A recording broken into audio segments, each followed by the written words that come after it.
Welcome back to Sleep Storyteller, where every night is a new adventure, and every story is a journey into the unknown. I'm so glad you're here, ready to relax, unwind, and let the gentle sound of rain guide you into a peaceful slumber. As we begin tonight's story, I invite you to close your eyes, take a deep breath, and let the world outside fade away. Remember, this is your space, a place to let go, to dream, and to find the calm you need. If you're ready for tonight's story, go ahead and hit that like button, subscribe to the channel, and leave a comment below sharing what helps you relax most at night. Now, let's begin. The Starry Labyrinth. The sky was alive with starlight, each glimmer a pulse, a heartbeat that echoed through the vast, endless night. Alicia stood at the edge of the labyrinth, its sprawling, tangled maze of paths stretching out before her like a living organism. She could feel the weight of it, this ancient place, long forgotten by most of the realms, now awakened by her presence. The very air hummed with energy, thick with potential and mystery. She had come to the starry labyrinth seeking answers, though what those answers were, she could not say. The labyrinth was a place of infinite paths, a web of choices and outcomes, where each step could lead to untold wonders or disastrous consequences. It was said that those who entered the labyrinth never left the same, and many never left at all. It was a place where time itself seemed to bend, where the past, present, and future intertwined in an intricate dance of fate and destiny. Alicia's heart raced as she stepped forward, her boots crunching softly on the gravelly ground. The path before her shimmered, the stones glowing with faint constellations, each one an omen, a guide. The labyrinth was not a mere structure. It was a living entity, a reflection of the cosmos, and it sensed her presence. The paths shifted in response to her movements, the very air around her bending with the gravity of her will. The stars above pulsed in rhythm with her heartbeat. As though the labyrinth was connected to her, aware of her thoughts, her intentions, so, "You've come," the voice echoed in her mind, soft yet unyielding, like the rustling of leaves in a forgotten forest. It was a voice that carried weight, age, and wisdom beyond time. It was the voice of the labyrinth itself. Alicia paused, letting the words settle over her. The voice was not one she had heard before, but she recognized its tone. It was the voice of the labyrinth's guardian, the force that governed the flow of paths and possibilities. It was a consciousness that lived within the structure, guiding, testing, and sometimes punishing. "I seek understanding," Alicia replied, her voice steady. She had no fear. She had walked through the void, touched its heart, and emerged with a sense of clarity that she carried with her always. But the labyrinth was different. It was not a place to be understood by force. It was a place to be listened to, respected, and perhaps even feared. "Understanding comes at a price," the voice replied, a ripple of something ancient and unknowable threading through its words. "The labyrinth offers knowledge, but it is not given freely. It must be earned, one step at a time." Alicia's gaze drifted to the stars above, their light reflecting off the paths that stretched before her. The labyrinth's entrance was not a door, nor a gate, it was a boundary. A threshold. Once crossed, there was no turning back, no retreating to the safety of the known world. Here, in this place of infinite paths, every choice would have consequences. She stepped forward, her eyes scanning the labyrinthine structure before her. The stone paths twisted and turned, disappearing into shadows, only to reappear in different forms. The air smelled faintly of incense, of something ancient, and the stars above seemed to pulse brighter as she walked. The labyrinth was alive, shifting, growing, changing with every step. "What do you seek, Alicia?" the voice asked again, this time a little more insistent, as if it had been waiting for her to answer. She did not hesitate. Her purpose had long been clear. She had come here for wisdom, wisdom not only for herself, but for the realms she had shaped. The void was a delicate balance, and she knew there were forces at work beyond her understanding, forces that sought to twist that balance for their own gain.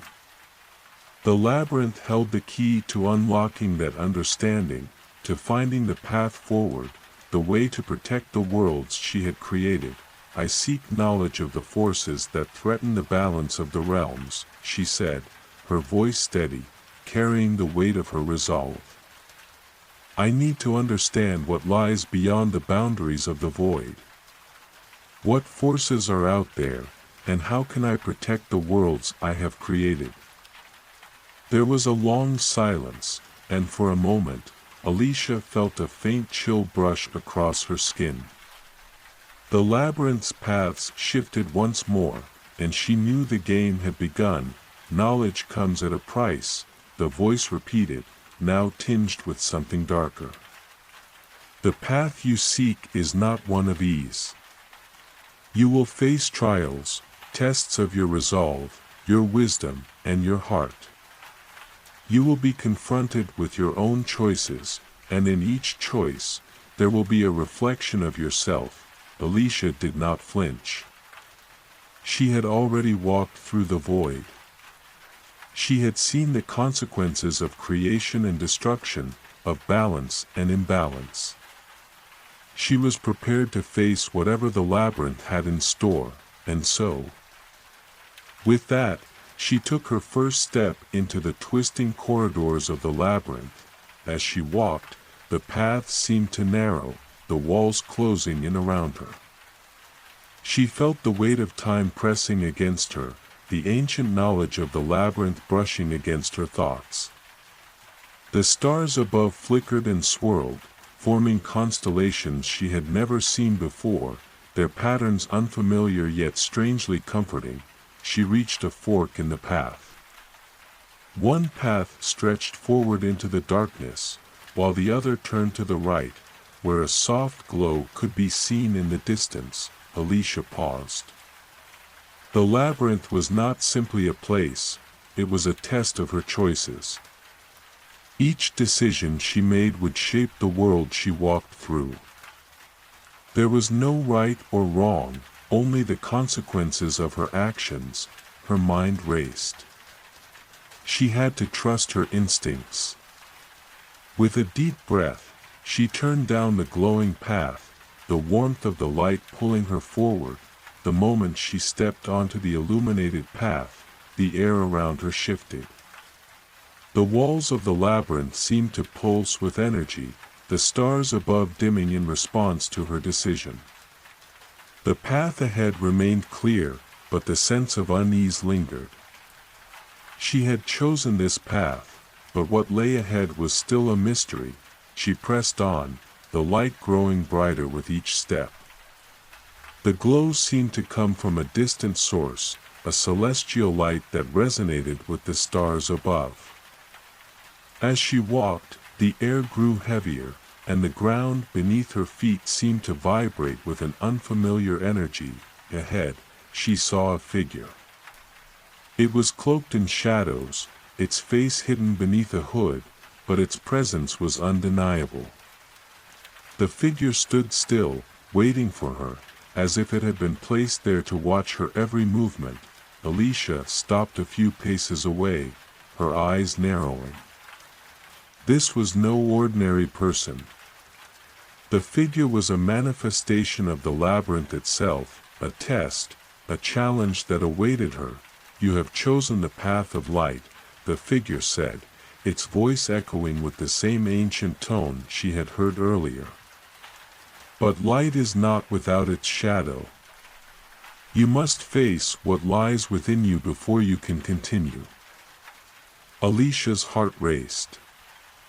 She had expected challenges, but the nature of this test was unclear. The figure raised its hand, and the air around her crackled with energy.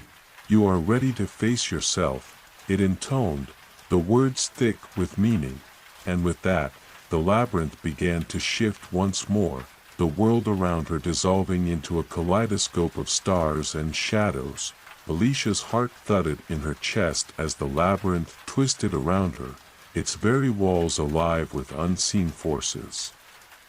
She could feel the presence of the figure ahead of her, its shadowy form looming, as if it were more a part of the labyrinth than anything physical. The atmosphere itself seemed to bend and pulse in time with the stars above, their faint glow flickering and changing in response to the shifting paths around her. The figure raised a hand, palm open, and the shadows surrounding her seemed to draw closer, encircling her in an almost suffocating embrace. Her breath hitched, but she did not move. She had faced darkness before, both the external and the internal, but this felt different. There was a force here that sought to challenge her, to push her into corners she had long avoided. "You have walked the paths of creation," the figure's voice echoed in the air, heavy with ancient wisdom. "But to understand the full scope of your power, you must first understand the shadows within you. Only then can you hope to wield the light with true mastery." The figure's words sank into her consciousness, reverberating deep within. It was a lesson she had learned time and again, the balance between light and dark, creation and destruction, hope and despair. She had always sought to understand herself fully, to explore every part of her being. But now, standing before this ethereal manifestation of the labyrinth, she knew that there was still more to uncover. "What must I do?" Alicia asked, her voice steady, though the undercurrent of uncertainty lingered. She could feel the power of the labyrinth pressing against her, challenging her resolve. The figure stepped forward, its movements fluid, like a shadow drifting through the air. Its hooded face remained hidden, but Alicia could sense its gaze upon her. It was as though the figure could see into her very soul, reading her thoughts, her fears, her desires. "You must face what you have hidden," the figure intoned. "The labyrinth does not seek to punish. It only seeks to reveal. Walk the path, face your shadows, and emerge whole." Alicia felt a chill run through her. She had walked through many challenges before, faced battles both in the physical and metaphysical realms. But never had she been asked to confront the parts of herself she had buried so deeply. The shadows within her, her doubts, her regrets, the lingering fear of failure, these were things she had locked away, believing them to be weaknesses. Yet the labyrinth saw through her, as it saw through all. The figure gestured toward the path behind it, a twisting, winding corridor that seemed to stretch into infinity. The stars above flickered, casting fleeting glimpses of light on the path ahead. With each flicker, a new image appeared, moments from her past, faces she had not seen in years, memories she had not thought of in just as long. The labyrinth was showing her not just the road forward, but also the road behind. Her mind raced.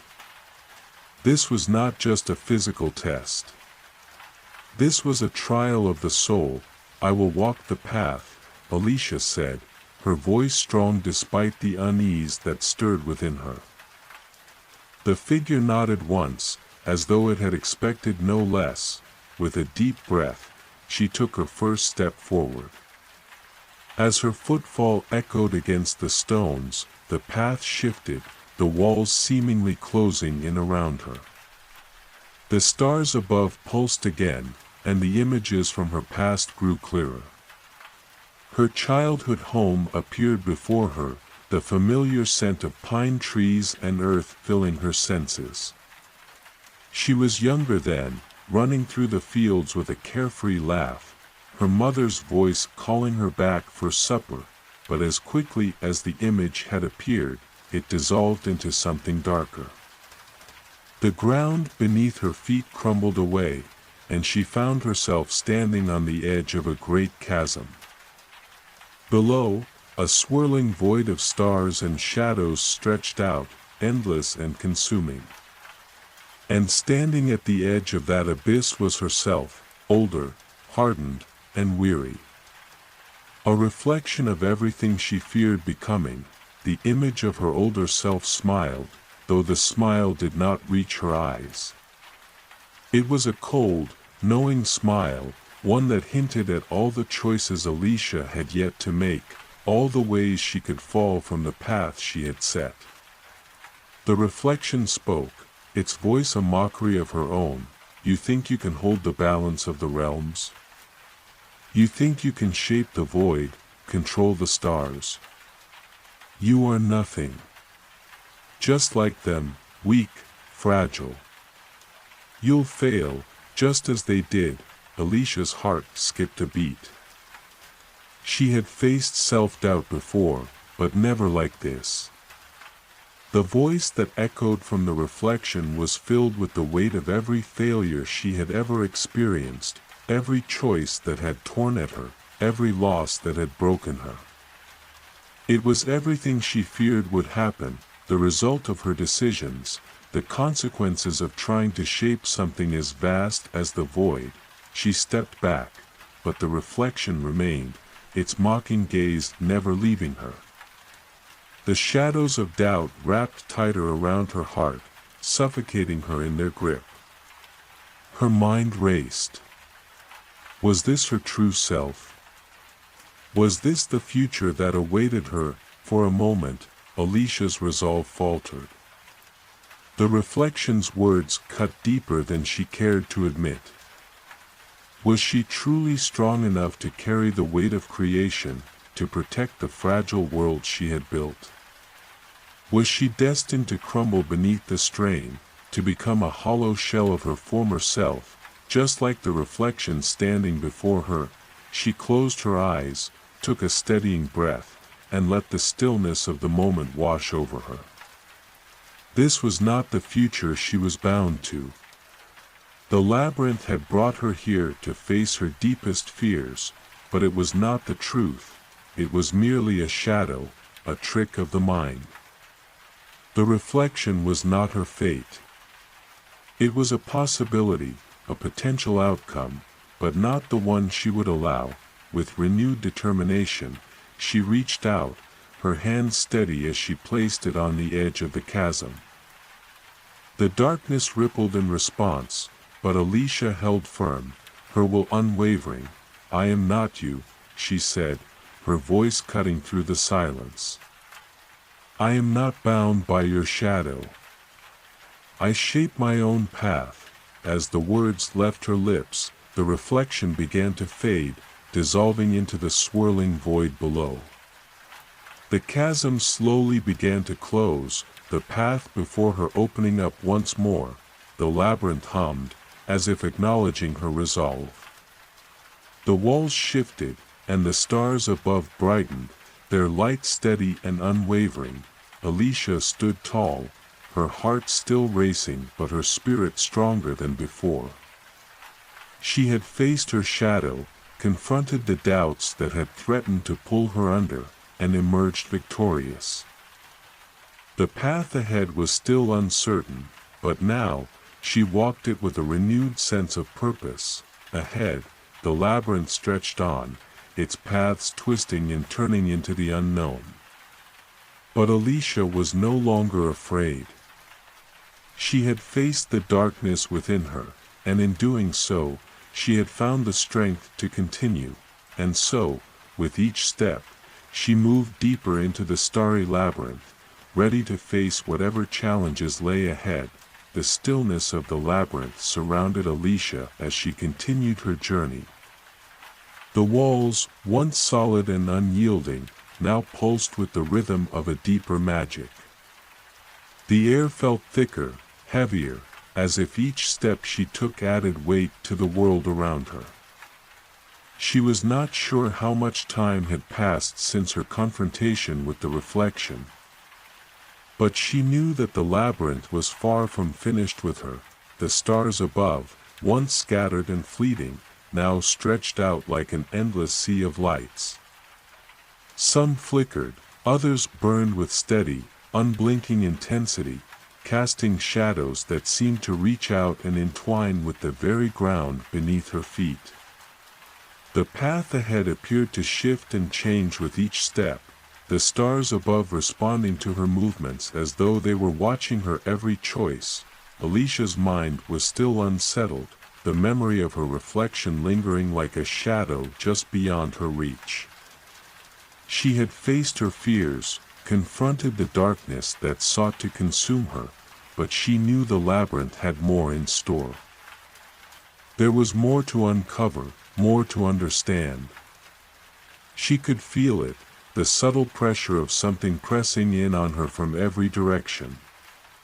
She had only just begun to scratch the surface. Ahead, a fork in the path appeared, the two corridors stretching out before her like the arms of some great, ancient being. To the left, the path seemed shrouded in mist, its edges obscured, as though it led into a void. The air around it hummed with a strange, dissonant melody, like the sound of distant voices calling from a forgotten realm. The path to the right, however, was bathed in a soft, golden light, its stones glimmering with an otherworldly glow. The sound of water trickling over rocks echoed faintly from the distance. Like the soothing murmur of a hidden stream, Alicia hesitated for a moment, her eyes scanning both paths. Her instinct screamed at her to take the path on the right, the one that seemed safe, inviting even. But she had learned in her time within the labyrinth that nothing was ever as simple as it seemed. The golden light might offer comfort, but it might also lead to complacency.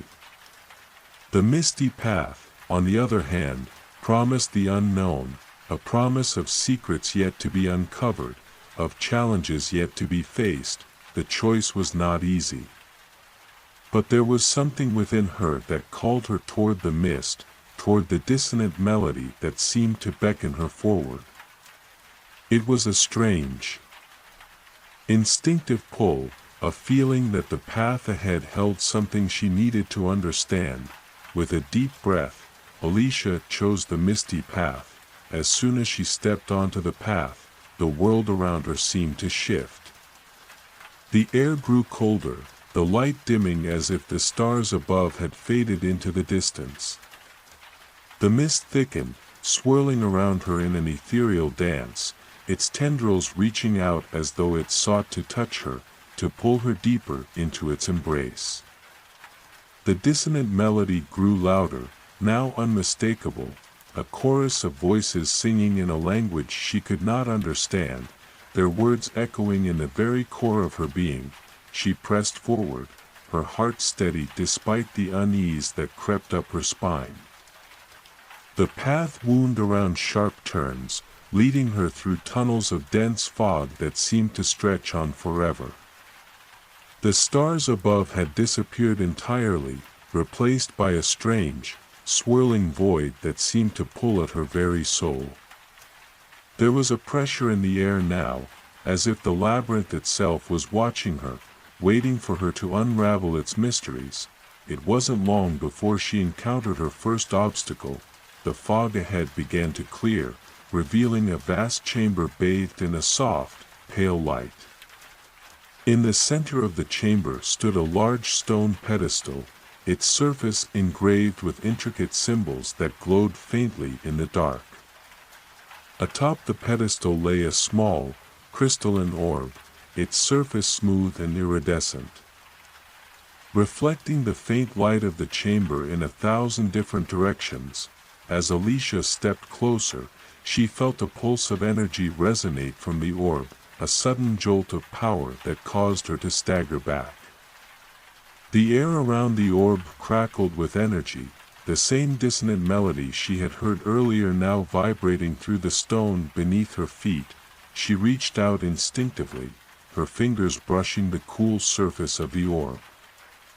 As soon as she made contact, the chamber seemed to shudder, the symbols on the pedestal glowing brighter, their shapes shifting and twisting as if alive. The dissonant melody grew louder, its words now becoming clear, but they were not words she could understand. Instead, they were fragments of a forgotten language, snippets of thoughts, emotions, and memories. The orb pulsed again, stronger this time, and Alicia felt herself drawn deeper into its glow. A vision appeared before her eyes, not one of the past, but of a future, one that seemed too distant to fully comprehend. She saw herself standing at the edge of an enormous chasm, surrounded by darkness. The stars above flickered, their light weak and fading. She saw herself holding something, a key, perhaps, but what it unlocked was unclear. The only thing she knew for certain was that the chasm before her was growing larger, threatening to consume everything in its path. The vision faded. Leaving Alicia standing alone in the chamber, the orb now dull and lifeless in her hand, her breath came in ragged gasps as she took a step back, the weight of the vision pressing on her chest. The labyrinth had shown her something, but it was not a prophecy, it was a possibility. A warning, perhaps. The future was not set in stone. She still had a choice, but the vision had shown her something else, something far more important. The key in her hand, though not yet clear in purpose, was crucial. She understood that now. It was a tool, an instrument to unlock the next phase of her journey, to open the doors to whatever lay beyond this place. But it was not the only key. The labyrinth was a test of more than just strength, it was a test of knowledge, of wisdom, and of the ability to discern what was true. Alicia turned, the weight of the orb heavy in her hand, and began to walk away from the pedestal. The path ahead was still cloaked in mist, but now, there was a sense of clarity within her. She did not know what awaited her, but she knew that she was ready to face it. The labyrinth had given her a glimpse of the future, but she would shape it herself. The dissonant melody echoed behind her as she continued down the misty path, the key in her grasp a reminder that even the most uncertain journey could be navigated with purpose. The mist around Alicia thickened once more as she continued her path, the orb now nestled safely in her hand. Its faint glow, like a distant star, served as both guide and burden, lighting her way while reminding her of the weight she carried.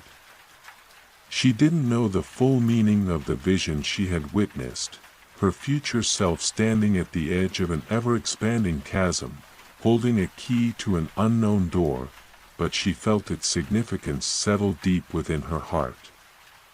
The labyrinth was showing her pieces of a puzzle, and though she could not yet see the complete picture, she knew she had to keep moving forward. The air around her felt different now. There was a stillness, a quiet that pressed in from all sides. The dissonant melody had faded into a soft hum that seemed to vibrate through the very stones beneath her feet.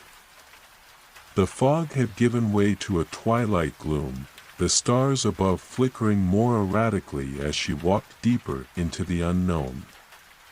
Time felt distorted here, as though it no longer held any meaning. She could have been walking for hours, days, or moments, it was impossible to tell, but she was not alone. The sensation of being watched had returned, more pronounced than ever. It was as if the labyrinth itself were aware of her every move, its presence both omnipresent and elusive. Alicia could feel the eyes of something ancient, something vast, lingering on her as she traversed the winding corridors. It was not the sensation of a single watcher, but rather a multitude, spirits, memories. Or perhaps something far older, reaching across the boundaries of time and space. Her footsteps echoed, sharp against the quiet, as she moved forward. She couldn't shake the feeling that the labyrinth was pushing her, testing her patience, testing her resolve. And with every step, the weight of the orb in her hand seemed to grow heavier, as though it was becoming more than just an object. It was becoming a symbol of the choices she would soon have to make. She continued onward, the path twisting in ways that defied logic. The walls of the labyrinth seemed to breathe with her, shifting and changing, leading her in unexpected directions. The stars above flickered again, casting strange shadows across the floor.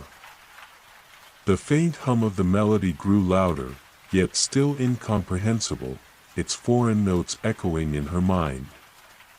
It felt like the song of a far-off world, something both ancient and forgotten.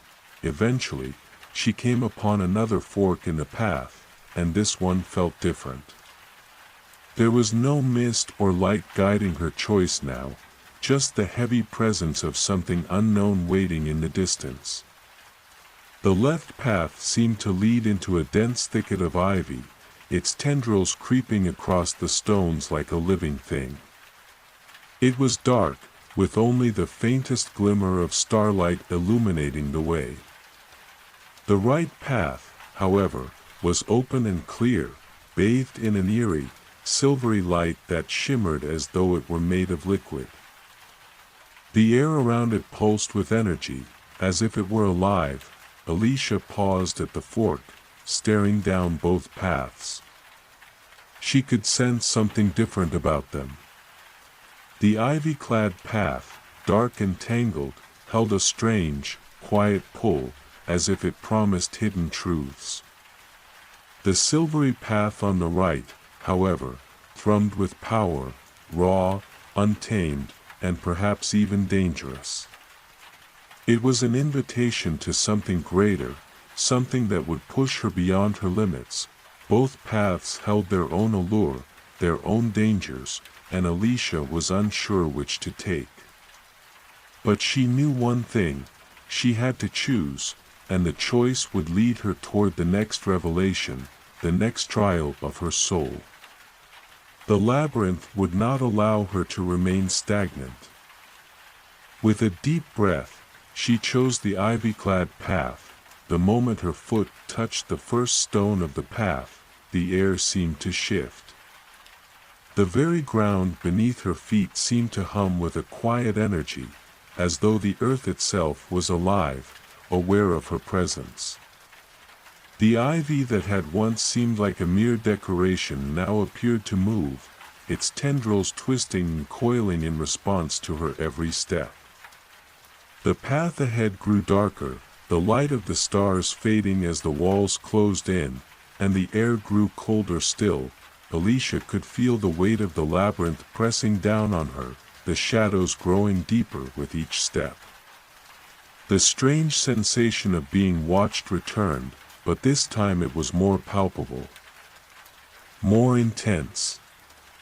She could feel eyes upon her, not just from the labyrinth itself, but from the very walls around her. The ivy seemed to grow thicker, curling around her ankles, urging her to keep moving forward. As she walked, the hum of the labyrinth grew louder, resonating in her bones. It was as though the labyrinth was speaking to her, its voice a faint whisper just beyond her understanding. She strained to listen, her thoughts racing.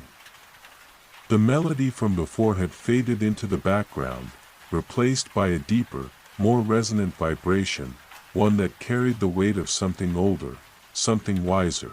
She reached out, brushing her fingers against the ivy, and the moment her skin made contact, a vision flooded her mind. She was standing in the same chamber where she had found the orb, the pedestal before her, the key still in her grasp. But the scene was different now. The light around the pedestal had shifted, casting long shadows that stretched across the floor like the fingers of some great, unseen force. The orb on the pedestal pulsed, its glow dimming, as if it were fading into the darkness. She heard a voice, no, several voices, calling to her from the shadows, their words indistinct, but their tone pleading, desperate. "You must act," the voices cried, echoing in her ears. "The darkness approaches. Do not let it take you. Do not let it take the light." Alicia's heart raced as she tried to focus on the voices. But the vision slipped away, fading like mist before the dawn. She blinked, finding herself back on the ivy-clad path, her hand still resting against the vine-covered walls. Her mind was reeling from the vision, the urgency of it pressing against her chest. The darkness, what was it? And why had it called to her? Her thoughts were interrupted by a sudden rustling in the ivy. She froze, her senses alert. Something was moving, something hidden in the shadows.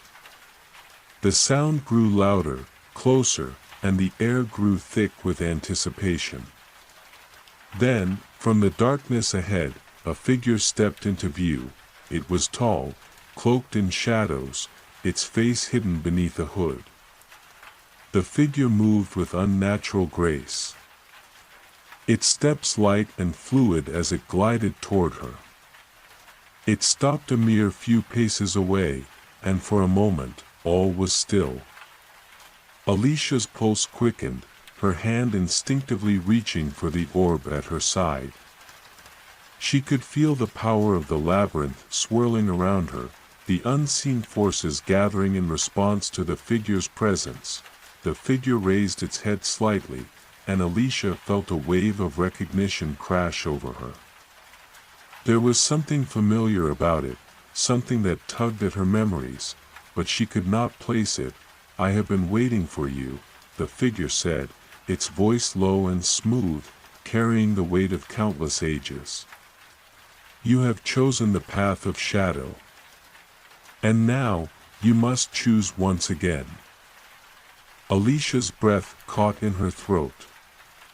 She had chosen the path of shadow, but what lay ahead? What choices awaited her in the darkness? The figure stepped forward, extending a hand toward her, its fingers long and skeletal. "The key you hold is not merely an object," it whispered. "It is a part of you. It will lead you, but it will also test you. You must decide whether to use it to unlock the labyrinth's secrets or to protect what is yours." Alicia stood frozen, the weight of the choice pressing down on her. The figure's presence was overwhelming, and for a moment, she felt the gravity of the labyrinth itself closing in around her. The time had come to make her decision. The figure's long, skeletal fingers hovered in the air before Alicia, an invitation wrapped in shadow. Her heart raced as she stood still, locked in the moment. The labyrinth's walls seemed to pulse around her, an overwhelming presence pressing in on all sides. The air was thick with the sense of something ancient, something both dangerous and incredibly powerful. It made the hairs on the back of her neck stand on end. Alicia's hand tightened around the orb at her side. The weight of it was heavier now, the sensation of its energy vibrating through her fingertips as if it were alive, responding to the figure's call. She wasn't sure what to do. The figure had spoken of the key as though it were something more than just a tool. Something connected to her in ways she didn't yet understand. The darkness, the shadows, it all seemed to be pulling her toward a choice she wasn't ready to make. "I know what you fear," the figure said, its voice low and melodious, carrying an eerie sense of calm. "But fear is a shadow in itself, and shadows are only as powerful as the light that you allow to fade." Alicia's mind spun as the words wrapped around her. She feared what the figure might mean, but she also feared what would happen if she didn't act. The question in her mind remained the same: what choice would lead her to the truth? The figure waited, patient as ever, its presence a dark mirror of her own growing uncertainty. Alicia felt the labyrinth stretch out before her, its many paths hidden in shadows. Each turn could lead to a new discovery, or to a dead end. She needed to decide quickly, before the weight of indecision crushed her. She took a deep breath, focusing on the orb. Its glow was faint, but it felt like it was guiding her, subtly, toward a particular path. The key to understanding the labyrinth, perhaps. Or was it merely a tool for escape? Alicia had no answers. The more she thought about it, the more fragmented the puzzle became.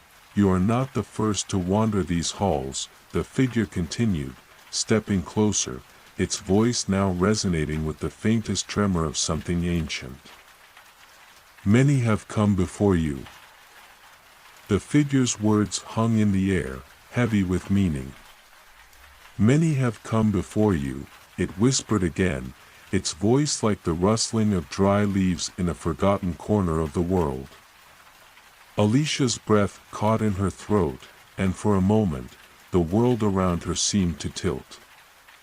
The labyrinth stretched endlessly ahead, its twisting corridors like an ever-changing ocean of uncertainty, but this moment felt different. The figure before her was not just a stranger, its presence carried a weight, a history, an unspoken truth that trembled within her chest. "They sought the same answers you now seek," the figure continued, stepping forward with slow, deliberate movements, the shadows around it seeming to warp and shift with each step. "But most were lost. They could not bear the weight of the truth." The shadows seemed to deepen in response to its words, and Alicia's grip on the orb tightened. The key was heavy in her hand, its light flickering as if trying to break free from the grip of the darkness. The uncertainty in the air was palpable, swirling around her in a thick fog, clouding her thoughts, clouding her vision. The more she tried to grasp the truth, the more it seemed to slip away, a fleeting glimpse just out of reach. "You think this labyrinth is a place of puzzles, a series of challenges to be solved," the figure said, its voice dipping lower, its tone almost sorrowful. "But it is not a game. The answers you seek will change you." The words struck her like a physical blow, rattling her to the core. Alicia's heart beat faster, the pulse of the labyrinth echoing within her chest. She had known there were risks, that the journey she had embarked upon would not be easy, but the weight of the figure's words made her question everything. She had come here seeking answers, yes, but what if the answers were not what she expected? What if the truth was something she could not return from? The figure raised its hand, a long, thin finger pointing toward the path that stretched ahead. It was as though the shadows themselves had parted, revealing a dark corridor, deeper and darker than any path she had walked before. The light from the orb seemed to flicker and fade in the face of the intense darkness that now lay before her. "This path is not for the faint-hearted," the figure warned, its voice growing colder, the shadows twisting around it like a storm. You must choose, Alicia. The labyrinth cannot be traversed without sacrifice. Alicia felt her pulse quicken. Her mind raced with questions, each one more desperate than the last. What did it mean? Sacrifice? What would she have to give up? The orb pulsed in her hand, its glow dimming in response to the figure's words. It was as if the very air around her had become thick with the weight of possibility. The labyrinth was not merely a physical space, it was a test. An examination of her very soul. If you choose the path ahead, the figure said, its voice now a mere whisper, you may find what you seek. But you must be willing to lose something precious in the process. What you are willing to sacrifice will determine how far you can go. And whether you return at all. The words sent a shiver through her spine, but something in Alicia's heart stirred. The fear was real, deep and raw, but so was her determination. She had come this far, hadn't she? She could not turn back now. Not when the truth was so close, even if it seemed so far away. The journey ahead was unclear, but she could not leave it unfinished. Sacrifice.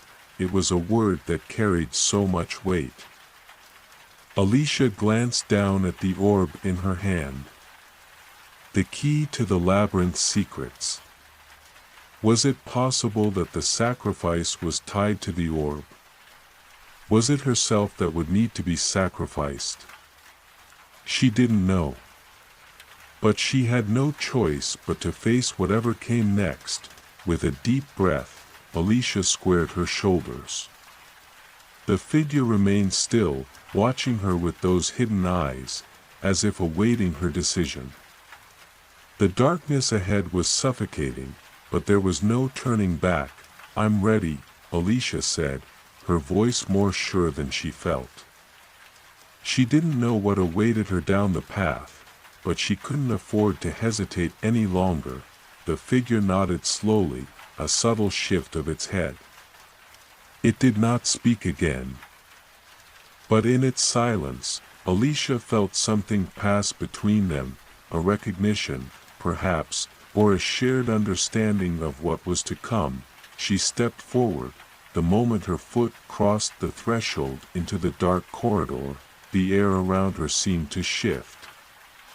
The shadows deepened, pressing in like a physical force. The light from the orb grew faint, barely visible in the overwhelming blackness. Alicia could hear nothing but the pounding of her own heartbeat, the echo of her footsteps in the empty air.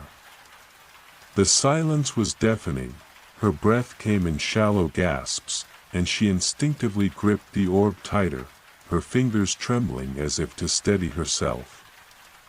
It wasn't enough. The darkness pressed in from all sides. Suffocating, relentless, then, as though in response to her fear, the orb pulsed. A bright flare of light shot through the labyrinth, illuminating the path ahead, casting long, jagged shadows on the walls. For a moment, the darkness seemed to retreat, but only for a moment. The light from the orb was not enough to push back the suffocating gloom. Ahead, she saw movement. Shapes, figures, emerged from the shadows, their forms indistinct, shifting with the darkness. They were not human, not like the figure that had guided her thus far. They were something else, something old, something that had existed long before she had come to this place. The air around them shimmered with an unnatural energy. Alicia hesitated, but only for an instant. The orb's pulse was stronger now, as if urging her forward. She could feel it calling to her, pushing her, its light a beacon in the endless night. With a final, steadying breath, she stepped forward again, deeper into the heart of the labyrinth. The figures ahead did not move, but the air around them seemed to hum with a strange resonance. The hum grew louder, filling her mind with whispers, fragmented thoughts, images of things that were and things that had never been, and then, at the very edge of her perception, she heard something, a voice, faint but clear. It was the voice from her vision earlier, the one that had called her to this place. The voice of the labyrinth itself. "You are ready," it whispered. But the truth is not always what you expect. The shadows closed in around her, and the light from the orb flickered one last time. The air grew colder as Alicia pressed forward, the darkness around her thickening with each step. The figures she had seen in the shadows had not moved, but their presence was undeniable. It was as if they were waiting, watching, their eyes fixed on her despite the absence of any visible features.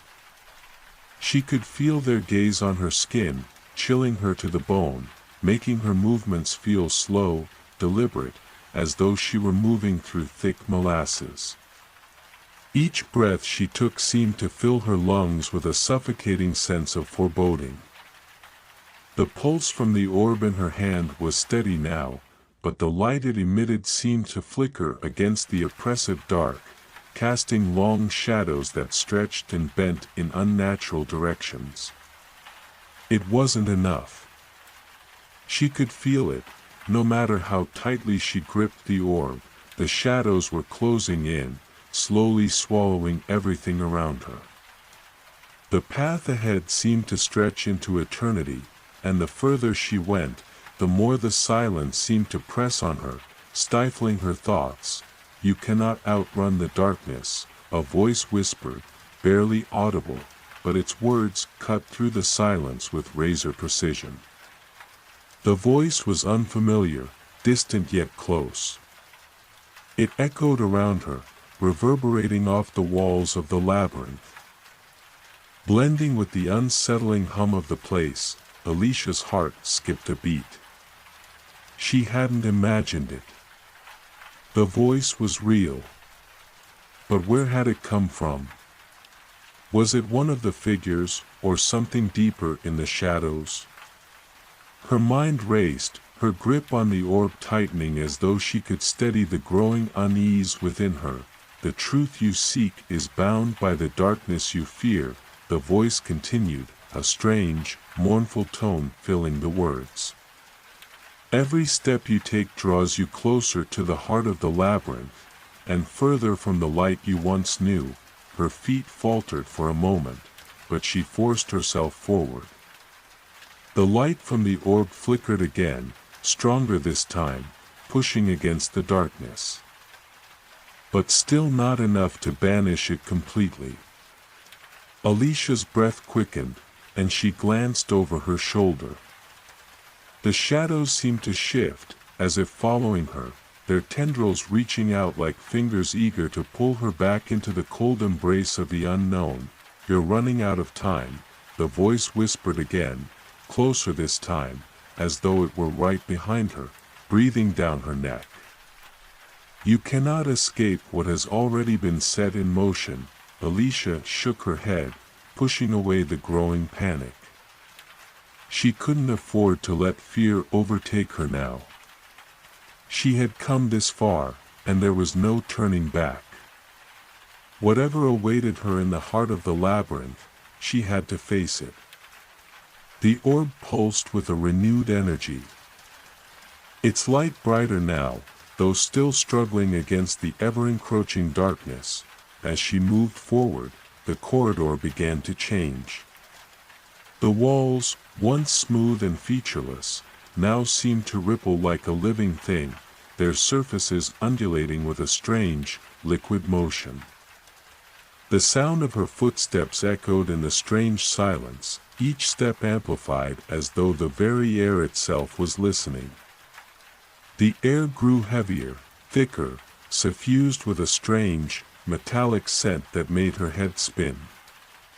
The deeper she went, the more the labyrinth seemed to twist around her, the paths multiplying in impossible directions, each one indistinguishable from the last. The weight of uncertainty pressed on her. Thick and suffocating, at the end of the long, winding corridor, something shifted. A doorway, or was it simply an opening in the fabric of the labyrinth itself? She couldn't tell. It appeared out of nowhere, its edges glowing faintly, like a rip in the very fabric of reality. The shadows recoiled from it, as if repelled by the light emanating from the space beyond. It beckoned her forward. Alicia hesitated only for a moment before moving toward it, her feet carrying her against the surge of doubt that tried to hold her in place. The orb pulsed faster, its light growing brighter still, until it felt as though it were alive, humming with a power she couldn't fully comprehend. The doorway loomed ahead. Its surface now crackling with energy, she reached out, her fingers brushing against the threshold, and in that instant, the entire world seemed to shift. The labyrinth vanished, replaced by an overwhelming vastness, a place beyond time and space. Alicia's eyes widened as she found herself standing on the edge of a vast, star-filled expanse. The stars twinkled above, but they were not like any stars she had ever seen. They were strange, unnatural, like echoes of forgotten worlds, far-off constellations that had never been mapped or named. The air around her shimmered with a quiet hum, like the vibrations of the universe itself. It was beautiful, breathtaking, but also unsettling. There was something in the stillness of this place that made her feel insignificant, as though she were standing on the edge of existence itself, looking into a void that had no beginning or end. "You've crossed the threshold," the voice from before said, now resonating within the vast expanse. "This is the space between worlds, the place where all truths converge and dissolve." Alicia's heart raced. She turned slowly, but the vastness of the place made her feel small, lost. The ground beneath her feet was not solid, but fluid, like she was standing on a vast pool of liquid stars. "You are at the center of the labyrinth now," the voice continued, filling the emptiness around her. "This is the heart of the truth you seek. But you must understand, there is no returning from this place unchanged." A sudden coldness gripped her as the realization sank in. This was it. The labyrinth was not just a physical space, it was a reflection of her deepest fears, her desires, and her understanding of the universe itself. She had entered a space where time and reality blurred, where everything she knew could be shattered in an instant. "To know the truth," the voice whispered, "is to lose yourself. The path you take now will shape everything. The key you hold is not just a tool, it is part of you, and it will be your guide, or your undoing." Alicia took a step forward, her body moving on its own accord. She could feel the pull of the labyrinth, the tug of the shadows and the stars, urging her onward. She didn't know what lay ahead, but the weight of the moment felt crushing. There was no turning back. "What will you choose, Alicia?" The voice asked, the question hanging in the air like a challenge. "The truth, or the lie?" She looked down at the orb in her hand, its light now steady and sure, glowing brighter than the stars around her. The truth had always been something she had longed for, something that had driven her into the heart of the labyrinth. But now, in this strange, endless place, she wondered if the truth was worth the cost. She took a deep breath, feeling the weight of the decision pressing on her soul. The labyrinth had led her here, to this moment where every path was intertwined, every choice carrying the weight of the universe itself, and yet, the answer still eluded her. Alicia stood still, surrounded by the swirling stars, the vast void stretching endlessly in all directions. The weight of the choice pressed upon her, heavier than any burden she had ever known. The orb in her hand pulsed with a rhythmic beat, as though it were alive, in tune with the very fabric of existence. Its light flickered, now bright, now dim, casting long shadows on the liquid surface beneath her feet. "What will you choose?" The voice echoed again, its presence all-encompassing, reverberating through her very being. There was a strange finality to the question, a truth embedded within its weight that Alicia couldn't escape. She turned slowly, her eyes scanning the vast emptiness, but there was nothing, nothing to anchor her, nothing to hold on to. The labyrinth was no longer just a physical place, it had become an ethereal space, a reflection of her mind, her thoughts, her fears. The walls of stone and shadow had faded away, replaced by an infinite horizon of stars and whispers. "The truth or the lie," the voice repeated, its tone softer now, almost coaxing. "The path you take will define who you become. The choice is yours alone." Alicia closed her eyes, her mind racing. What was the truth? What was the lie? Had she even understood what she had been searching for all this time? She had ventured into the labyrinth to uncover the secrets of her past, to understand the mysterious force that had driven her from her home and into the unknown. But now, in this strange, unfathomable place, the lines between truth and illusion were blurring. How could she choose when every possibility felt both true and false at once? She gripped the orb tighter, the warmth of it grounding her. The light it emitted seemed to respond to her touch, flickering in time with her heartbeat. As she stood there, lost in thought, the stars above her seemed to shift, their patterns swirling and rearranging like a living constellation. Suddenly, the ground beneath her feet began to tremble, the liquid star surface rippling with unseen force. A low hum vibrated through the air, and Alicia's heart skipped a beat. The labyrinth was shifting, changing in response to her presence. The stars dimmed, their glow retreating into the vast expanse, leaving the world around her in darkness. Then, a flash of light, a brilliant flare of white radiance, split the sky. For a moment, Alicia was blinded, the world around her dissolving into pure light. Her breath caught in her throat, and she instinctively shielded her eyes. When the light faded, she found herself standing at the edge of a new path.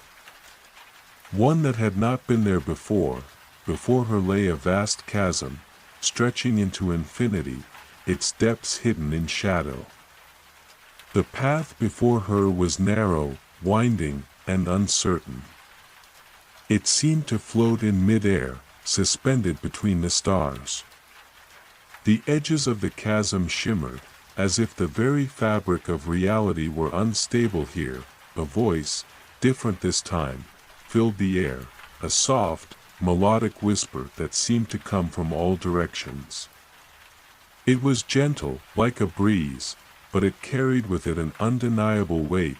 The path is not always clear, but it is the only one you have left. To choose is to step into the unknown, to leave behind all that you have known and embrace what you cannot see. Alicia looked down at the orb, her heart pounding in her chest. The light from the orb flared again, and she could feel the power within it, pulsing like a heartbeat, guiding her toward the path that stretched before her. It was a path that seemed to beckon her, promising answers but demanding sacrifices. Her gaze shifted back to the chasm. What lay on the other side? What waited in the darkness? She felt the weight of every choice she had made so far, each one leading her to this moment. She had come so far, yet the labyrinth still held its secrets close, its walls impenetrable, its heart elusive. The choice is yours, the voice whispered once more. The labyrinth offers no easy answers. Only the journey remains. Alicia swallowed hard. She had no choice. There was no turning back now. The path before her was both terrifying and inviting, a reflection of the uncertainty she had carried within her for as long as she could remember. The truth she sought, the answers to the questions that had driven her, lay beyond this point. But the price, what was the price? She stepped forward, her feet moving almost without thought, her body compelled by the gravity of the moment. The orb pulsed in her hand, its light cutting through the darkness, but it was no longer enough. The chasm before her was a living, breathing thing, an entity in itself.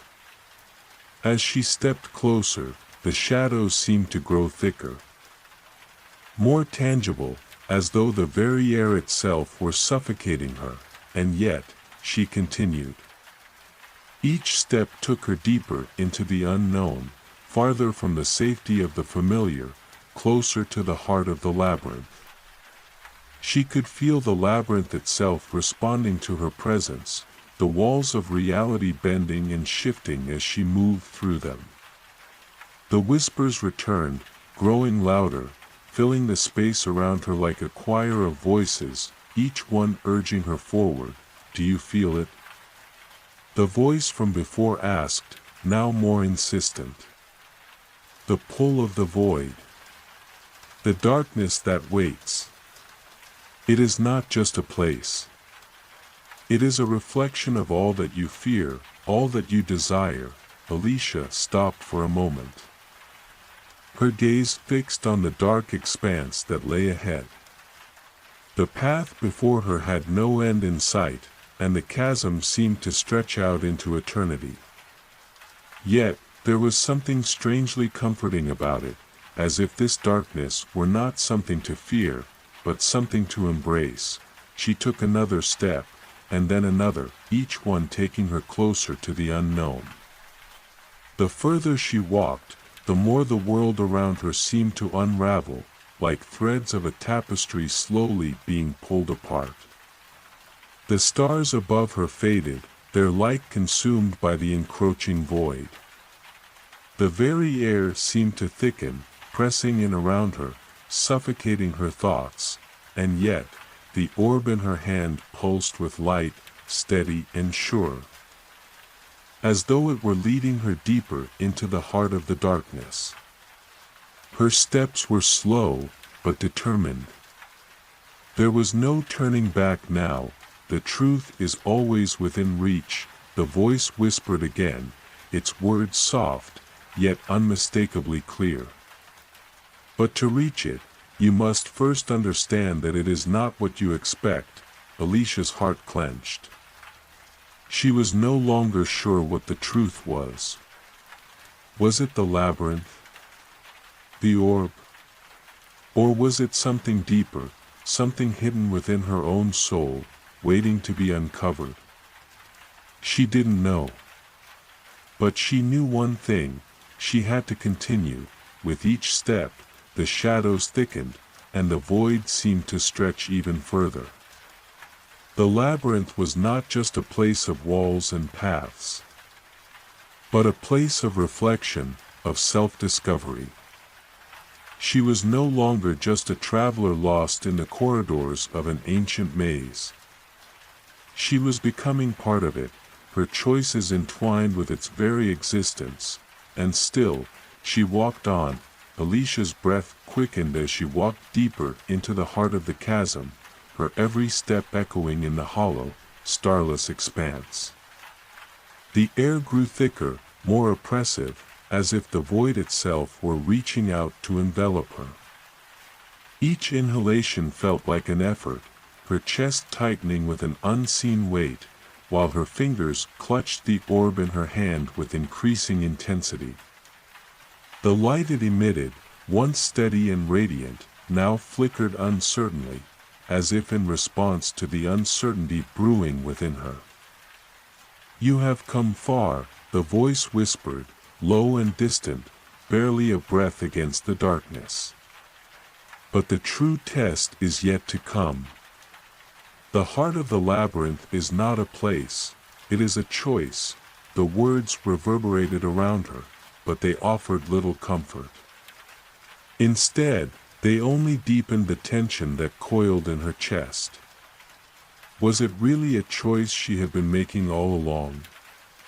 Was her journey nothing more than a series of decisions, each one leading her closer to the unknown, pushing her further toward an uncertain destiny? Alicia's mind swirled with questions. She had entered the labyrinth to uncover the truth of her past, to seek answers to the mysterious events that had shaped her life. Yet here she was, on the precipice of an unknown future, unsure of the very nature of the truth she sought. How could she understand the labyrinth if she could not even understand herself? The path ahead twisted and turned, bending in ways that defied logic. There were no visible walls, no signs of direction. The stars, once so clear and vibrant, had long since vanished, leaving her surrounded by an oppressive darkness that swallowed everything in its path. It was as though the labyrinth itself had abandoned its form, becoming something else entirely. Something alive. With every step, the ground beneath her seemed to shift, as though it was no longer solid, but instead fluid, moving, adjusting, reacting to her presence. It was disorienting, like walking on water that refused to stay still, or stepping onto clouds that threatened to collapse under her feet. Alicia felt herself losing her grip on reality, unsure if she was even moving forward or simply spinning in place. "Do you still believe in the truth?" the voice asked, this time not from all directions but from somewhere deep within her, as though it came from her own heart. "Is it something you can touch, hold in your hand, or is it something that must be revealed in the silence between your thoughts?" Alicia stopped in her tracks, the orb pulsing lightly in her hand, its light now faint but still persistent. Was the truth really something tangible? Something she could hold in her hands and carry with her? Or was it a fleeting idea, a concept that eluded her grasp, one that only existed in the shadows of her mind? The more she thought about it, the more the line between reality and illusion blurred. Could the labyrinth itself be a reflection of her inner turmoil? Was the path she walked a manifestation of her own mind, guiding her through her own fears and uncertainties? To find the truth, you must first accept the void, the voice continued, a soft, ethereal whisper that seemed to wrap around her like smoke. Embrace the emptiness. Only then will the way forward become clear. The words hit her like a sudden gust of wind, carrying with them a strange sense of clarity. Alicia felt her pulse quicken as the realization settled within her. The void, the emptiness that stretched before her, was not something to be feared. It was something to be embraced. The void was the space in which all things were born, where the unknown could take shape and become something new. It was not the absence of existence but the potential for everything. It was where truth could be forged, where she could begin to understand her place within the vastness of the labyrinth. With renewed resolve, Alicia took another step forward, her footfall steady, though the ground beneath her continued to shift and ripple. The darkness around her seemed to stir, as though it, too, was alive, reacting to her movement. shifting and undulating with each breath she took. The very air felt alive with possibility, as if the labyrinth were holding its breath, waiting for her to choose, and then, the first flicker of light appeared, a single star, faint and distant, floating in the void ahead. It was small, no larger than a pinprick in the blackness, but it was there. It shimmered, a soft, silvery glow that pulsed in time with the beat of her heart. Alicia's gaze locked onto it, and she felt an undeniable pull toward it, as though the star were calling her, drawing her in. It was the first tangible sign of hope she had seen since entering the labyrinth. "Follow it," the voice urged, softer now, almost soothing. "Follow the light, and you will find the answers you seek."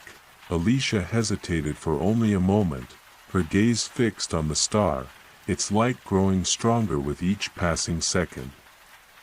The darkness around her seemed to recede ever so slightly, as though it, too, were yielding to the light.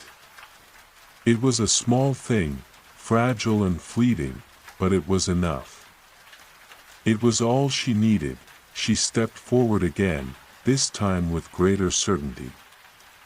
The path ahead seemed to open before her, as though the labyrinth itself was guiding her steps, parting the darkness to reveal a way forward. The further she walked, the brighter the star became, its glow now illuminating the space around her. Casting long shadows that danced across the shifting ground, as she walked, Alicia became aware of the stillness in the air, the complete absence of sound. There were no whispers now, no voices calling to her from the shadows. It was as though she were the only one left in the world, the only one who existed in this place. The absence of sound was almost deafening, but in that silence, she found a strange peace. The star continued to draw her forward, its light now almost blinding in its intensity. The darkness that had once seemed so oppressive now felt distant, irrelevant. With each step, Alicia grew closer to the light, closer to the answers she sought. She didn't know what would happen when she reached it. But for the first time since entering the labyrinth, she felt a sense of purpose. A sense that she was exactly where she needed to be. "You are almost there," the voice said again, now a whisper in her mind, a soft murmur that seemed to come from within. "Embrace the truth, and you will understand your place in the universe." Alicia's heart beat faster, her mind racing. She could see the star now, its brilliance blinding, and as she stepped toward it, she felt a shift in the air. The labyrinth trembled, the very ground beneath her feet seeming to ripple with energy.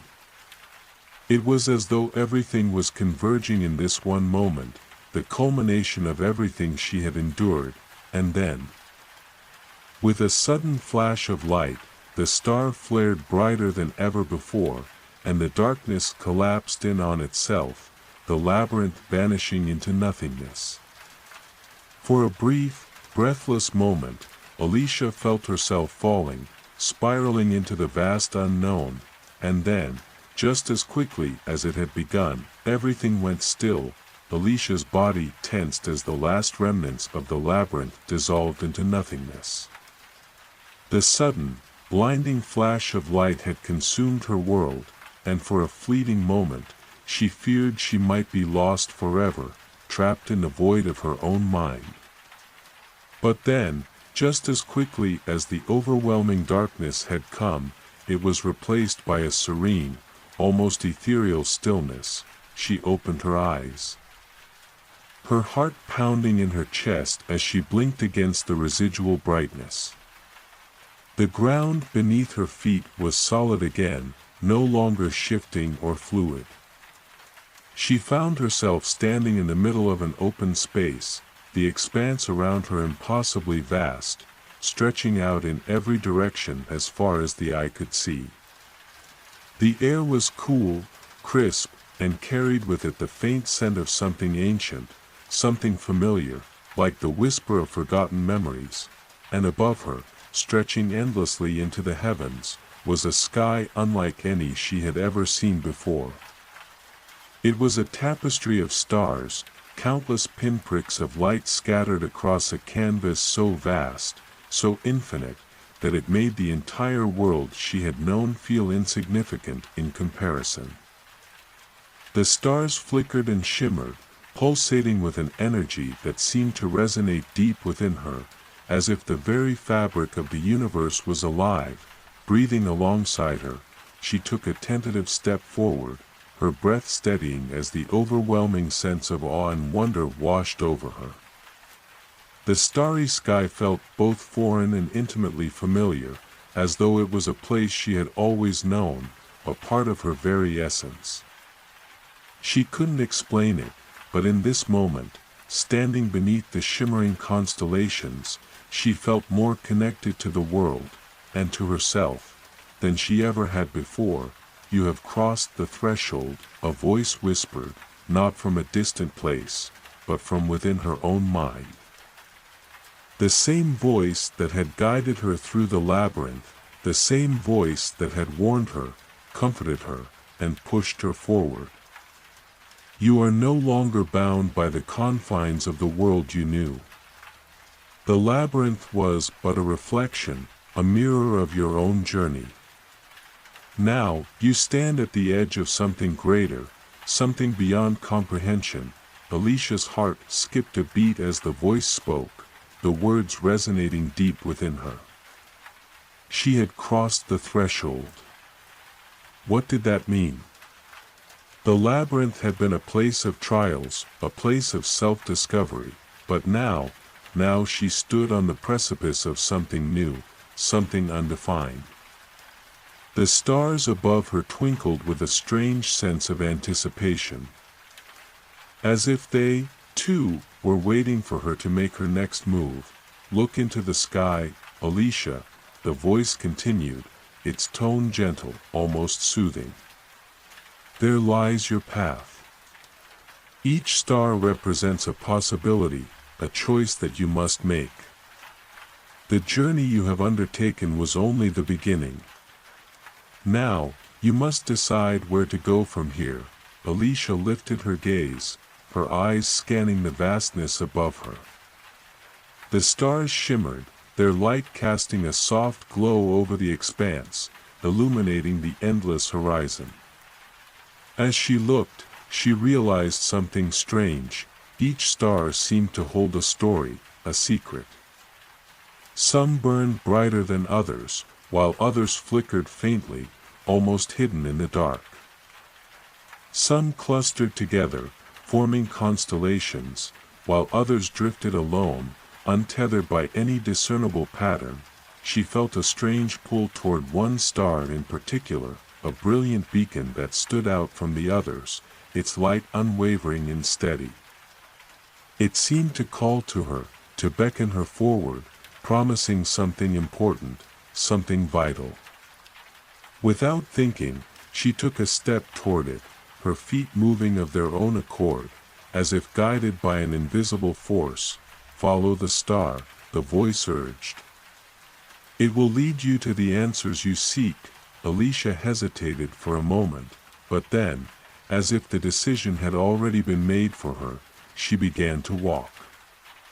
The ground beneath her was soft but firm, like walking on clouds, and with every step, the stars above her seemed to grow brighter, their light intensifying as if in response to her presence. The path before her was clear, illuminated by the stars she followed, its steady glow lighting the way forward. As she walked, the silence of the space seemed to deepen, pressing in around her, thick and palpable. There were no sounds here, no winds, no rustling leaves, only the steady rhythm of her own footsteps and the soft hum of the stars above. It was a peaceful silence, but one that was filled with an eerie tension, as though the very air itself was holding its breath, waiting for something, the path stretched on for what felt like hours. Though time seemed irrelevant here. Alicia's mind raced as she walked, her thoughts swirling with questions. What was this place? What had she truly come here for? The labyrinth had been a journey of discovery, but now, in this vast, star-filled expanse, she was left with more questions than answers. She had sought the truth, but what truth had she found? Was the journey itself the answer, or was there something more waiting for her at the end of this starry path? Her steps slowed as she reached the base of the star, its light now filling the space around her, casting long shadows that stretched into the horizon. She looked up, her eyes wide with awe as the star seemed to grow brighter. Its light almost blinding, yet strangely comforting. "Do you see?" the voice asked, its tone gentle. "This is the heart of the labyrinth, the source of all that you seek. It is not an object, nor a place, but a moment, a realization. You are not lost, Alicia. You have never been lost. You are merely following the light within you, and it is leading you home." Alicia's breath caught in her throat as the words settled in her mind. Home. Was this where she had been seeking all along?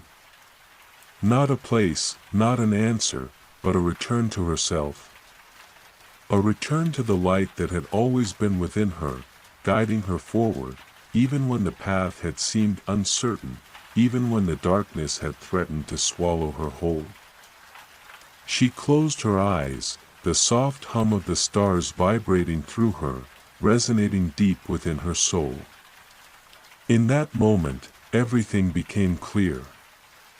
The labyrinth, the trials, the choices, they had all been part of her journey, but the true path had always been the one within her heart. The answers she had sought were not out there in the world, not in the stars or the endless void, but within herself. The labyrinth was never meant to be conquered, Alicia, the voice continued, its tone full of warmth and understanding. It was meant to be understood. Alicia opened her eyes once more, her gaze now steady and sure. The path ahead of her was still uncertain, still unknown, but she no longer feared it. She was no longer afraid of the darkness, of the void, or of the labyrinth that had once seemed so vast and insurmountable. Because now, she understood that the labyrinth was not a place at all. It was a journey within, a journey toward the truth that had always resided in the deepest corners of her soul. And as she stood beneath the stars, ready to take the next step, she realized that the journey was far from over. The glow of the star before her pulsed softly, like a heartbeat, steady and rhythmic. Alicia stood still, a quiet reverence in her chest, as the light enveloped her, wrapping around her like a gentle cloak. The air was thicker now, the silence heavier, but there was a comforting weight to it, like the world had paused just for her. In the distance, a faint shimmer of light broke the dark horizon, a reflection, perhaps, or an illusion. But it was there, just out of reach, like the faintest echo of a whisper carried on the wind. Something, someone, was calling her, beckoning her to continue. "Step forward," the voice urged again, the same calm, yet compelling voice that had guided her this far. "Do not falter. The path awaits." Alicia drew in a breath, the crisp air filling her lungs, and took the first step, moving toward the brilliant star that hung in the sky above her. Each footfall resonated softly, yet firmly, in the vast emptiness, and with each step, the distance between her and the shining point of light seemed to grow smaller. The space around her shifted, like a dream unfurling, and she realized that the labyrinth was no longer a place of walls or twisting corridors. No, this was something far more fluid, an ever-changing landscape that was shaped by her choices, her mind. The star that guided her now was not simply a celestial body, it was the manifestation of her own will. Her own desire for understanding, for knowledge. The path beneath her feet was no longer solid but flowed like liquid starlight.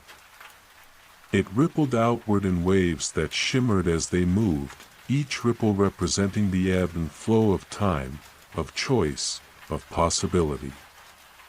Alicia's feet left no mark upon this path, no evidence that she had passed through, no trace of her presence. It was as if the labyrinth erased the very notion of time and space, rendering everything she did a fleeting moment, a single breath. Yet, with each step, she felt a deeper connection, a greater understanding. The very fabric of the universe seemed to shift around her, guiding her onward. Where will this path lead? She didn't know, but she knew she had no choice but to continue. The pull was undeniable, like a force beyond her comprehension, drawing her forward. And so, she moved. A sharp gust of wind sliced through the stillness, its coldness sudden and unexpected, stirring her hair as she pressed forward. The stars seemed to react to this change, flickering with a new intensity, its light now flaring brighter, almost as if it, too, felt the shift in the air. The wind carried with it the faintest whisper, a voice woven in the current, Alicia. The voice was distant, echoing, but unmistakably familiar. Alicia, do you remember? Her heart thudded in her chest. She knew this voice, it was her own. It was as if her very soul had spoken aloud, reaching through the fabric of time and space to find her, to call her back to something that she couldn't yet grasp. Remember what? She whispered aloud, her voice trembling in the vastness. The whispering wind wrapped around her, soft yet insistent. Remember who you are. The words hung in the air like a challenge, an invitation, a riddle that beckoned her to solve it, to unlock the truth that had always been within her. The voice of her own soul, calling her back to herself, to the deeper layers of her existence that she had long since forgotten.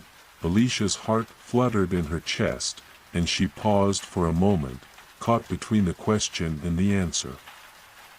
Who was she? Had she ever truly known? The labyrinth had offered her a reflection, yes, but it was fragmented, distorted, each turn and twist presenting a new aspect of herself, but never the whole. Was she truly the person who had entered the labyrinth, the one who had sought answers so desperately?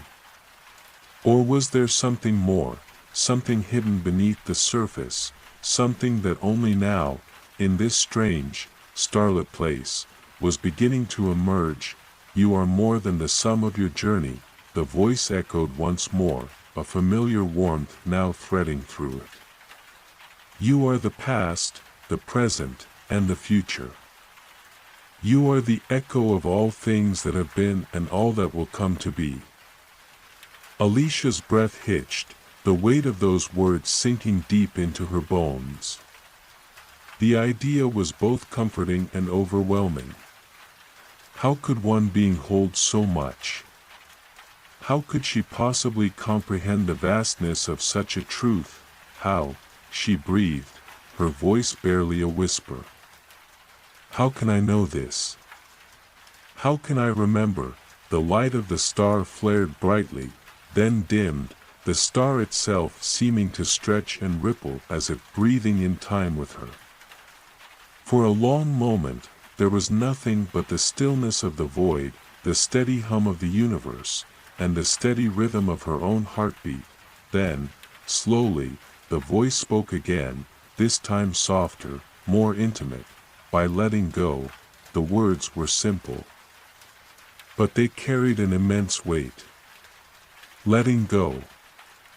She wasn't entirely sure what that meant, but the implication was clear.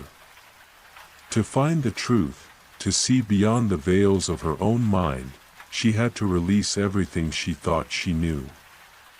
To let go of the fragments, the walls, the pieces of her identity that had defined her in the past.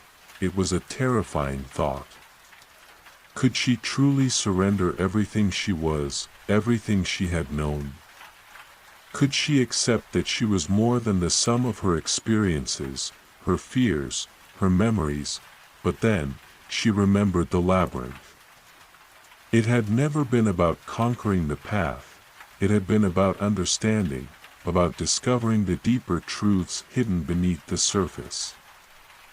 The more she had struggled against the labyrinth, the more elusive the answers had become. But in surrender, in letting go, she could open herself to the possibility of something far greater. Something that would allow her to truly see, to truly understand. Alicia closed her eyes and let out a long, steady breath, allowing the stillness to wash over her. She felt the tension in her shoulders, the grip of fear and uncertainty, slowly begin to loosen. As she stood beneath the glowing star, she felt as though the weight of the world, of her world, was beginning to fall away, and then, she let go, for the first time, truly, she let go. In that moment, everything shifted. The stars above her seemed to swirl and dance, their light expanding and contracting like waves of energy. The space around her rippled like the surface of water disturbed by a stone. Her heart raced as she felt herself pulled forward, not by the path, but by something deeper, something intrinsic to her being, and somewhere, in the quiet depths of her soul, she knew the truth. This was not the end. This was only the beginning. The moment she let go, the world around her fractured. It was as though the fabric of reality itself had been torn, and the pieces scattered, swirling in a cosmic dance. For the briefest instant, Alicia thought she might fall, that she would be swallowed by the void that seemed to stretch infinitely beneath her feet. The feeling of weightlessness, of being untethered, was dizzying, and yet, in that disorienting moment, she realized something. The fear was no longer there. There was no panic, no fight against the pull. The uncertainty was simply another part of the journey. Her thoughts were a whirlwind, but they slowed, giving way to a deep, centered clarity. The labyrinth had always been a reflection of her inner world, and now, for the first time, she could see it not as a maze of confusion, but as a map, a guide to something deeper, something more real. She closed her eyes for just a moment, and when she opened them again, the world had changed. Before her stood not the endless expanse of stars, nor the labyrinthine paths she had walked, but a vast, crystalline structure.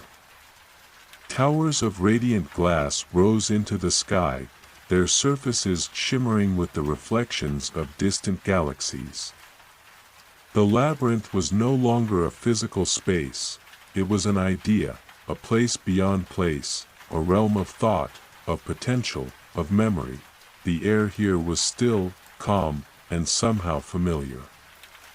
It was as though she had stepped into a dream that she had once forgotten, but now remembered in fragments, scattered like stardust at the edges of her mind. Alicia took a cautious step forward, her senses alive with the quiet hum of energy that vibrated through the crystalline structures around her. Each step echoed in the stillness. A soft, melodic sound that reverberated like the strings of a harp. There was no movement, no wind, no creatures, no signs of life, only the pulsing hum of the crystals themselves, resonating with the very essence of time and space. "You have come," a voice spoke suddenly, breaking the silence like a soft breeze. It was not the voice she had heard before, not the one that had guided her from the shadows, but something else. Something older, deeper. The voice of the labyrinth itself, perhaps, or something that transcended even that. Alicia looked around, but there was no source to the voice, no shape or form that could be discerned in the vast, crystalline space. Yet, she could feel its presence. As if it surrounded her, as if it had always been there, waiting. "You have come to the heart of the labyrinth," the voice continued, its tone rich with an ancient wisdom that seemed to echo through the very walls of the crystal towers. "To the place where all paths converge, where all choices are born, and where the truth you seek lies waiting to be discovered." Alicia's heart quickened in her chest. The heart of the labyrinth. She had always known that her journey had a purpose beyond the mere act of wandering through the twists and turns, but now, standing at the center of it all, she felt the weight of that purpose bearing down on her. "What truth?" she asked, her voice steady but filled with a quiet urgency. "What is the truth that I am meant to find?" The voice did not immediately respond. Instead, the air around her seemed to thicken, the vibrations of the crystals growing louder, deeper. The ground beneath her feet seemed to tremble, not in fear, but in anticipation, as if something was about to be revealed, something that had long been hidden, waiting for this moment. "The truth," the voice finally answered, its resonance now filled with an almost sorrowful tone, "is that you are not just a traveler. You are the key." Alicia frowned, confused. She had always known herself to be a seeker, a traveler through the labyrinths of her own mind, her own past. But to be a key. A key to what? Before she could voice her question, the crystal structures around her began to shift. Slowly, imperceptibly, the towers began to melt, to bend and twist, their sharp edges softening, their glass surfaces rippling like water disturbed by a stone.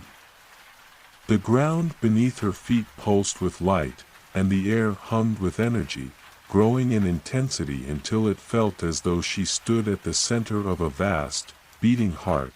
The sky overhead seemed to unravel, revealing layers of stars beyond stars, each one more distant, more unreachable than the last.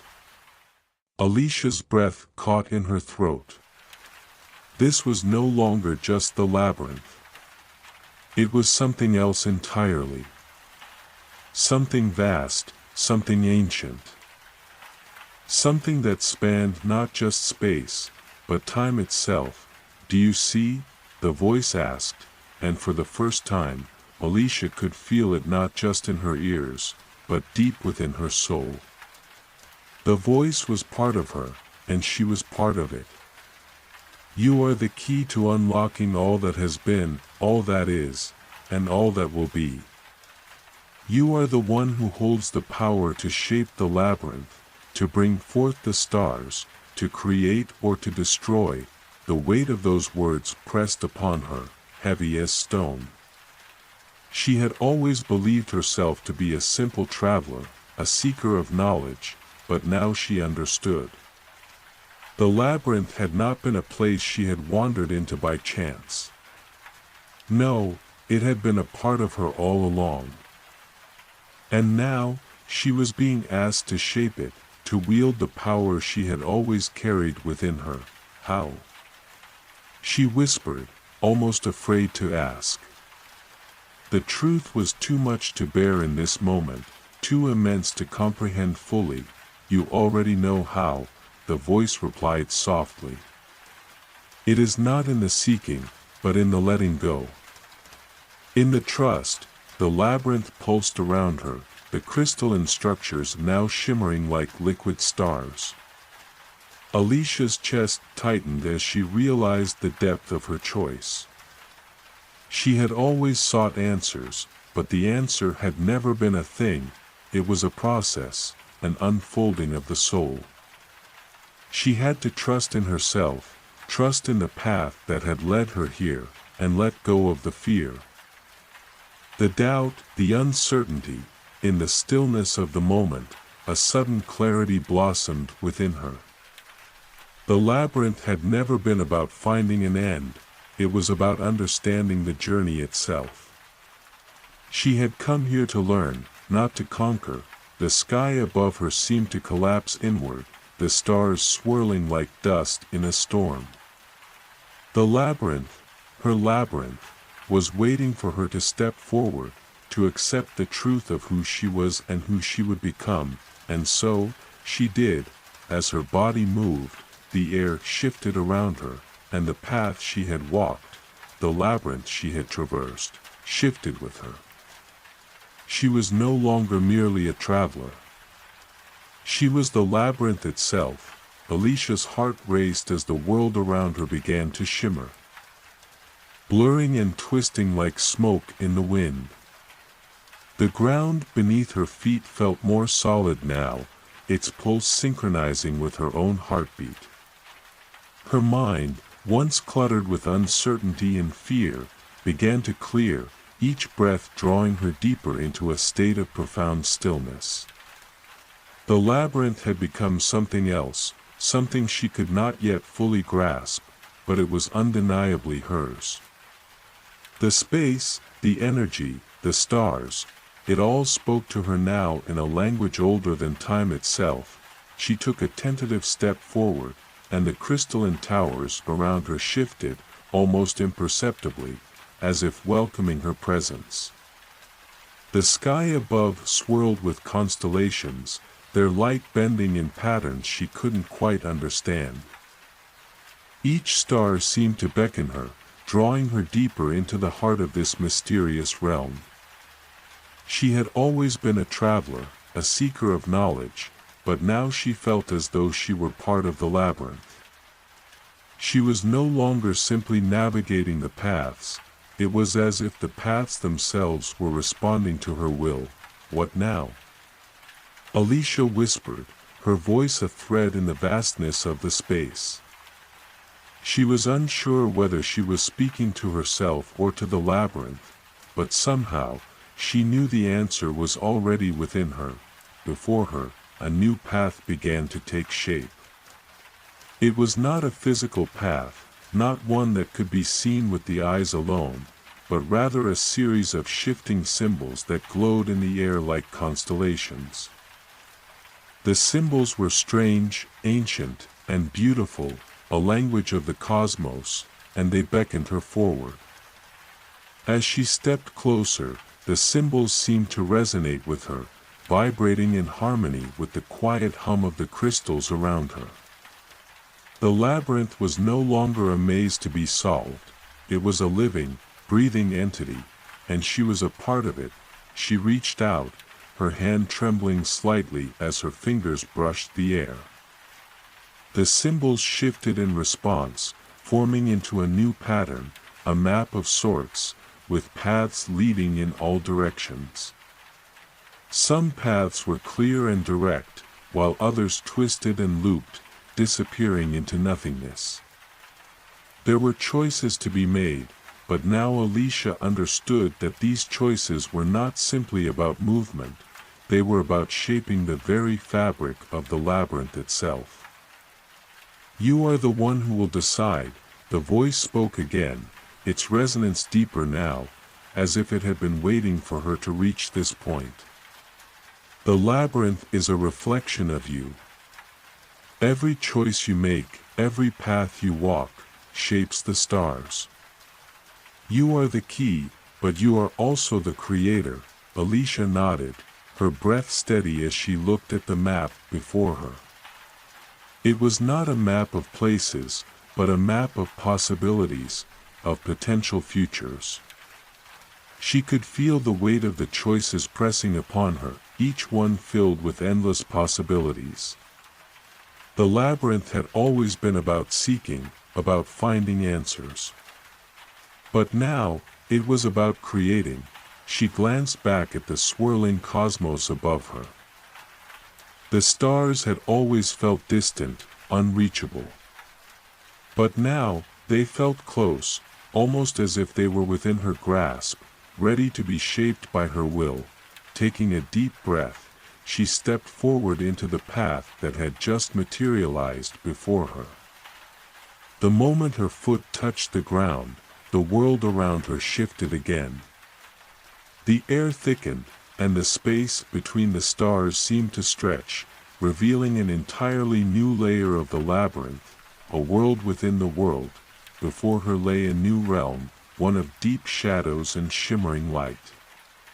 It was a place of contrasts, where the darkness was not to be feared but understood, where the light was not to be worshipped but embraced. The path ahead was unclear. The way forward a tangle of twists and turns, but Alicia felt no hesitation. She was not lost.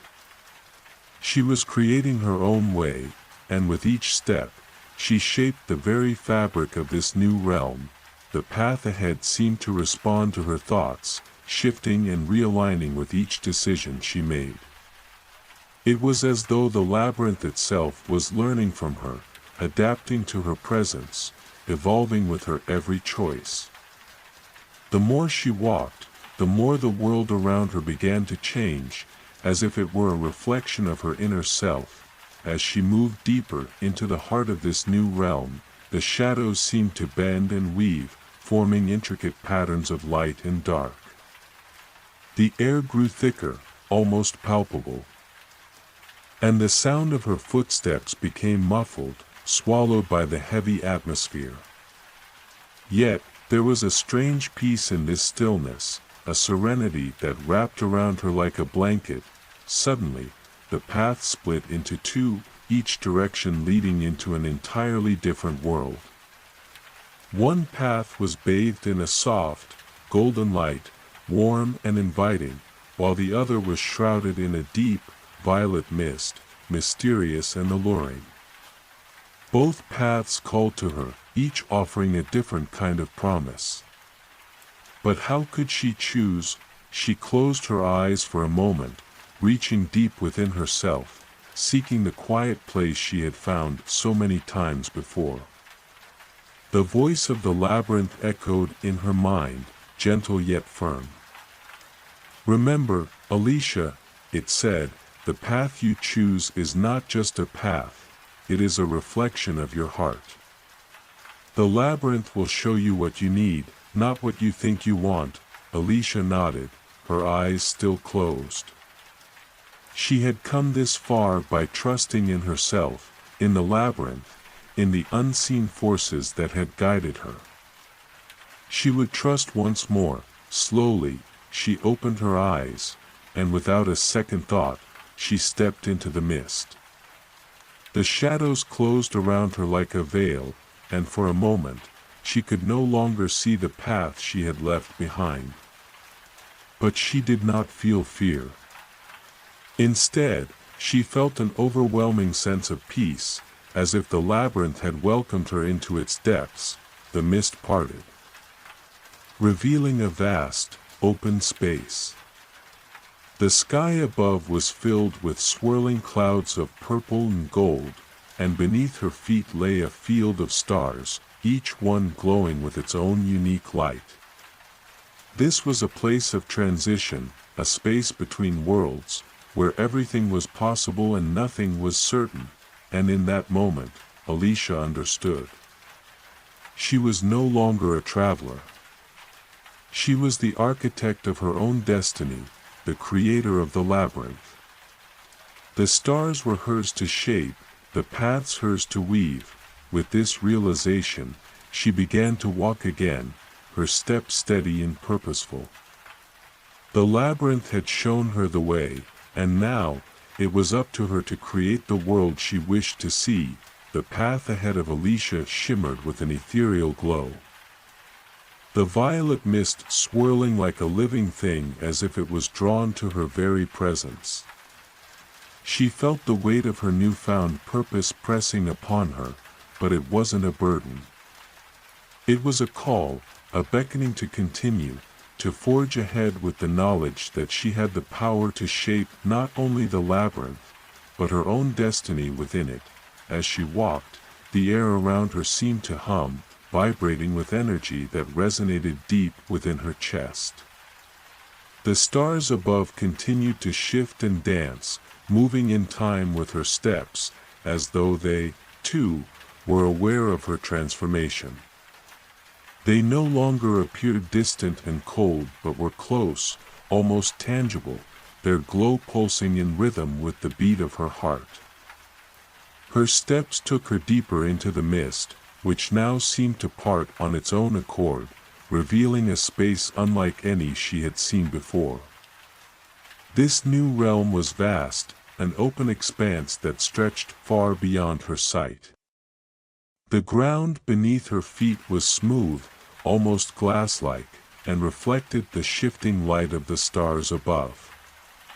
There were no walls, no boundaries, only the infinite space and the sky above, stretching out like a canvas waiting to be painted. At the center of this realm stood a structure, a tower, perhaps, or a monument, but unlike anything she had encountered in her travels through the labyrinth. It was made of the same shimmering crystal she had seen before, but now it pulsed with a deeper, more ancient energy. The tower seemed to hum in tune with the very fabric of the cosmos, as though it had been there since the beginning of time, waiting for her arrival.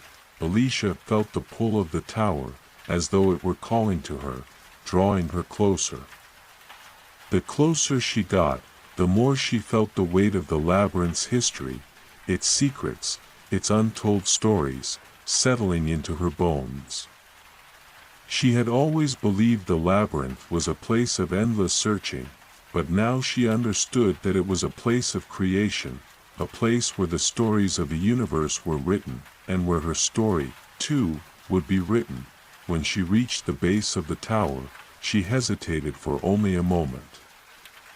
The crystal surface was smooth, its edges sharp yet inviting, the light reflecting off of it like starlight captured in the palm of a hand. She placed her hand on the surface, and the moment her skin made contact, the world around her shifted, the ground beneath her feet rumbled gently, the air thickening with the energy of the tower. The crystal began to pulse, and she felt a sudden rush of knowledge flood her mind. Visions of the labyrinth, of the paths she had walked, of the stars and the infinite spaces beyond, filled her senses. Time itself seemed to stretch and bend, looping back on itself, showing her glimpses of the past and the future. The labyrinth was not just a physical space, not just a maze of corridors and passages. It was a living entity, an ever-evolving reflection of the universe itself. It held the memories of everything that had ever existed, and in its deepest chambers, it contained the potential for everything that could be. And now, she was part of that, a key to unlocking its true nature, to bringing forth its hidden power. With a deep breath, Alicia stepped forward, her fingers tracing the surface of the tower as it pulsed with light. The air around her shimmered, and the stars above seemed to shift, their patterns rearranging like pieces of a puzzle, forming new constellations, new paths, new possibilities. The tower responded to her touch, opening before her, revealing a vast hall within. The walls of the hall were lined with the same shimmering crystal, each piece of stone alive with energy, glowing with a soft, golden light. The space stretched endlessly, its floor made of a reflective surface that mirrored the sky above. It felt like a place of transition, a space where the past and the future could exist together in harmony. Alicia walked forward, her steps echoing in the stillness. The further she ventured into the hall, the more she felt the weight of the labyrinth's presence around her, like 1,000 voices whispering in the air, telling her stories, secrets, and truths. It was as though the labyrinth had become aware of her. And in turn, she had become aware of it. They were no longer separate, they were one. At the far end of the hall, a figure appeared, standing still and silent in the center of the space. The figure was cloaked in shadows, their features hidden, but there was no mistaking the presence they emanated. It was a figure of immense power, a being that seemed to be part of the very fabric of the labyrinth itself. Alicia paused, her breath catching in her throat. She had been expecting something, but this was beyond anything she could have imagined. The figure did not move, but she could feel its gaze upon her, as though it were watching her every step, every breath. "You have arrived." The figure spoke, its voice a low, resonant sound that filled the space like the echo of a distant storm. "I have been waiting for you, Alicia. The time has come." Alicia stood frozen, her heart pounding in her chest. She wanted to speak, to ask who this figure was, but the words caught in her throat. Instead, she simply nodded, as if somehow understanding that the answers she sought would come when the time was right. "You have come far," the figure continued, its voice gentle now, as though offering comfort. "And yet, you have only begun. The labyrinth is yours to shape, but it is also a reflection of you. The choices you make, the paths you walk, will determine the future of this realm. But there is more at stake than you realize." Alicia took a deep breath, steadying herself. She had known that her journey through the labyrinth was important, but now she understood that it was not just her own fate that was tied to this place. The labyrinth was a living, breathing entity, a reflection of the universe itself, and its future, its very existence, was in her hands. "What must I do?" she asked, her voice steady but filled with urgency. The figure stepped forward, its shadowy form shifting like smoke, and extended a hand. The gesture was both an invitation and a command. As Alicia took a hesitant step toward the figure, she felt the labyrinth's energy surge around her. A rush of power that made her skin tingle. "You must choose," the figure said, its voice now resonating with a deeper, more ancient tone. "The labyrinth has always existed in balance, a dance of creation and destruction, light and dark. But now, that balance is in jeopardy. There are forces at play that seek to unmake everything. Only you can stop them." Alicia's heart raced. The weight of the responsibility bore down on her, but she did not falter. She was ready. She had always been ready, and with that, she stepped forward, her hand reaching toward the figure's outstretched one. Alicia's hand met the shadowy figure's, and the moment their fingers touched, a surge of energy shot through her. It was as though the very essence of the labyrinth had recognized her, her choices, her thoughts, her very being, and she was no longer just a traveler within its bounds, but an integral part of it. The air around them hummed with an intensity that almost seemed alive, swirling in ever-tightening spirals. The figure's form seemed to shift, becoming less defined, and for the briefest moment, Alicia thought she saw the face of someone she knew, her own face, but older, wiser, perhaps more resolute. The image flickered and disappeared as quickly as it came, leaving her with only the lingering sensation of a connection she could not fully understand. "You must prepare yourself, Alicia." The figure spoke once more, its voice now more resonant, as if echoing from the farthest reaches of the universe itself. "The choices you make now will shape the very fabric of reality. You are the key, the force that will tip the balance one way or the other. The labyrinth itself is waiting for you to awaken its full potential. Alicia took a slow, steady breath. She felt the weight of the figure's words settling within her, a profound truth that seemed both impossible to grasp and yet undeniably real. The labyrinth had always been a place of mystery, of confusion, but now she realized it was more than that. It was a living entity, a cosmic force that existed beyond the boundaries of time and space. And now, it was her responsibility to steer it toward a future of creation and growth, or destruction and decay. How do I begin? She asked, her voice steady despite the rising tide of uncertainty within her. She had known this moment would come, but the reality of it was still overwhelming. Her journey was no longer just about survival or discovery, it was about the fate of everything she had ever known. The figure before her seemed to contemplate her question for a long moment, its shadowy form shifting and rippling with the energy of the labyrinth itself. You must first understand what the labyrinth truly is, the figure said at last. It is not a place of mere wandering.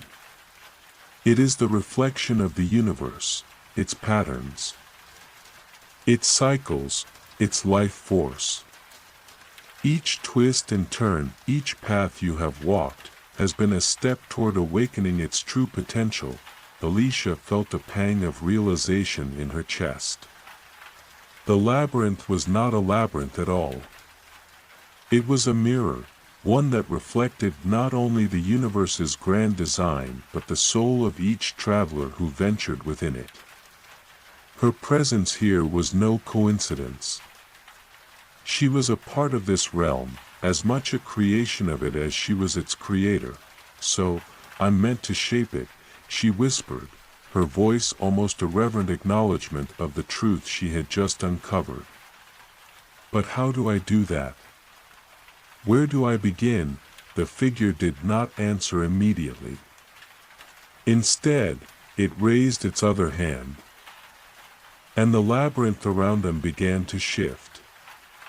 The walls of the crystalline hall rippled like water, and the floor beneath her feet shimmered, forming new paths that stretched out before her, impossibly long and winding. Stars above swirled in new constellations, their light brightening and dimming in time with her breath. You must face the heart of the labyrinth, the figure said, its voice now infused with a gravity that seemed to pull at her very soul. There, you will discover the true source of the labyrinth's power. But be warned, what you find may not be what you expect. A chill ran through Alicia as she gazed upon the paths that had unfolded before her.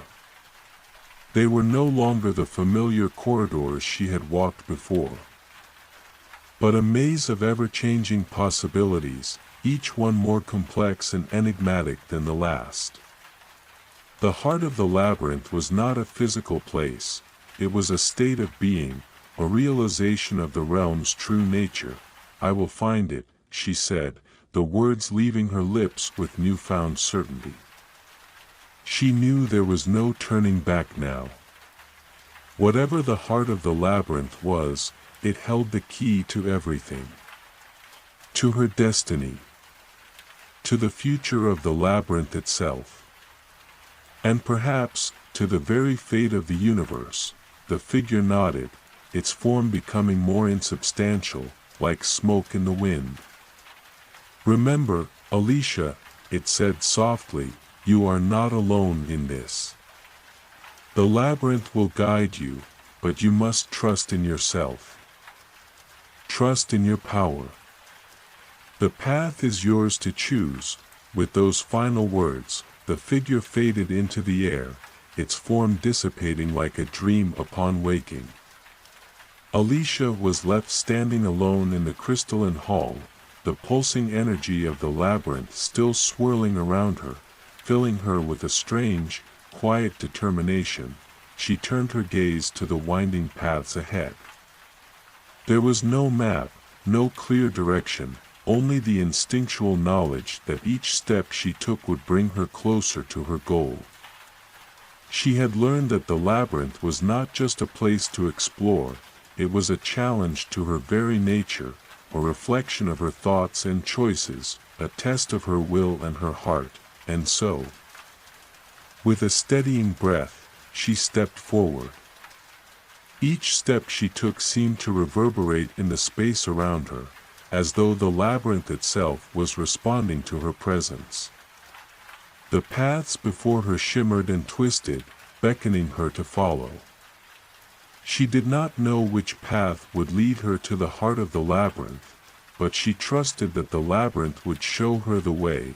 As she walked, the stars above her seemed to shine brighter, their light pulsing in time with her steps. The air around her hummed with energy, and she felt a growing sense of clarity, as though the more she walked, the more the labyrinth itself was revealing its secrets to her. She could feel the weight of the power within her. The vast potential that lay just beneath the surface of her consciousness, waiting to be unlocked. Hours passed, or perhaps days. Time no longer seemed to matter in this strange place. The labyrinthine paths twisted and turned, but Alicia did not hesitate. Each choice she made, each turn she took, felt like a step closer to understanding the true nature of the labyrinth, and to unlocking her own potential. At last, she arrived at a clearing in the center of the labyrinth, where the ground beneath her feet was smooth and silver, and the stars above formed a perfect circle, their light casting a pale glow over the space. In the center of the clearing stood a stone pedestal, on top of which rested a glowing crystal. Alicia approached the pedestal, her heart beating faster as she gazed at the crystal. It was unlike anything she had seen before, a deep, pulsing blue, its surface reflecting the stars above, as though it contained the very essence of the universe within it. She reached out to touch the crystal, and as her fingers brushed against its surface, a surge of energy filled her being, flooding her senses with visions of the labyrinth, of creation, and of destruction. The power of the labyrinth, the power of the stars themselves, surged through her, and she understood, this was the heart of the labyrinth. And it was hers to command. Alicia's fingers lingered on the smooth surface of the crystal, the flood of sensations overwhelming her senses. The world around her seemed to dissolve, and for a brief, eternal moment, she was not just a traveler in the labyrinth. She was part of it, woven into its very fabric. The energy coursing through her was beyond description, both familiar and foreign, as if it were an ancient force awakening from a deep slumber. The visions began to come faster, clearer, swirling like a galaxy of thought. She saw the labyrinth stretching across countless dimensions, twisting through time and space. She saw herself, but not as she was now, a solitary wanderer. No, she saw herself standing before vast, swirling tides of light and shadow, her hands raised to the heavens, guiding the stars themselves.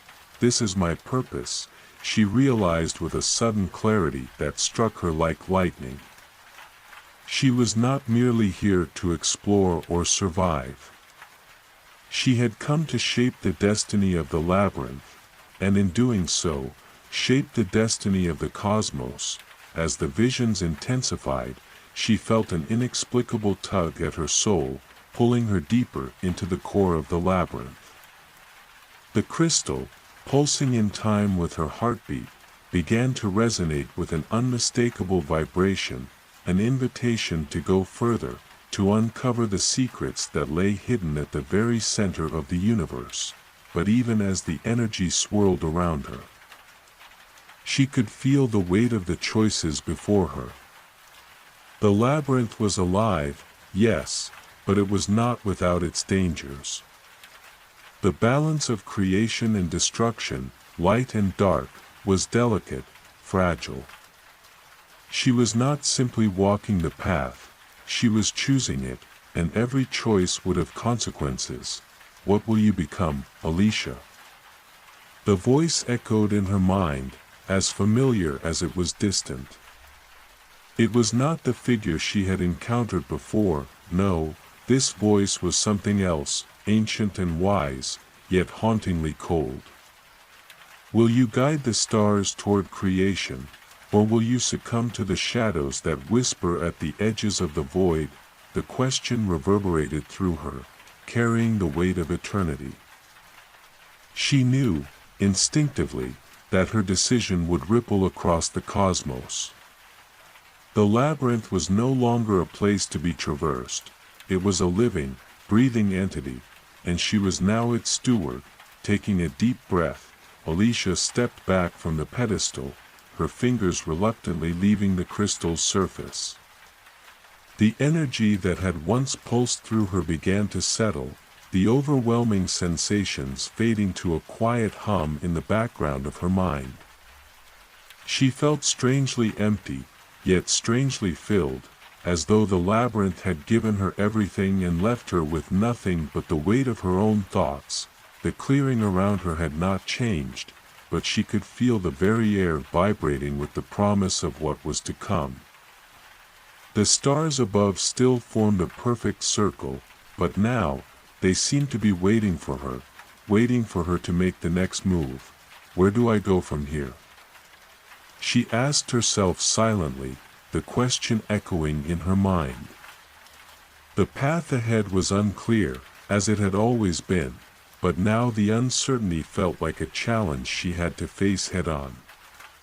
She could no longer afford to wander aimlessly through the labyrinthine paths, she had to make a choice. And she knew it was not a decision that could be taken lightly. Turning her gaze away from the pedestal, Alicia looked around, searching for any sign, any clue, that could guide her next step.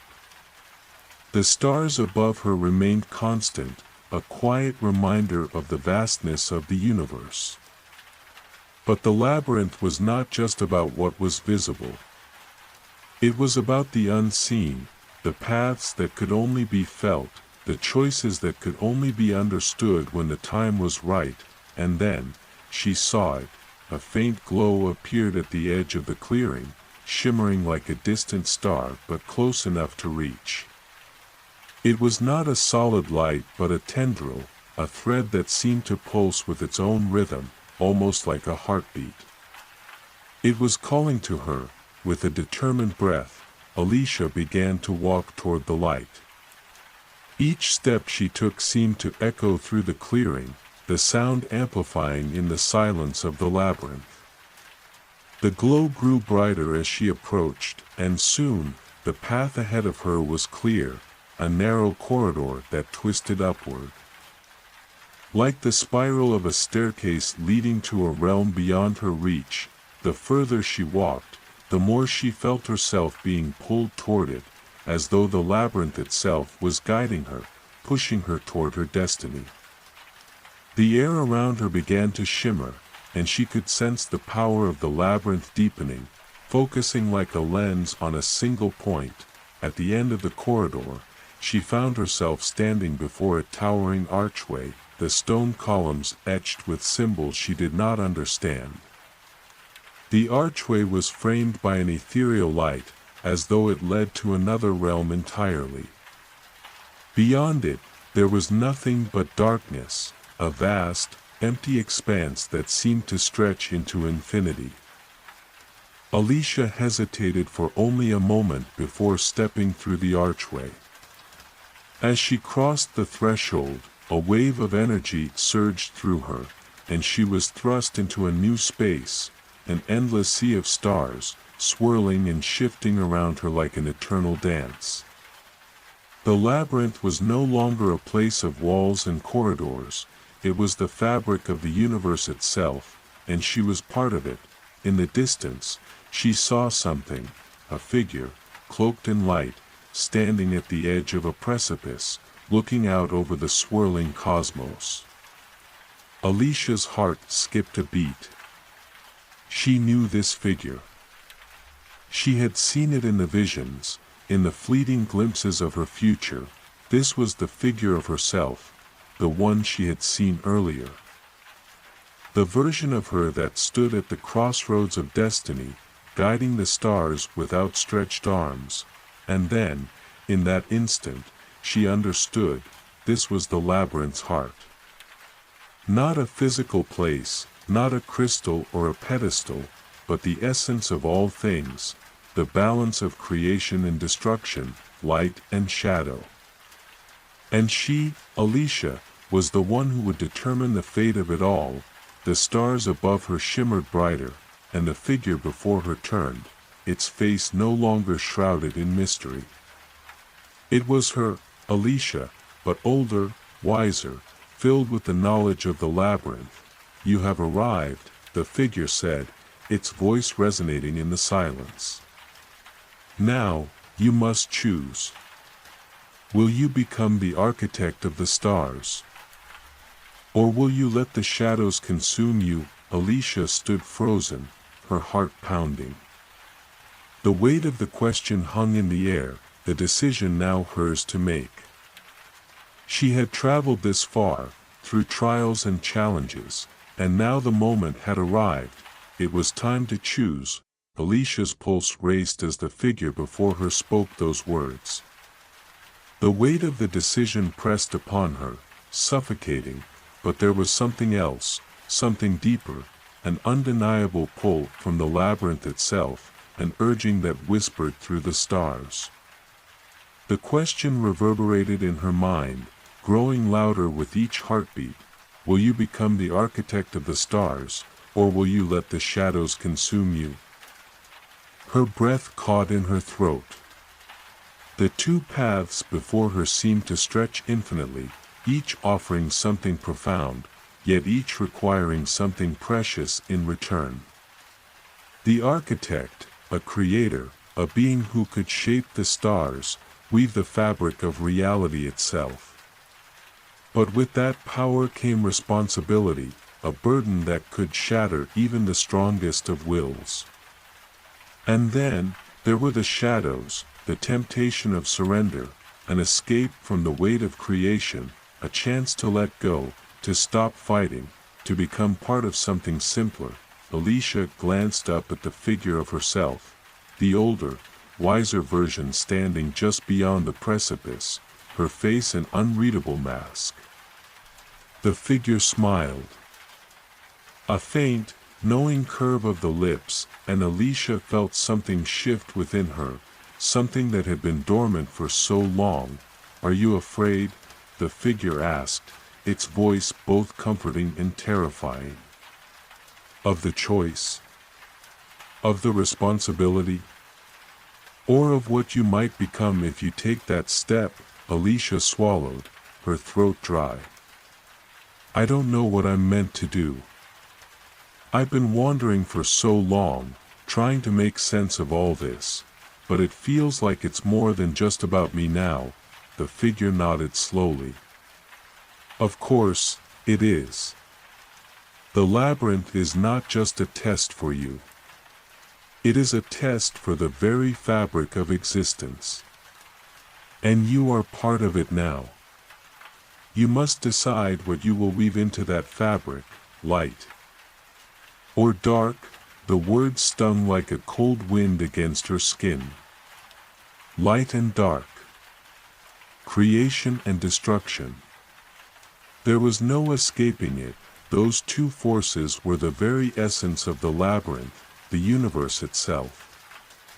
Every star, every planet, every path in the endless maze had been born from the dance of these forces. To become the architect meant to take on that duality, to create, but also to destroy when necessary. To balance the impossible, but... Alicia began, her voice barely a whisper, "If I choose one, won't I destroy the other? Will there be anything left for anyone else?" the figure's eyes softened, a trace of something ancient and deep flickering within them. "That is the true question," it said. "The labyrinth does not offer easy answers, nor does it promise safety. What you choose will shape everything, the stars, the paths, the very essence of reality. And yes, there will be consequences. The question is not whether something will be destroyed, but whether the destruction will lead to creation, or to chaos." Alicia's heart thundered in her chest. Chaos. It was the thing she feared most, the endless, unpredictable force that could tear apart the very foundations of the labyrinth. She had seen it before, in the dark corners of the paths she had walked, in the flashes of nightmares that had haunted her dreams. The shadows were real as the light. And once unleashed, they could never be fully contained. "Is it worth it?" she asked, her voice trembling. "Is it worth the risk?" The figure's gaze did not waver. "That is for you to decide.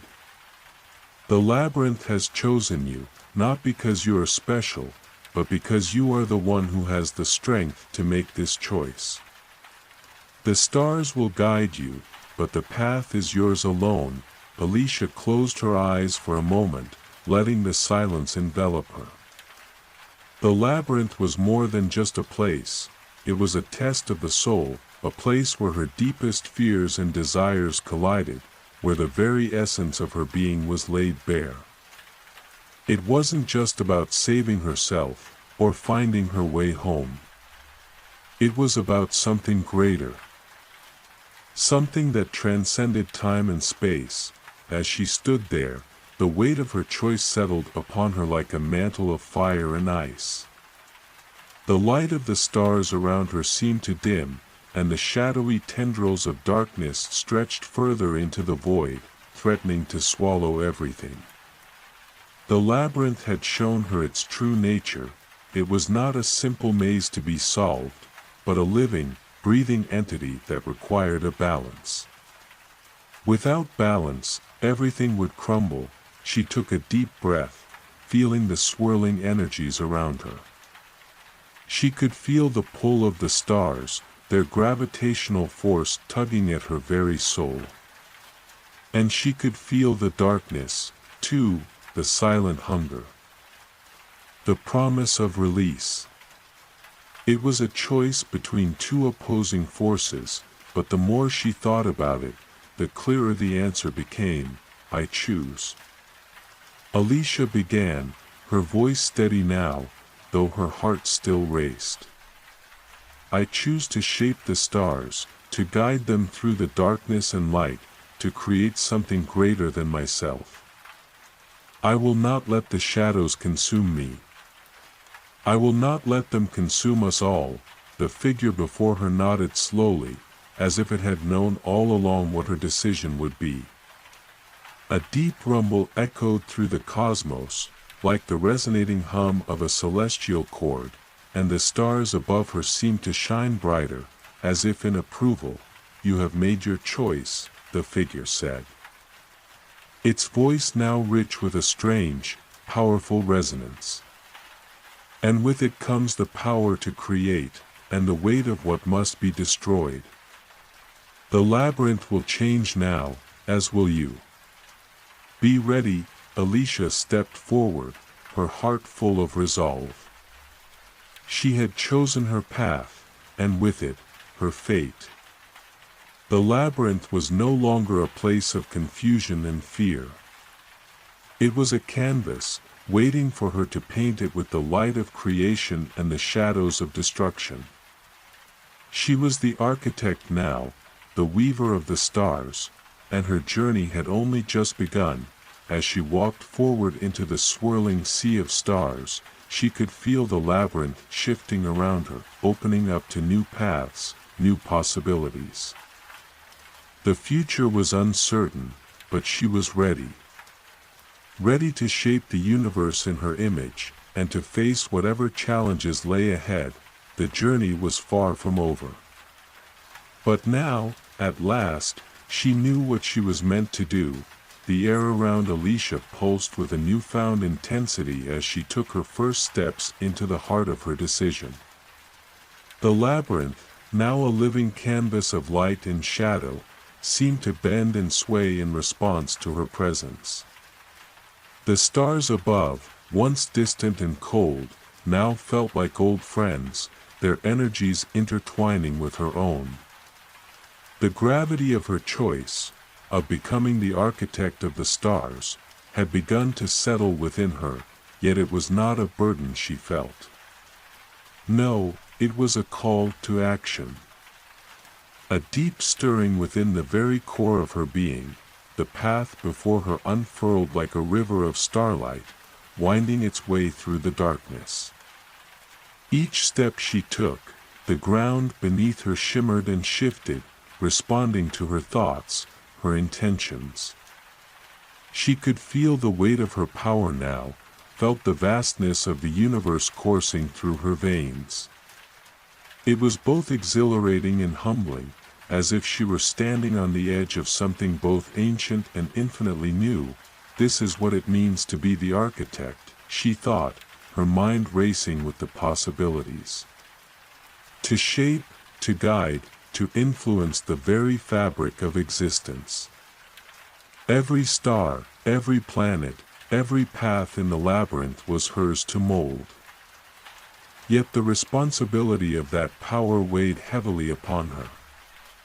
With the ability to create came the necessity of destruction. She was not just a creator, she was a force of balance, tasked with ensuring that one did not outshine the other. Light and shadow, creation and destruction, both were necessary for the universe to function. Her gaze shifted to the figure standing in the distance. It had been there since the moment she had made her choice, the figure of herself, an older, wiser version, standing tall and unyielding against the backdrop of the swirling cosmos. There was something both familiar and foreign about the figure. It was as if she were seeing herself, yet not. As if the woman before her was a reflection of all that she could become. Both the triumph and the sacrifice, the beauty and the terror of what lay ahead, Alicia felt a strange compulsion to approach the figure, to bridge the distance that separated them. She was not sure what she would find once she did, but her heart beat faster with the need to understand, to unlock the mysteries of what the labyrinth had been trying to teach her all along. As she walked toward the figure, the path before her seemed to open up further, revealing an expanse of stars so vast it felt as though the entire universe had been laid out for her to navigate. The figure did not move, did not speak, but Alicia could feel her gaze upon her, as though waiting for something, waiting for the right moment. When she was only a few steps away, the figure finally spoke, its voice a deep resonance that reverberated through the very fabric of reality.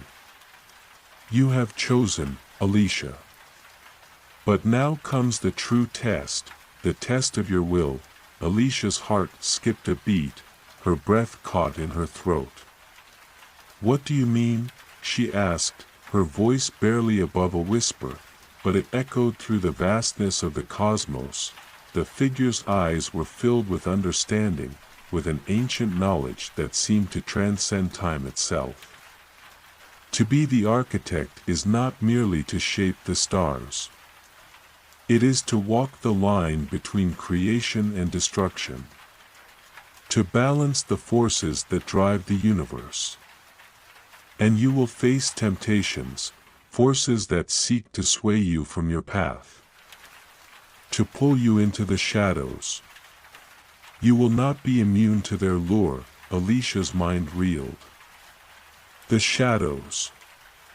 She had seen them before, those dark tendrils, reaching out from the void, whispering promises of release, of freedom from the weight of responsibility. The choice to surrender, to let go of the burden, had always been there, lingering in the corners of her mind. But now, the figure before her was warning her.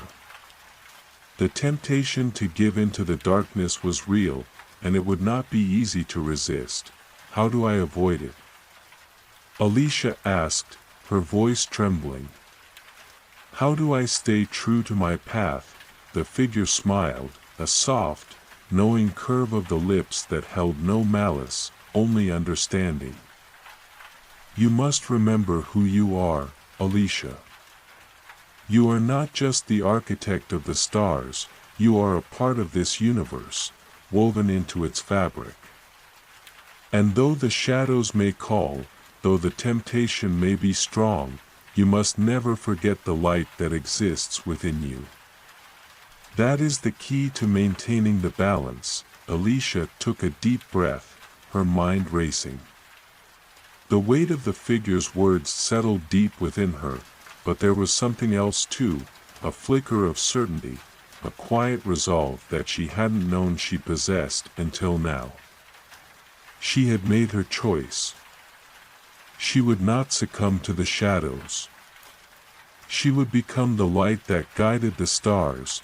I will not falter, she said, her voice steady, though her heart was filled with uncertainty. I will not let the shadows take me.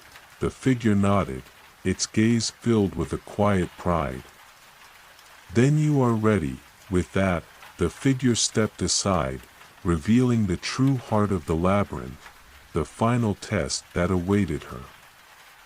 It was not a trial of strength or skill, but of her very soul. The labyrinth had brought her here, had guided her to this point, and now it was up to her to prove that she could carry the weight of creation. Before her stood a massive, swirling vortex of light and shadow, a chaotic dance of energy that seemed to pulse with a life of its own. It was the very essence of the labyrinth, the source from which all things had come, and the force that kept the universe in balance. To navigate it, to control it, was the true challenge of the architect. Alicia stepped forward, her feet steady, her heart resolute. The vortex seemed to draw her in, its pull undeniable. But she was not afraid. She was ready. She had made her choice, and with it, she was prepared to face whatever the labyrinth had in store. As she reached the edge of the vortex, a brilliant light flashed before her eyes, and she stepped into the unknown. Alicia's world exploded into light as she stepped into the vortex, the overwhelming radiance consuming her entire being. For a moment, it felt as though time itself had ceased to exist, as if the universe held its breath in anticipation of what would come next. The force of the energy surrounding her was both exhilarating and terrifying. It was as if she were floating in a vast ocean of pure creation, with no anchor to hold her steady, no solid ground beneath her feet. But even as the light enveloped her, Alicia felt an undeniable pull, a gravitational force that seemed to guide her deeper into the swirling maelstrom. She could sense the labyrinth's heartbeat now, thumping in rhythm with her own, an ancient pulse that resonated through her entire being. It was a sound she could feel in her bones, in the very fabric of her soul, and then, just as suddenly as it had begun, the light faded, leaving her standing at the center of a vast, otherworldly landscape. The stars above were no longer distant points of light, they were alive, swirling in constellations that shifted and twisted in patterns Alicia had never seen before. The sky itself was a tapestry of luminous threads, weaving in and out of each other like a celestial dance. The very air around her seemed to hum with the energy of creation itself, and the ground beneath her feet pulsed with the steady rhythm of life. She stood at the threshold of something vast, something beyond comprehension. The labyrinth had brought her here, to the heart of the cosmos, where the forces of light and darkness converged. It was both beautiful and terrifying, a place where the very essence of existence collided and merged into something greater than itself. Before her, the figure of herself stood, older and wiser than before, a beacon of light in the swirling void. The figure's face was serene, but there was a trace of something else in her eyes, an understanding of the immense responsibility that Alicia now carried. The figure gestured for her to approach, and with a deep breath, Alicia did. As she drew closer, the figure spoke, its voice soft yet carrying the weight of an eternity's worth of wisdom. "You have come far, Alicia," it said. "But this is where your journey truly begins." Alicia nodded, her heart heavy with the knowledge of what was to come. She had made her choice. She had chosen to become the architect, to shape the stars and guide the forces of creation and destruction. But now, the true test awaited her. "You are now the keeper of the balance," the figure continued. "You will face challenges, temptations, and forces that seek to sway you from your path. The shadows will rise, and the light will flicker. It will be up to you to maintain the equilibrium, to ensure that neither light nor darkness dominates, but that they exist in harmony." Alicia's mind swirled with the enormity of the task before her. The labyrinth had never been just a puzzle to solve, it was a living, breathing entity, a reflection of the universe itself, and she was now a part of it. She would be responsible for its very existence, for the balance of creation and destruction. But could she truly bear such a weight?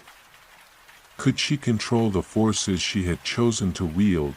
The figure seemed to sense her hesitation, its expression softening.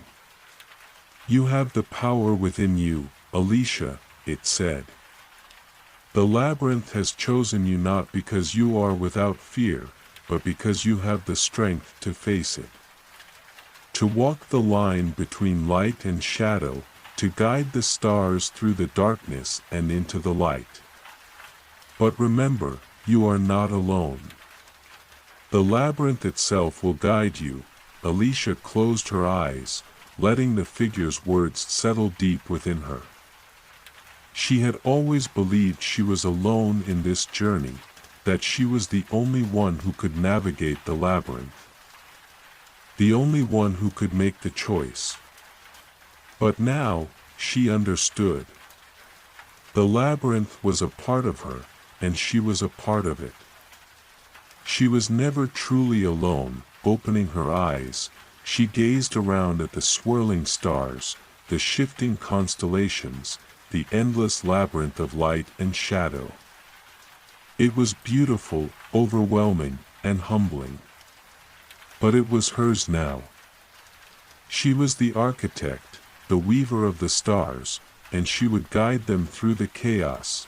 The figure before her smiled, a knowing, proud smile. "You are ready," it said. "The first step is to create. To shape the stars, to bring forth new life, new possibilities. But be mindful, for with creation comes destruction. The shadows will not wait." Alicia nodded, her heart steady now, her resolve firm. She was ready. The time had come to begin. She raised her arms, and as she did, the stars above her began to shift. The swirling constellations parted, forming a pattern she had seen before, an ancient symbol, one she recognized but could not place. It was as if the very stars were responding to her will, bending and twisting in ways that were both familiar and strange. The soft, pulsing light emanated from her hands, rippling outward like a wave across the cosmos. She could feel the energy, the raw power, flowing through her, filling the void with possibilities. The labyrinth was hers to shape, and with it, the universe itself. But even as the light spread, a flicker of darkness stirred at the edges of the cosmos. The shadows were watching, waiting for their moment. Alicia could feel them, their cold presence just beyond the reach of her creation. She knew they would not let her shape the stars without a challenge. The balance would not be easy to maintain. She steeled herself for what was to come. The labyrinth was a delicate web, and she was its weaver. One wrong move, one misstep, and everything could unravel, but she would not falter. She would not let the darkness consume the light. As the stars shifted and swirled around her, Alicia took a deep breath and began to weave. The stars pulsed beneath her fingertips, their ancient light rippling and shuddering in response to her will. Alicia felt an overwhelming sense of purpose as the labyrinth stretched out before her, its vast and intricate network unfolding like a map that only she could read. Every flicker of starlight, every wisp of shadow, was within her grasp, bending and swirling in ways she never could have imagined before. She took another deep breath, her chest rising and falling in time with the rhythm of the stars. The universe was hers to shape, and she could feel the weight of that responsibility pressing upon her with every heartbeat. But there was something more. There was a surge of power in her veins, a quiet strength that had been growing within her since the moment she had first stepped into the labyrinth. It was as if the very energy of creation had become one with her, and she could sense the vast, endless possibilities stretching out before her. The labyrinth hummed with life, the walls of stars and shadow pulsing like the heartbeat of a living entity. She could feel its ancient power thrumming around her, guiding her movements as she crafted the constellations. With each delicate stroke, new shapes emerged, constellations she had only seen in fleeting dreams, now brought to life under her hands. The stars twisted and turned, weaving together in intricate patterns, forming galaxies, nebulae, and celestial bodies that had never existed before, yet, as she worked, she could feel the subtle tension in the air.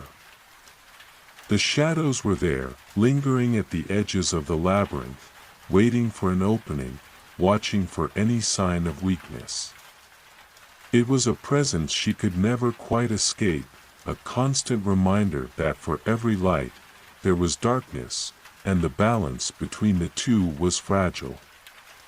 The labyrinth, she now realized, was not just a place to create, it was a place to maintain that delicate balance, to guard against the ever-encroaching void that threatened to swallow the stars. A flicker of coldness swept over her as she continued to weave, the stars swirling faster around her. The shadows stirred, and Alicia could feel them shifting, moving like a shadow at the corner of her eye.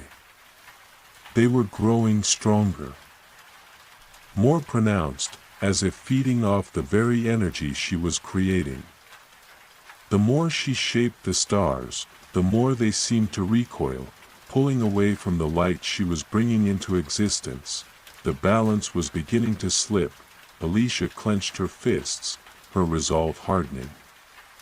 She could not let the darkness win. She had chosen this path. She had chosen to be the architect, to guide the stars, and to ensure the balance was maintained. The shadows may have been patient, but she would not falter.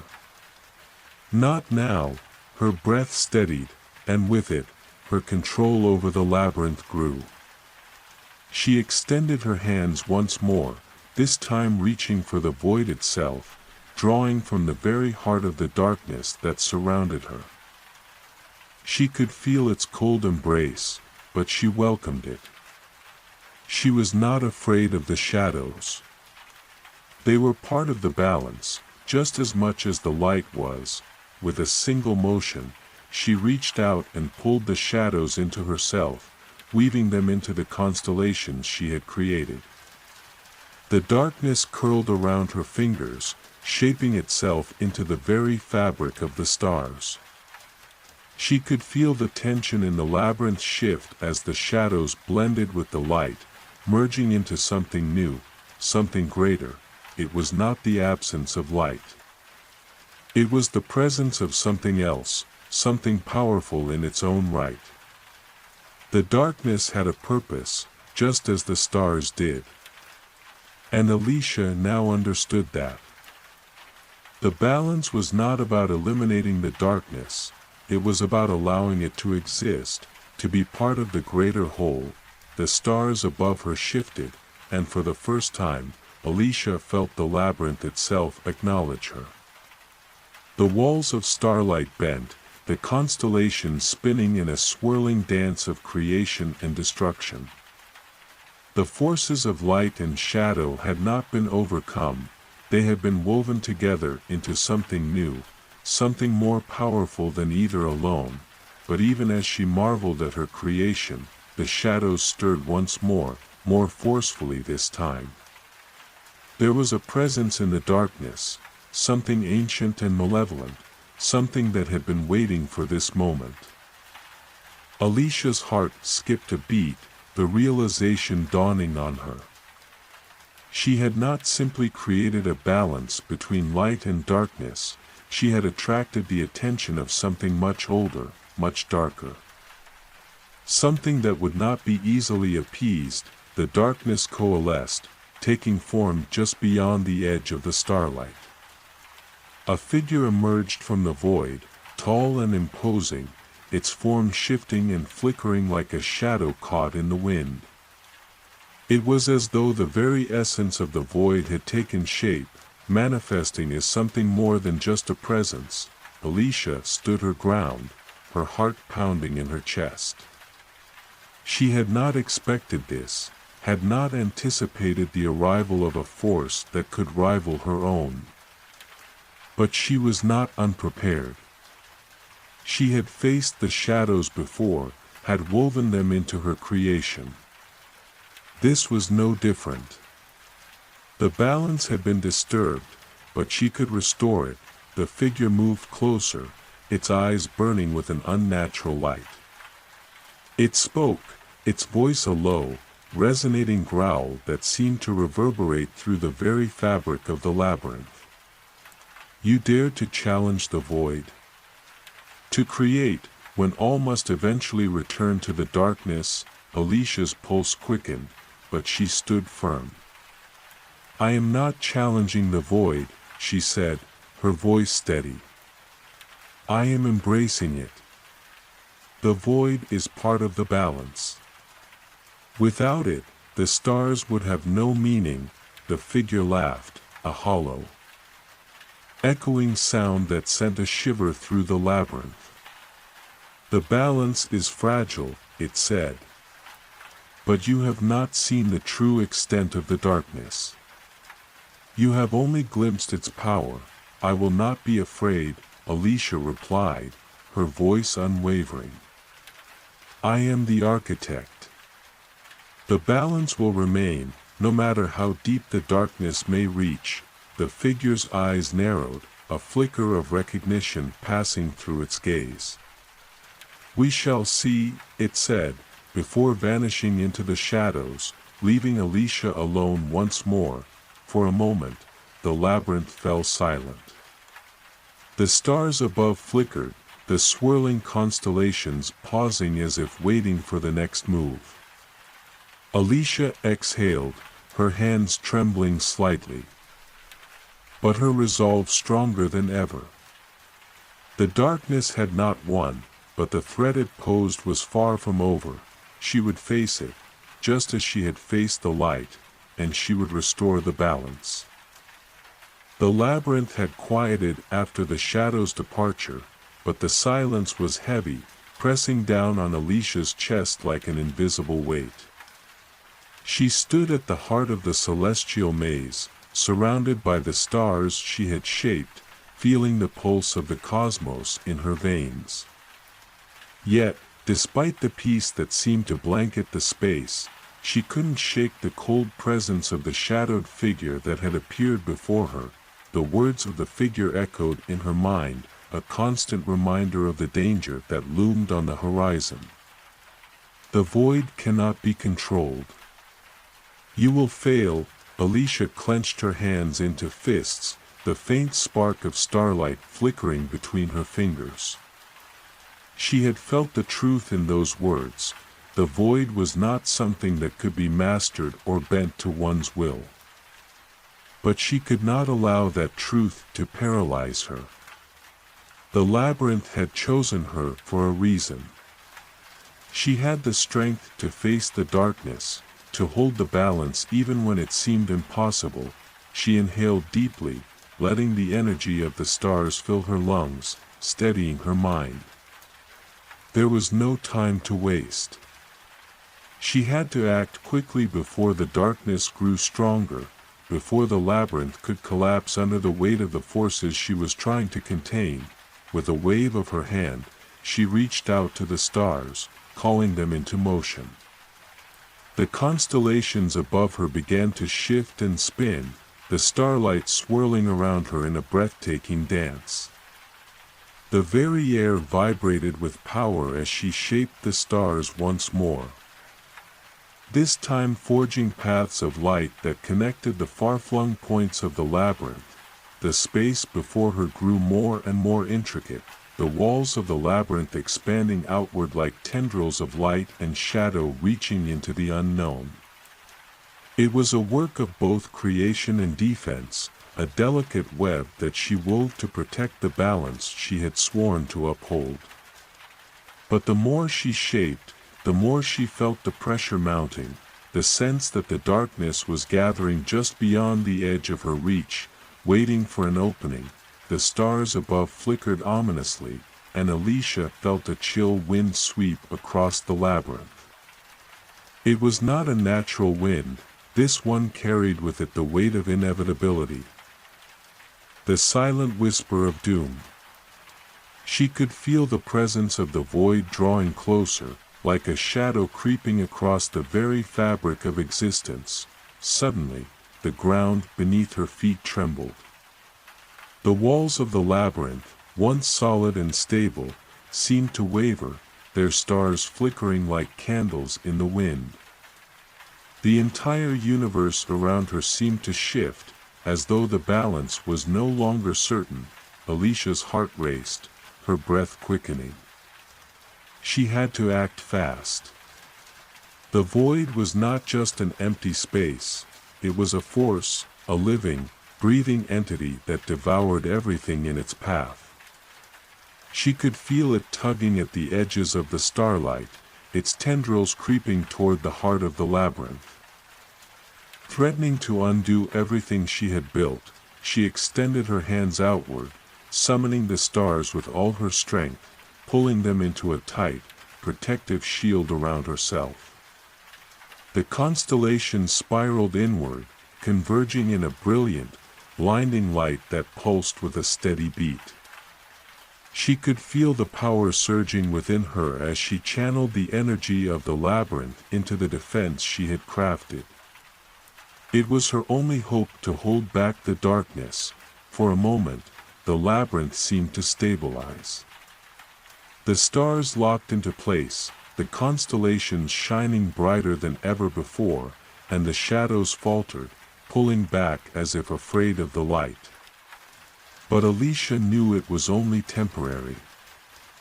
The void was patient. It would wait for its moment to strike again. Her hands trembled as she held the stars in place.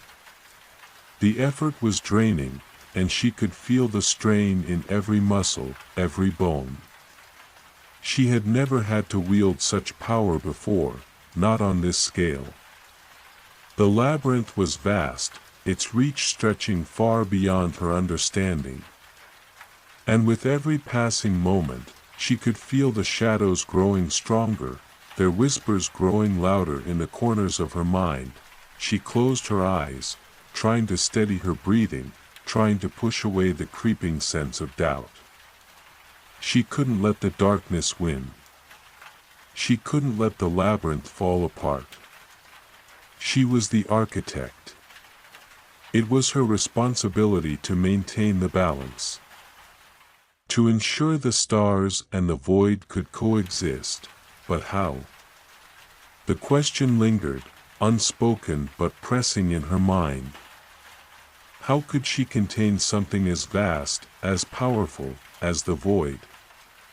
How could she hold back the darkness when it was so deeply woven into the fabric of existence? The answer came to her in a sudden, blinding realization. The labyrinth itself was not just a tool, it was a reflection of herself.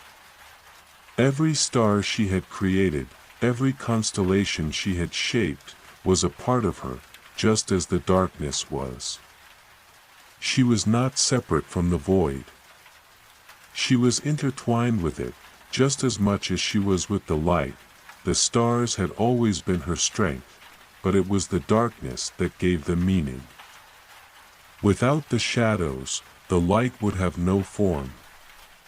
Without the void, there would be no space for creation. The balance was not about controlling one force over the other, it was about understanding that both light and darkness were needed. They were two sides of the same coin. Alicia took another deep breath, and as she did, she felt the labyrinth shift once more. The walls of stars began to soften, blending into the darkness, merging with the void. The separation between light and shadow became less distinct, the boundaries fading until they were no longer separate forces, but a unified whole. The darkness began to recede, not because it had been defeated, but because it had been accepted. Woven into the very fabric of the labyrinth. The void was no longer something to be feared or resisted. It was part of the balance, part of the universe that she had sworn to protect. As the stars settled into their new patterns, Alicia felt a sense of peace wash over her. The labyrinth had stabilized, the balance restored. The darkness no longer loomed on the horizon, it was part of the creation now, part of the whole. And she was no longer just its architect. She was a part of it too, a living embodiment of both light and shadow, but she knew this peace would not last forever. The labyrinth was a living entity, always shifting, always changing. The balance she had created could be undone just as easily as it had been formed. But for now, she had done what was needed. She had shaped the stars, woven the darkness, and brought harmony to the cosmos. For now, at least, the labyrinth was at peace. The peace Alicia had so carefully woven into the labyrinth was fragile, like the delicate shimmer of starlight across an endless void. She stood within its heart, her hands still raised, the last traces of her creation hovering in the air, like threads of silver weaving through the dark fabric of the universe. The labyrinth, now a balanced reflection of both light and shadow, seemed to hum softly, a steady beat in time with her own heart. It was as though the entire cosmos breathed with her, in sync with her every motion. But deep within her, she knew the labyrinth was never truly still. Just as the stars flickered and the constellations turned, the labyrinth shifted. She had learned to feel it, to read the subtle tremors and quiet whispers that came from beyond its walls. Something was stirring. The stars above her flickered, their light pulsing faintly, and for a moment, she thought she saw shadows moving in the corners of her vision. A chill ran through her, the unmistakable sensation of something watching, something waiting. She couldn't ignore it anymore. The darkness was not gone, it was merely hiding, waiting for the perfect moment to strike. Alicia clenched her fists, steadying herself. She had already faced the void once before, but this felt different. There was a growing tension in the air, a vibration that came from deep within the labyrinth, something that echoed not just in the stars, but in the very fabric of reality itself. She closed her eyes, reaching out with her senses. The labyrinth responded, shifting, its stars flickering in response to her presence. But there was something else, a pull, a call from beyond the boundaries of the labyrinth. It was faint, like the softest whisper on the wind, but it was there, undeniable and strong. It was the void. It was calling to her, her heart quickened. She could feel the darkness now, closer than ever before. Like an invisible presence creeping along the edges of the labyrinth. It was no longer a distant threat, it was right beneath her feet, surrounding her, a whisper in the back of her mind that tugged at her thoughts, urging her to listen, to surrender. She opened her eyes, the stars above her now swirling in patterns she did not create. They were moving of their own accord, flickering with an unfamiliar intensity. The labyrinth was responding to the call of the void. But it was not just the labyrinth that was shifting. Alicia felt something else, the pressure of a distant presence, vast and ancient, reaching out through the cracks in the fabric of the universe. The realization hit her like a bolt of lightning. The void is not just waiting to consume the labyrinth. It is trying to merge with it. Her breath caught in her throat as she saw it, faint but unmistakable, a tear in the fabric of the labyrinth, a rift that had opened between the stars and the shadows. It was small, just a glimmer, but she knew that if it went unchecked, it would grow, and the balance she had so carefully forged would crumble. She didn't have time to hesitate. She had to act now, before the void could tear the labyrinth apart. Alicia reached forward, her hands trembling as she called upon the stars once more. This time, she wasn't just shaping constellations, she was trying to mend the very fabric of the labyrinth itself.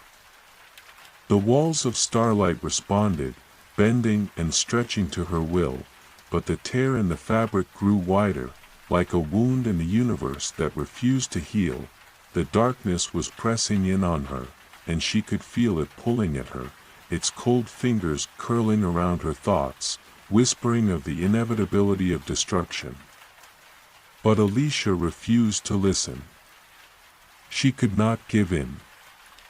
The labyrinth was hers to protect, and she would do whatever it took to keep the balance intact. Her hands glowed with starlight, her power surging as she wove the fabric of the labyrinth back together. The stars pulsed around her, their energy rippling through the air, and the tear began to close, inch by inch. The darkness recoiling as the light fought back. But even as she pushed the void away, she could feel its presence growing stronger, the rift pulling at her with a relentless force. She had underestimated the strength of the darkness. It was not simply a force of nature, it was an ancient, sentient entity, one that had existed long before the labyrinth, before the stars, before the universe itself. It was a force that sought to unravel the very essence of existence.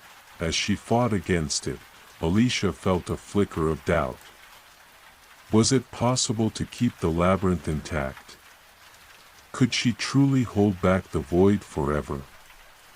She had given everything to create this place, to bring balance to the stars and the shadows. But the void was relentless, patient, and far more powerful than she had ever realized. Her breath came faster, her mind racing, and she felt a growing sense of fear. But in that moment of doubt, a flicker of light shone through the darkness. A memory, a distant whisper, called to her. It was the voice of the labyrinth itself. The balance must be maintained. You are not alone. Alicia's eyes snapped open. She had never been alone in this. The labyrinth was not just hers, it was the sum of everything that existed, the intersection of light and shadow, of stars and void. It was alive, and it was with her. She was not the only one holding the balance, her resolve solidified. She would not fail. Not now. Not when the very essence of existence hung in the balance. She reached out again, this time not with just her own strength, but with the full power of the labyrinth, drawing upon the energy of the stars and the shadows, weaving them together into a single, unified force. The labyrinth roared to life, its energy surging through her, and the tear in the fabric began to close, the rift shrinking as the stars and shadows fought as one. The void screamed in fury, its cold presence pressing against her, but Alicia did not falter. She poured everything she had into the labyrinth, trusting that the balance she had created was not just a creation of her own, it was the universe itself. A living, breathing entity that would protect itself. The rift began to close, the void retreating, its presence fading as the stars reclaimed their space. The labyrinth settled into place, its walls solidifying once more, the constellations twinkling in peaceful harmony. Alicia collapsed to her knees, her body trembling with exhaustion. She had done it. The void had been held back, for now. But she knew the battle was far from over.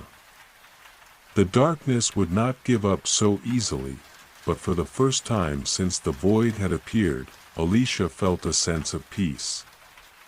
The labyrinth was stronger now. It had withstood the darkness, and it had done so not just through her power, but through the power of balance itself. She stood slowly, her heart still racing, but her mind clearer than ever. The void would return. But the labyrinth would stand, as it always had. And she would be ready. Alicia's breath still echoed in the stillness of the labyrinth, the weight of the void's presence pressing on her thoughts like an uninvited shadow.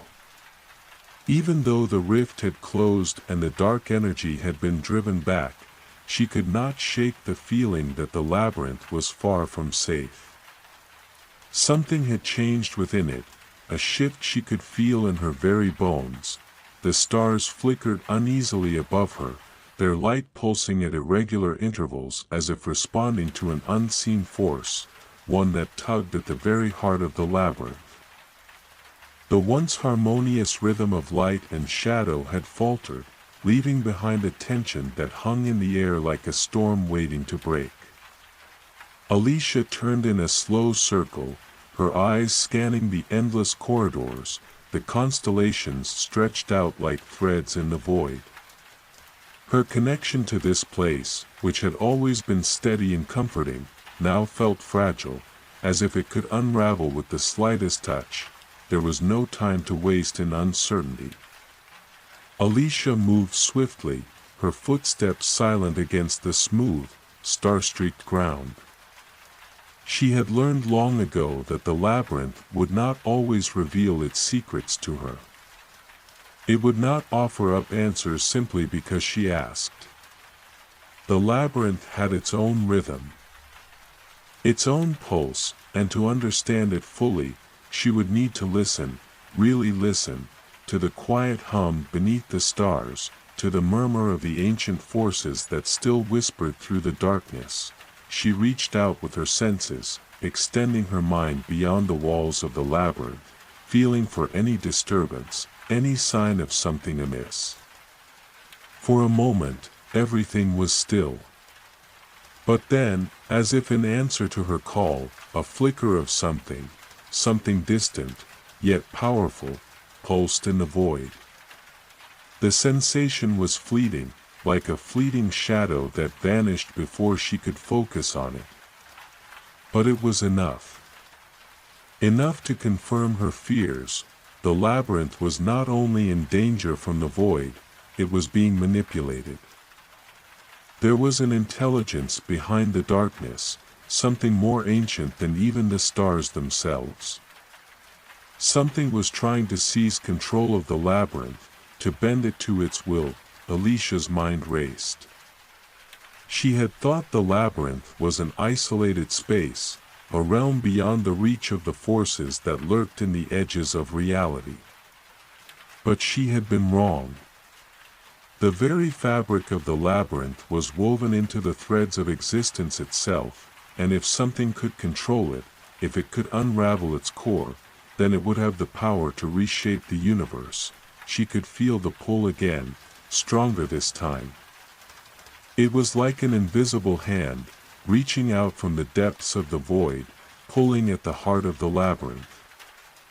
Tugging at the stars, threatening to unravel everything she had built. Alicia's chest tightened as she realized the truth.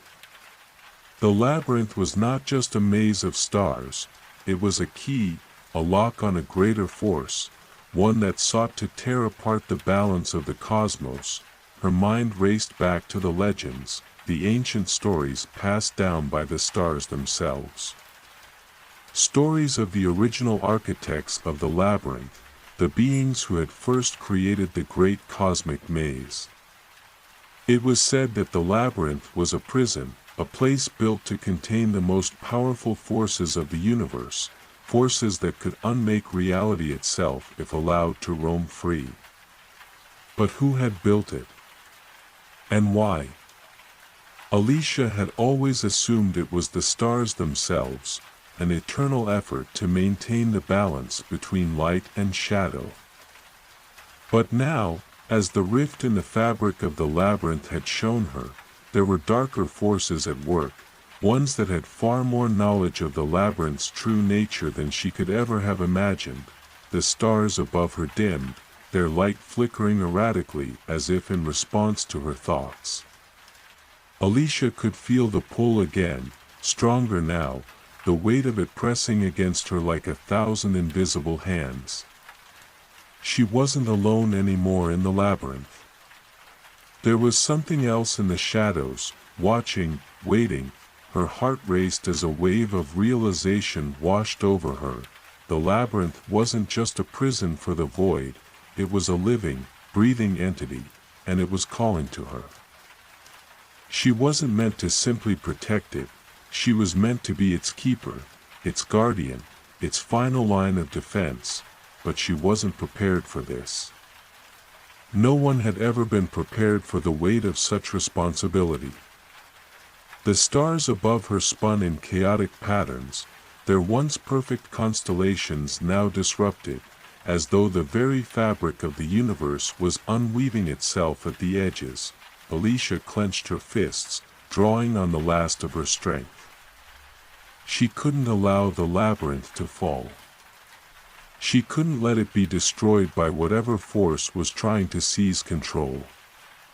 The balance must be maintained, no matter the cost. She took a deep breath and reached into the void, calling upon the power of the labyrinth itself. Her voice was a whisper at first, soft and hesitant, but as she spoke, it grew stronger, more commanding.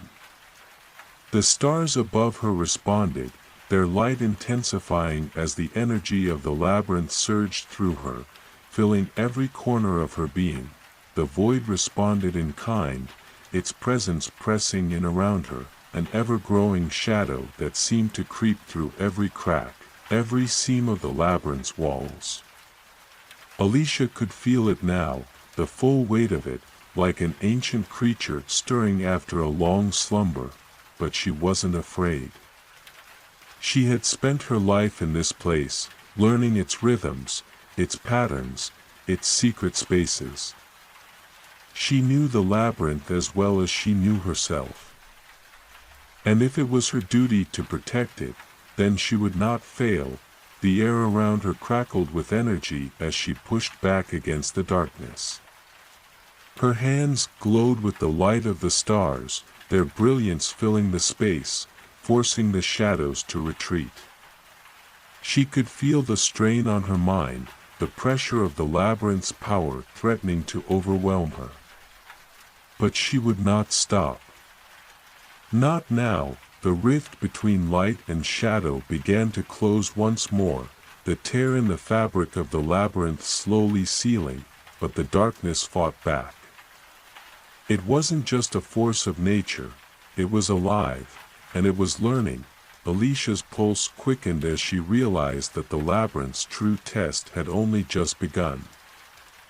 This would not be a battle won with sheer force alone.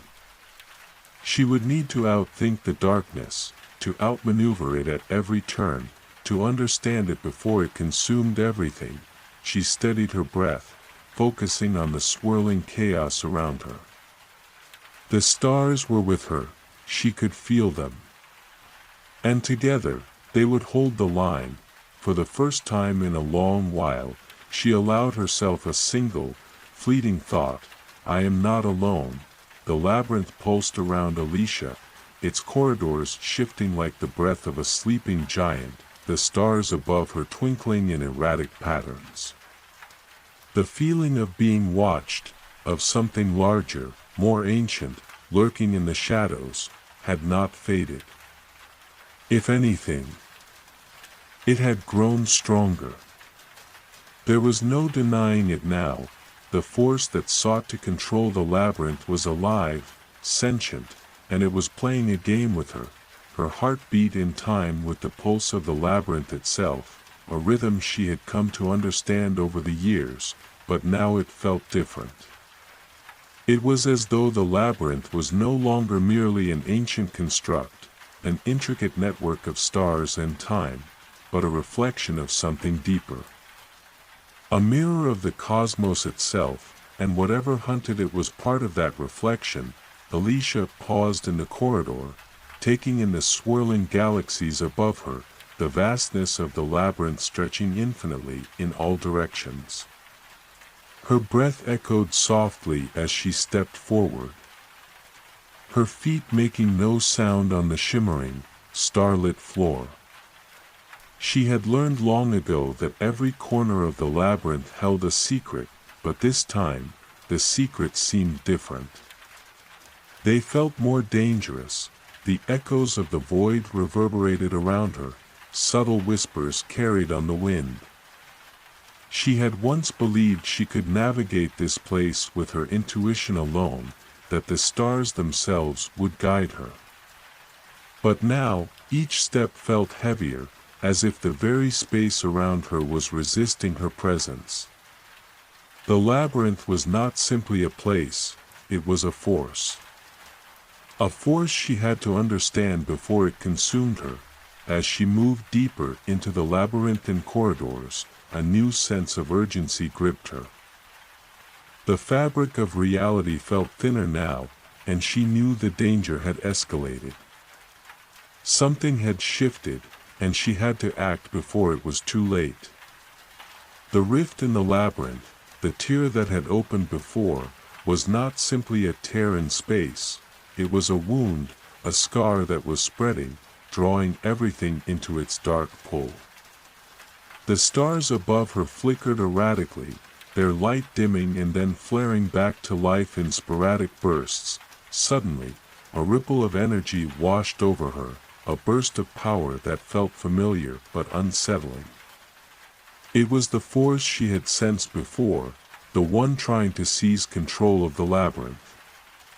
This time, it was closer. She could feel it pressing against her mind. A cold, grasping sensation, like fingers trying to wrap around her thoughts. Alicia closed her eyes for a moment, taking a deep breath and centering herself. She focused on the energy around her, on the pulse of the labyrinth. It was as if the very walls were alive, breathing with her. She reached out with her mind, trying to understand the nature of the force that threatened them both. there it was again, a flicker in the distance, a surge of power that sent a shiver down her spine. This time, it wasn't just a feeling, it was a presence. A dark, intelligent presence that had been lurking in the folds of time itself. The more she focused on it, the more the sensation grew, until she could almost hear the whispering in the air around her. "You cannot stop me," the voice said, not aloud, but inside her mind. It was ancient, familiar, and chilling. "I am the darkness that came before the stars, the shadow that exists in every corner of existence. I am the one who waits. And you are my prison keeper. But even you cannot hold me forever." Alicia's heart raced as she realized the truth. The force that sought to control the labyrinth wasn't just a remnant of the void. It was something far older, something tied to the creation of the labyrinth itself. The labyrinth was a prison, yes, but it was not a prison built for one. It was built for many, and among those imprisoned within it, there were forces far more powerful than anything she had ever imagined. "The labyrinth will fall," the voice continued. "It is already too late to stop it. The threads of reality are fraying. The stars themselves are unraveling. And you are the key to it all." Alicia's breath caught in her throat as the weight of the voice's words settled into her bones. She had always known the labyrinth held secrets, but this was beyond anything she had anticipated. The labyrinth wasn't just a prison, it was the holding place for something that could tear apart everything: stars, time, the very fabric of existence itself. She opened her eyes, her gaze hardening. The darkness that spoke to her was not her ally, and it would not claim victory. Not while she still drew breath. "I will stop you," she whispered back, her voice steady despite the overwhelming force that pressed against her mind. "I will protect the labyrinth. And I will protect the stars." A low, rumbling laugh echoed in her mind, a sound that sent a chill down her spine. It was not a laugh of amusement, but of inevitability, as if the darkness knew something she did not. "Then prove it," the voice challenged. "Prove that you can stop me. Prove that you can withstand the weight of eternity." With that, the presence withdrew, leaving a hollow emptiness in its wake. The silence was deafening. Alicia stood still for a moment, gathering her strength, her resolve hardening like steel. She knew she had to act fast. The labyrinth was changing, warping, shifting in ways it never had before. And if she didn't find a way to stop the force that now stalked its halls, the stars would fade, and the labyrinth would fall into darkness. Her gaze swept the corridor ahead of her, the distant stars dimming and flickering, as if in warning. She had to find the heart of the labyrinth, the source of the power that could stop the darkness from consuming everything. The path would not be easy, but it was the only way. Without hesitation, Alicia began walking again, her steps echoing in the silence of the labyrinth. She didn't know what lay ahead, but she would face it with everything she had. The labyrinth and the universe depended on her. The weight of the silence pressed against Alicia like a tangible thing, suffocating her thoughts. The stars above flickered, their light dimming and brightening in irregular pulses, as though they were responding to the tension in the air.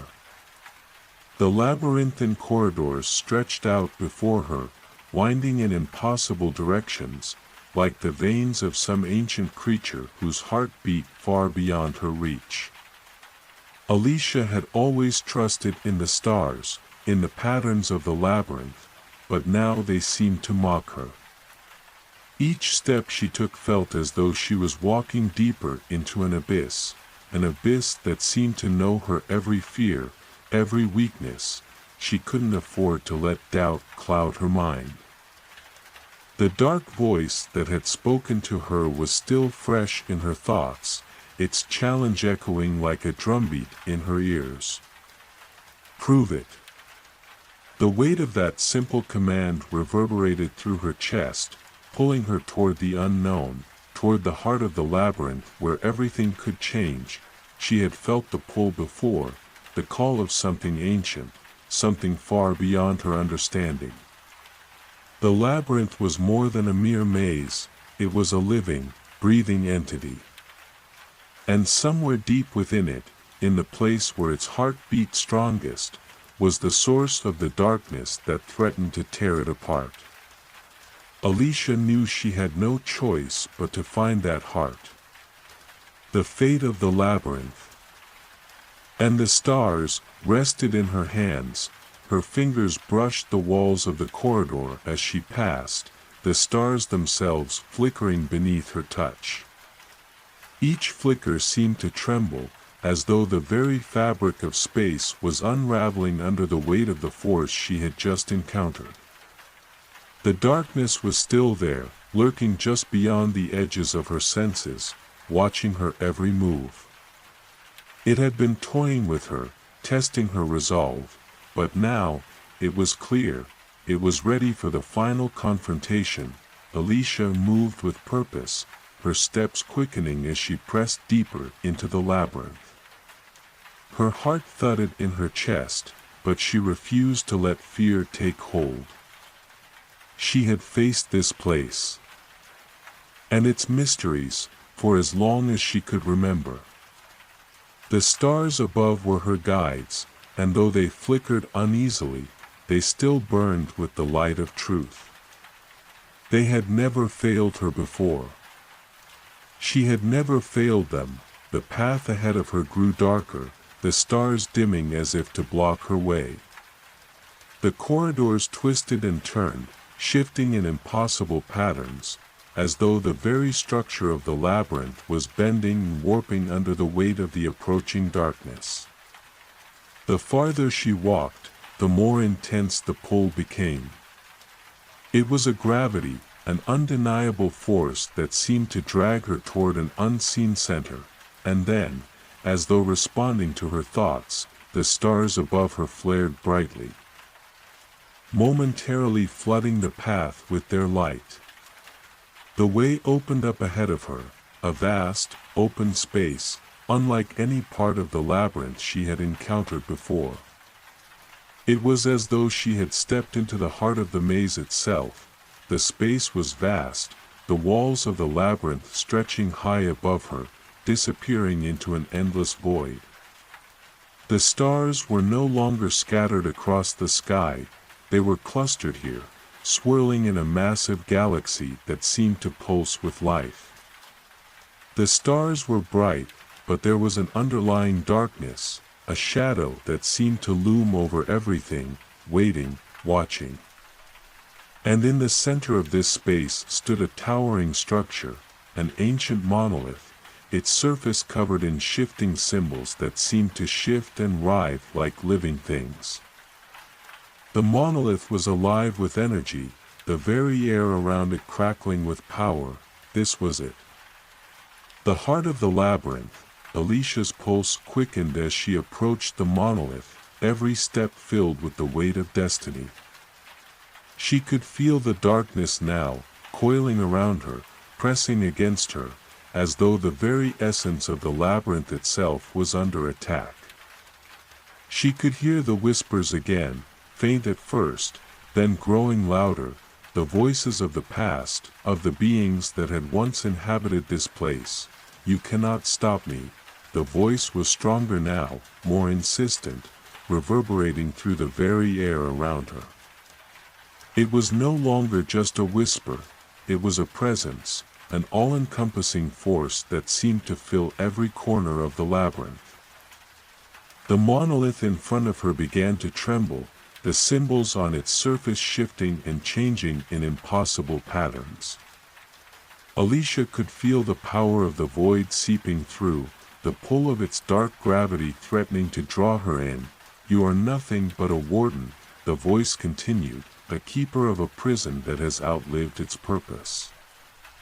The labyrinth is mine. The stars will fade, and the darkness will reign." Alicia stood tall, her hands trembling at her sides, but her resolve unshaken. The labyrinth might be a prison, but it was not a prison of shadows. It was a place of balance, a place where light and dark, order and chaos, had always been held in a fragile harmony. And she would fight to keep it that way. "You do not control this place," she said, her voice steady, though her heart raced in her chest. "I am the keeper of this place, and I will defend it with everything I have." The monolith shuddered, the dark energy swirling around it now becoming visible, a tendril of shadow stretching out toward her.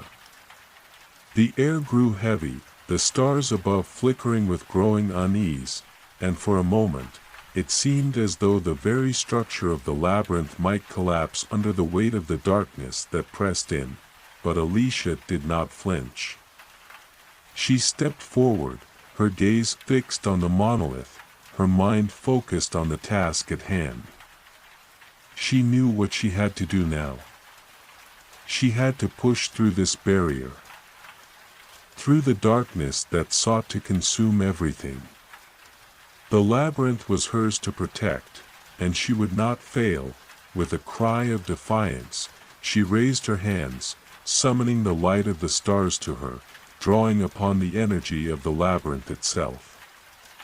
The stars above her blazed brighter, their light flooding the space around her, and the darkness recoiled.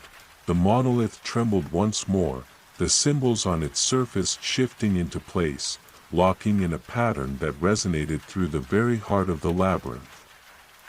The darkness screamed, a terrible, inhuman sound that echoed across the space, and then, with a final burst of light, Alicia pressed forward, shattering the hold the darkness had over the labyrinth.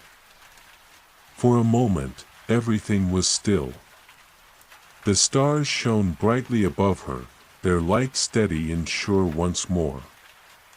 The oppressive weight of the darkness lifted, and the labyrinth breathed again, its corridors shifting back into place, the balance restored. But Alicia knew this victory was only temporary. The darkness would return, it always did. But for now, the labyrinth was safe. And she would be ready when it came again. With one last glance at the now still monolith, Alicia turned and walked back toward the heart of the labyrinth. There was more to learn, more to uncover, and she would be ready. The stars above her shimmered in approval, their light guiding her way. Alicia's breath echoed in the vast chamber as she slowly retreated from the still, dormant monolith. The silence that followed was both deafening and comforting, a fragile peace that settled like a blanket over the heart of the labyrinth. She could still feel the lingering tremors of the dark force that had threatened to consume it, but for now, she had managed to push it back. Yet, the taste of victory felt hollow, as if the labyrinth's heart still beat with a quiet rhythm of warning. The stars above her were no longer flickering in fear, they had steadied themselves, each one a glimmering beacon of the light that defined this place.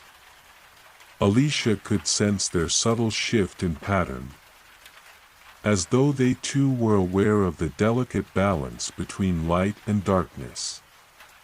They had responded to her call before, guiding her through the labyrinthine pathways, but now, she understood something deeper, something beyond mere guidance. The stars were more than mere lights in the sky. They were the essence of the labyrinth, its very soul. As she took a hesitant step back toward the labyrinth's intricate pathways, Alicia glanced up at the sky, her thoughts swirling. The labyrinth had always been a puzzle that had never quite been solved. It was an endless cycle of challenge and change, testing its guardians with each passing turn. But what if the labyrinth was more than just a maze? What if it was a living, breathing entity, a force in itself, with its own will, its own desires? And if that were the case, what part did she play in its grand design?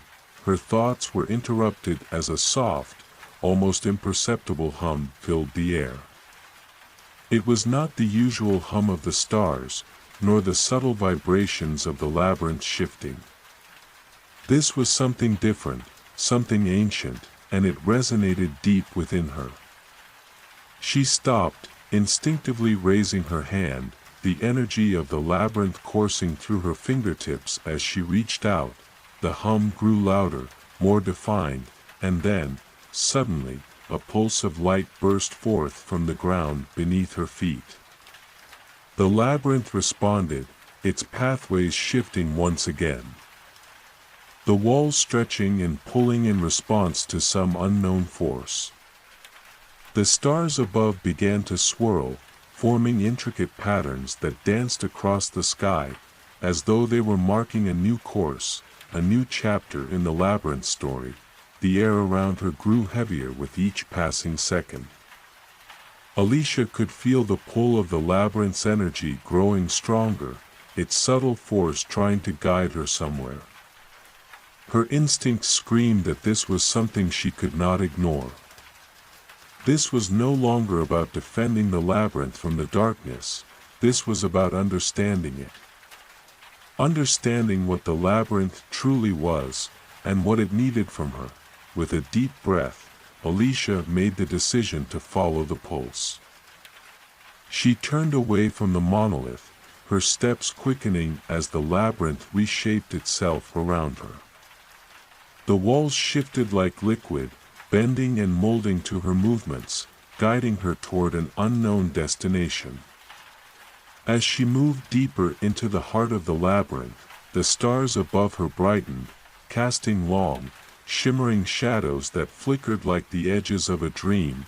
Alicia could feel something new in the air, an almost tangible presence, like the labyrinth itself was watching her, testing her, pulling her towards something greater. She had always believed that the labyrinth was a maze, a challenge to be solved. But now, with every step she took, she could feel that it was far more than that. It was alive, a vast, interconnected network of ancient energies, each pulse a heartbeat, each twist and turn a step in a grand, unfathomable journey. As she walked, the labyrinth seemed to respond to her thoughts, its walls vibrating slightly with her every movement. She could feel the weight of history pressing down on her, the stories of those who had walked these halls before. The whispers of the labyrinth's past filled the air around her, soft and haunting, but distant. The voice of the darkness was gone for now, but its shadow remained, lingering just beyond the horizon. The pulse of light she had followed guided her through the endless corridors, and as the minutes turned to hours, she began to notice something strange. The walls of the labyrinth no longer seemed as they once had, jagged, oppressive. Instead, they had softened, their edges curving in graceful arcs, as though they were being reshaped by an unseen hand. The energy around her felt different, calmer, more deliberate. It was as if the labyrinth itself had begun to communicate with her, to align itself with her presence. Finally, after what felt like an eternity, Alicia reached a new section of the labyrinth. This part of the maze was unlike any she had encountered before. The air here was thick with energy, swirling like a storm. The walls were transparent, revealing a vast expanse beyond them, an ocean of stars, swirling in intricate patterns, as though the very fabric of the universe was laid bare before her. She stepped forward, her heart racing, as she realized what she was seeing. It was a reflection, a mirror of the labyrinth, not in its physical form, but in its true essence. Here, there were no walls, no corridors. Only the vastness of space, the endless web of connections that spanned across time itself. The stars above her were no longer mere points of light, they were threads that wove through the very heart of the labyrinth, linking it all together. Every star, every flicker of light, was part of the greater whole, a network of energy and balance that stretched across the entire universe. Alicia reached out, her fingers brushing the shimmering surface of the mirror. The moment her skin made contact, the world around her seemed to shift. The stars flickered, and the labyrinth itself seemed to breathe, as though it were alive with anticipation. The mirror rippled, and a figure slowly emerged from its depths.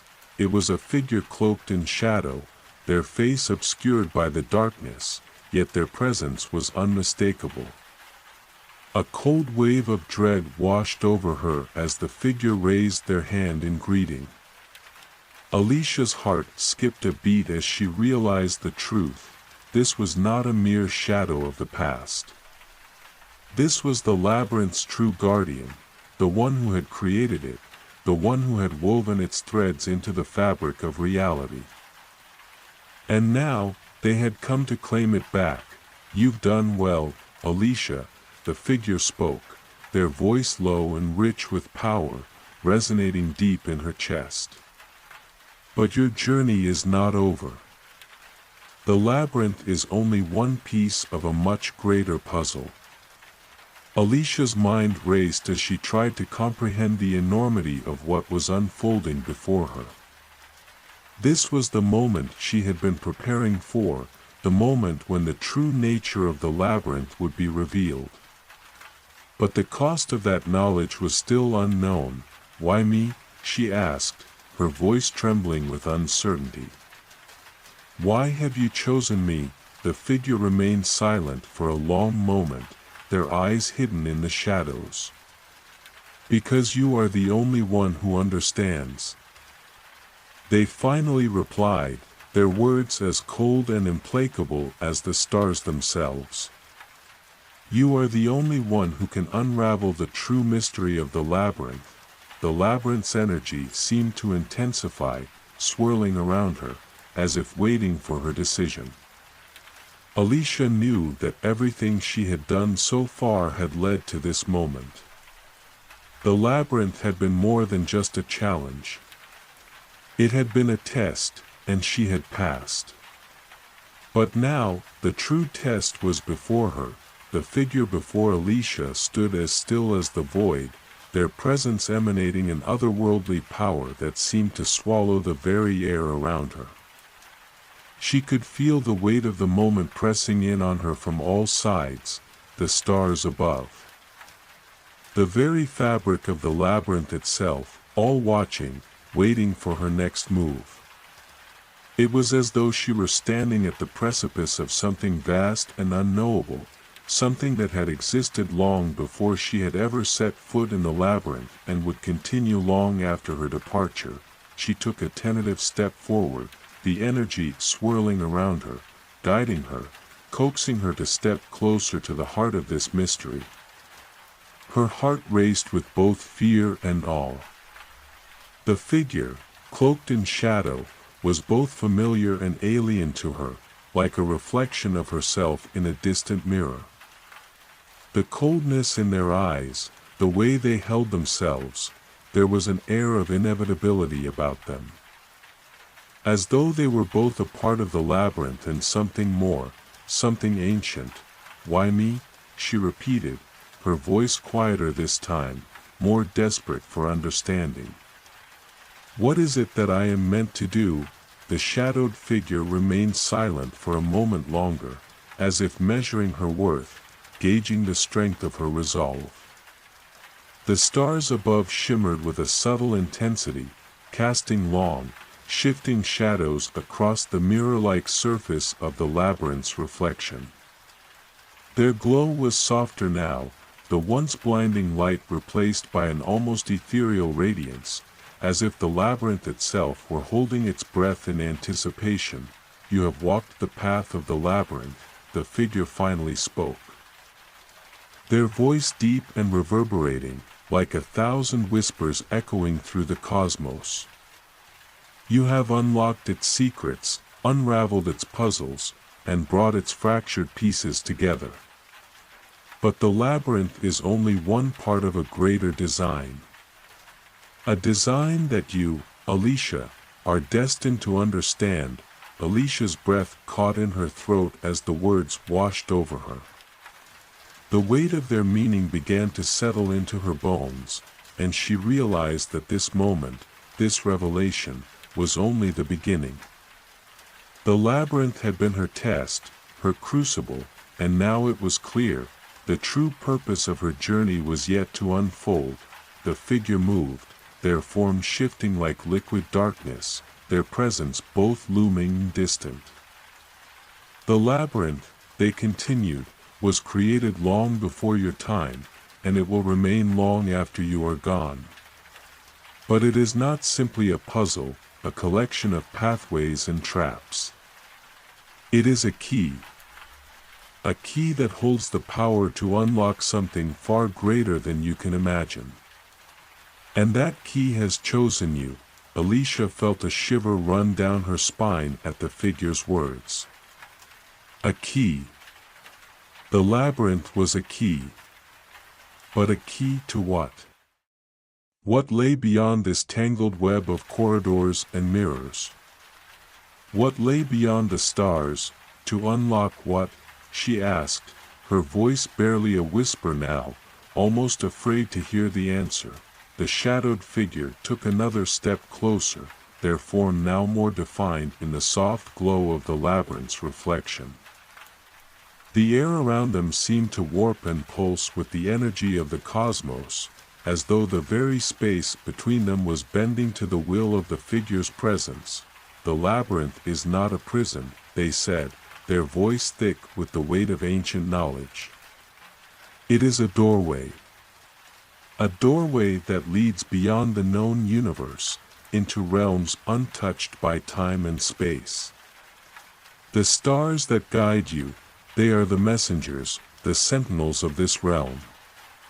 But there is a greater force at work, one that seeks to control this power. It has already begun to make its move." Alicia's heart raced faster as the gravity of their words sank in. A doorway beyond the known universe. Realms untouched by time and space. Her mind spun with the possibilities. But fear tugged at her chest, threatening to unravel her thoughts. "But how can I?" She struggled to form the question, her mind grasping at threads of understanding that were just out of reach. The figure raised a hand, and the space around them seemed to ripple with a new energy. The stars overhead flickered, their light growing brighter, more intense, as though they were drawing closer to the figure. Alicia could feel the power building in the air, the weight of it pressing down on her shoulders, filling her with a strange, unearthly calm. "You must choose," the figure said simply, their voice unwavering. "The labyrinth has chosen you as its guardian. But being its guardian is not enough. You must become more. You must embrace the power that lies within you, the power to control the labyrinth and the realms beyond. Only then will you be able to stop what is coming." Alicia's mind whirled. Control the labyrinth. Embrace the power within her. The figure's words felt like a challenge, a riddle she was meant to solve. But how could she?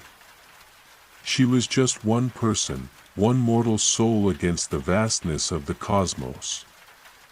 How could she possibly stand against whatever force threatened to overrun the labyrinth? As if sensing her hesitation, the figure stepped closer, their shadowed face finally coming into view. There was no face to speak of, only an impression of form, a darkness that absorbed the light. A void that seemed to swallow everything around it. But in that void, Alicia could feel the presence of something ancient, something all-encompassing. "You are not alone, Alicia," the figure whispered, their voice like 1,000 winds stirring through the stars. "You are a part of the labyrinth, and the labyrinth is a part of you. Together, you will be stronger than you can imagine." A wave of energy surged through her, and Alicia felt the pulse of the labyrinth at her core, deep within her being. She could feel the stars, the pathways, the very threads of the universe reaching out to her, as though they were calling her name. The power she had only barely tapped into before now coursed through her veins, filling her with a sense of purpose and fear. The labyrinth was a key, and she was its keeper. But the responsibility that came with it was immense. The weight of the world, and the universe, pressed down on her, and for the first time, Alicia felt the full extent of what she had agreed to. "Do you accept this responsibility, Alicia?" the figure asked, their voice an echo in her mind. "Do you accept the power of the labyrinth and the realms beyond?" Alicia stood there, the world around her spinning, the energy of the labyrinth surging within her. She could feel it now, the great force that had shaped her journey from the very beginning. She could no longer deny the truth of her destiny. With a steadying breath, she nodded. "I accept," she said, her voice unwavering despite the uncertainty that still clung to her heart. The figure seemed to smile, or at least, Alicia felt the faintest impression of a smile in the air around them. "Then it begins, Alicia. The journey you thought was over has only just begun." As the words echoed in her mind, the labyrinth shifted once again, its pathways twisting and turning, its walls shifting like liquid, reshaping themselves for the trials that lay ahead. Alicia took a step forward, the stars guiding her, the weight of the labyrinth's power settling deep within her soul.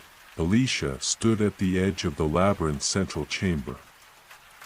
Her breath steadied despite the uncertainty swirling in her chest. She had accepted the weight of the power that now thrummed within her, and yet, the enormity of her responsibility felt like an ocean, its tides ready to pull her under at any moment. She had thought she understood the labyrinth, thought she had unraveled its deepest secrets, but now she realized that it was only the surface she had scratched. Beneath it all, there was a greater truth, one that lay hidden in the stars themselves. The labyrinth had always been a place of trials and puzzles, a maze that twisted and turned with a mind of its own. But now, with the ancient power of the realm flowing through her, Alicia could feel something different, a pulse. A heartbeat, as though the labyrinth itself was alive, watching her, waiting for her next move.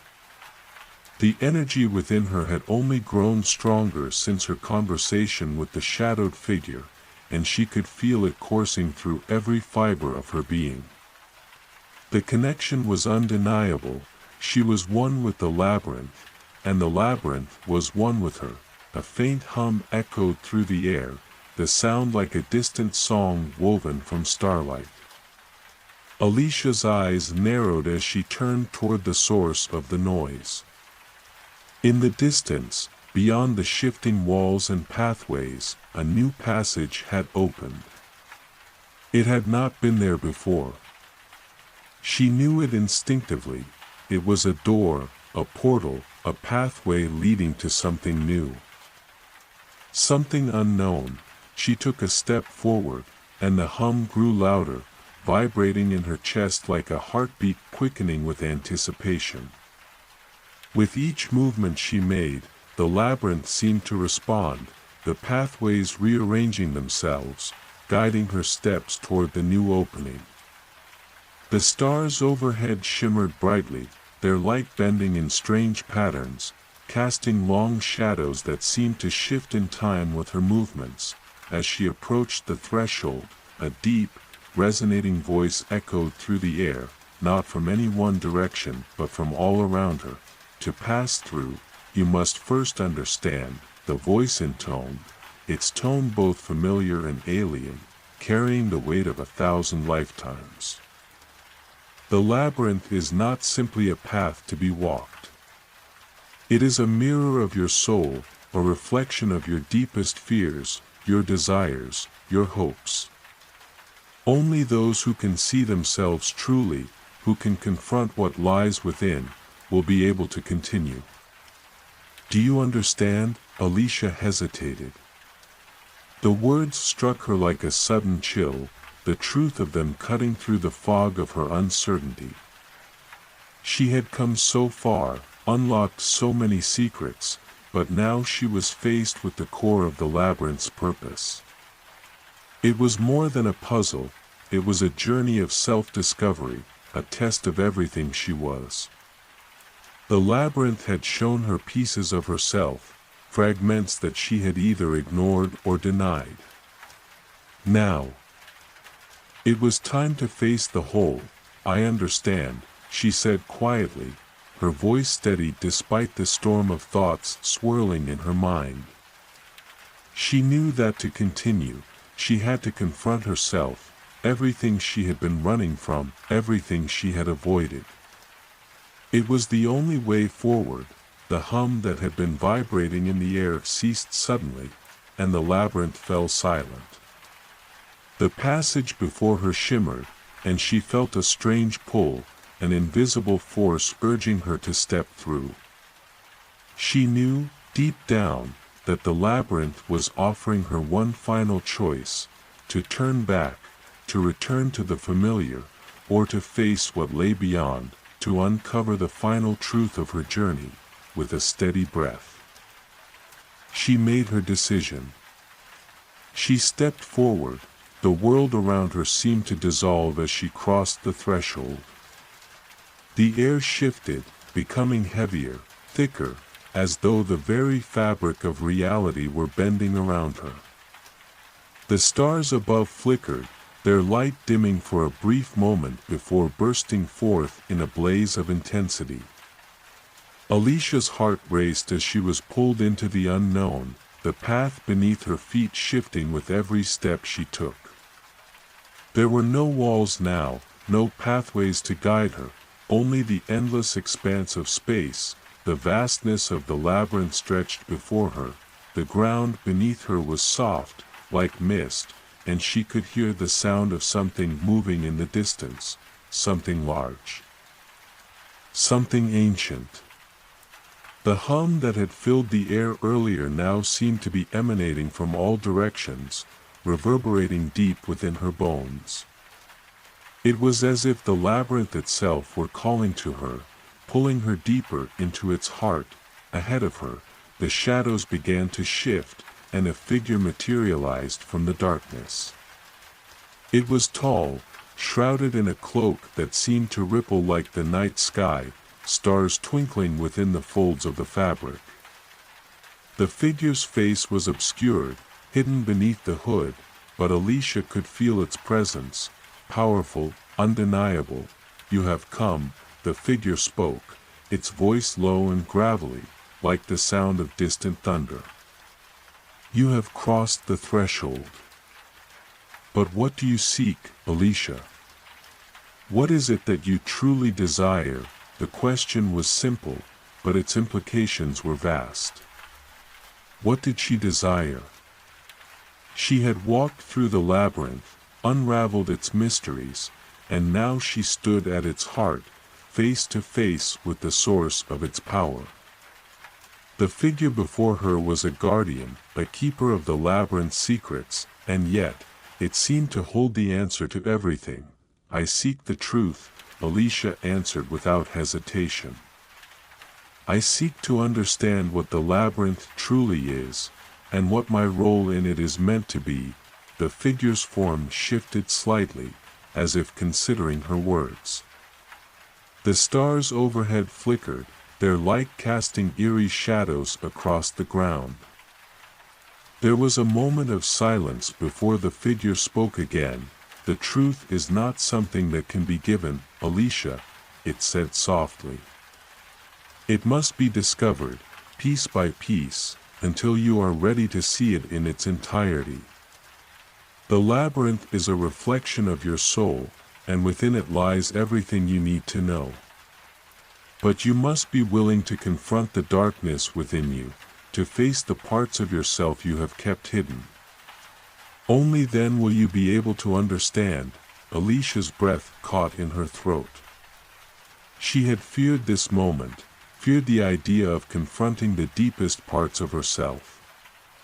But she knew now that there was no other choice. The labyrinth had already revealed so much. And if she wanted to understand her place in this vast, starlit maze, she would have to face the truth, no matter how difficult it might be. "I am ready," she said, her voice steady. "I will confront it."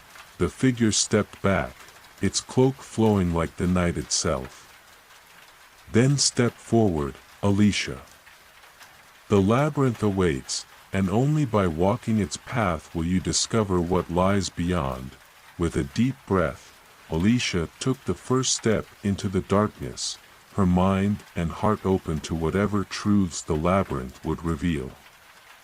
The stars above burned bright, their light guiding her forward.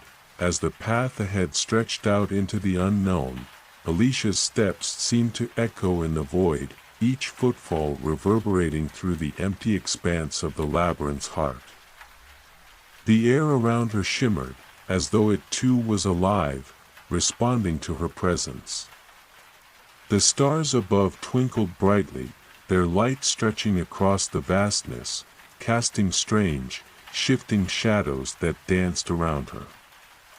But despite the beauty, there was an underlying stillness to everything, a tension that hung just below the surface, as though the labyrinth itself was holding its breath. As she walked, the ground beneath her feet began to change. What had once been soft and ethereal, like mist, now firmed up, becoming more solid, more substantial. The air thickened with a quiet pressure, a weight that she could feel in her chest. The stars above flickered with increasing intensity, their light bending in impossible directions, reflecting off the surfaces around her in strange, unnatural patterns. The path before her stretched out endlessly, no end in sight, just the same endless expanse. Yet, she couldn't shake the feeling that she was being watched, that something, or someone, was waiting for her to make the next move. Every instinct in her body screamed that she was being guided, but by what force? And to where? The silence was broken by a faint sound, a whisper carried on the wind, so soft it was almost imperceptible. But Alicia heard it. Her name, a soft, melodic call, like a summons from deep within the labyrinth itself. "Alicia," the voice came again. And this time, it was unmistakable. It was familiar, yet strange, as if it had come from a place both near and far, echoing through the corridors of her mind. She stopped, her heart racing, a wave of uncertainty crashing over her. The voice was unmistakable, it was hers.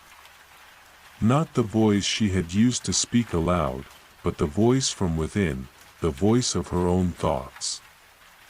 The very essence of herself. "Who's there?" she called out, her voice barely more than a whisper. But the air seemed to absorb her words, leaving no trace of them behind. The path before her remained unchanged, another whisper. "Closer now, Alicia, you've come so far. But are you ready to see the truth?" The question hung in the air. heavy with meaning.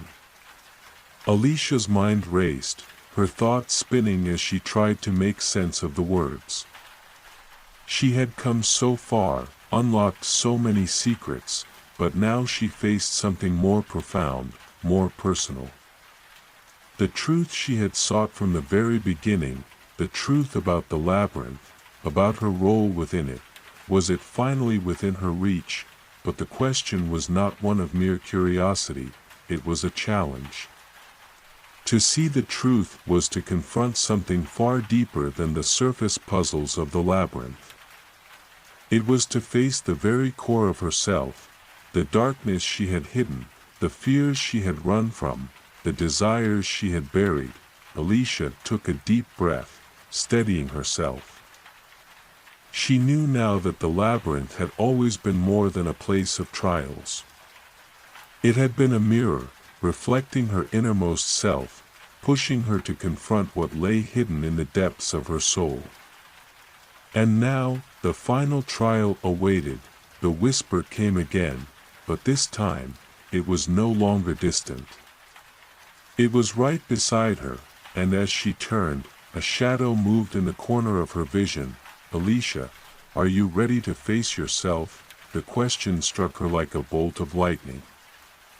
She had thought she understood what it meant to face the labyrinth, to face her trials, but this was something different.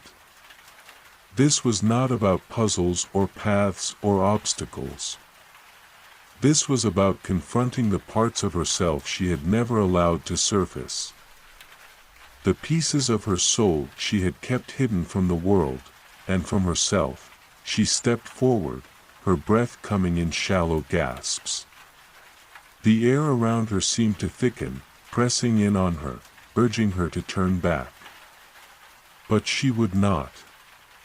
She had come this far, and there was no turning back now. The shadows before her deepened, swirling around her, coalescing into something more tangible, more real. The figure that emerged from the darkness was tall, cloaked in shadows, their face obscured. But she knew immediately who it was. It was her, but not the Alicia she knew, the version of herself she had always kept hidden. This figure was a reflection of everything she had ever feared, everything she had ever denied. The darkness in her heart, the doubts, the insecurities, the anger.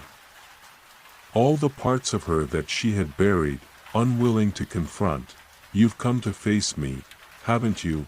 The figure asked, its voice eerily similar to her own. It was calm, almost detached, as though it was merely stating a fact. But you cannot defeat me, Alicia. I am you. And you cannot outrun yourself. Alicia's heart pounded in her chest as she stared at the figure. It was true, in a way. She had always struggled to accept parts of herself, always feared the darkness within her. The anger, the bitterness, the fear of failure. She had tried to hide these things from the world, to bury them beneath layers of strength and resolve. But now, face to face with them, she couldn't deny their existence any longer. I don't need to defeat you, Alicia said, her voice steady. I need to accept you.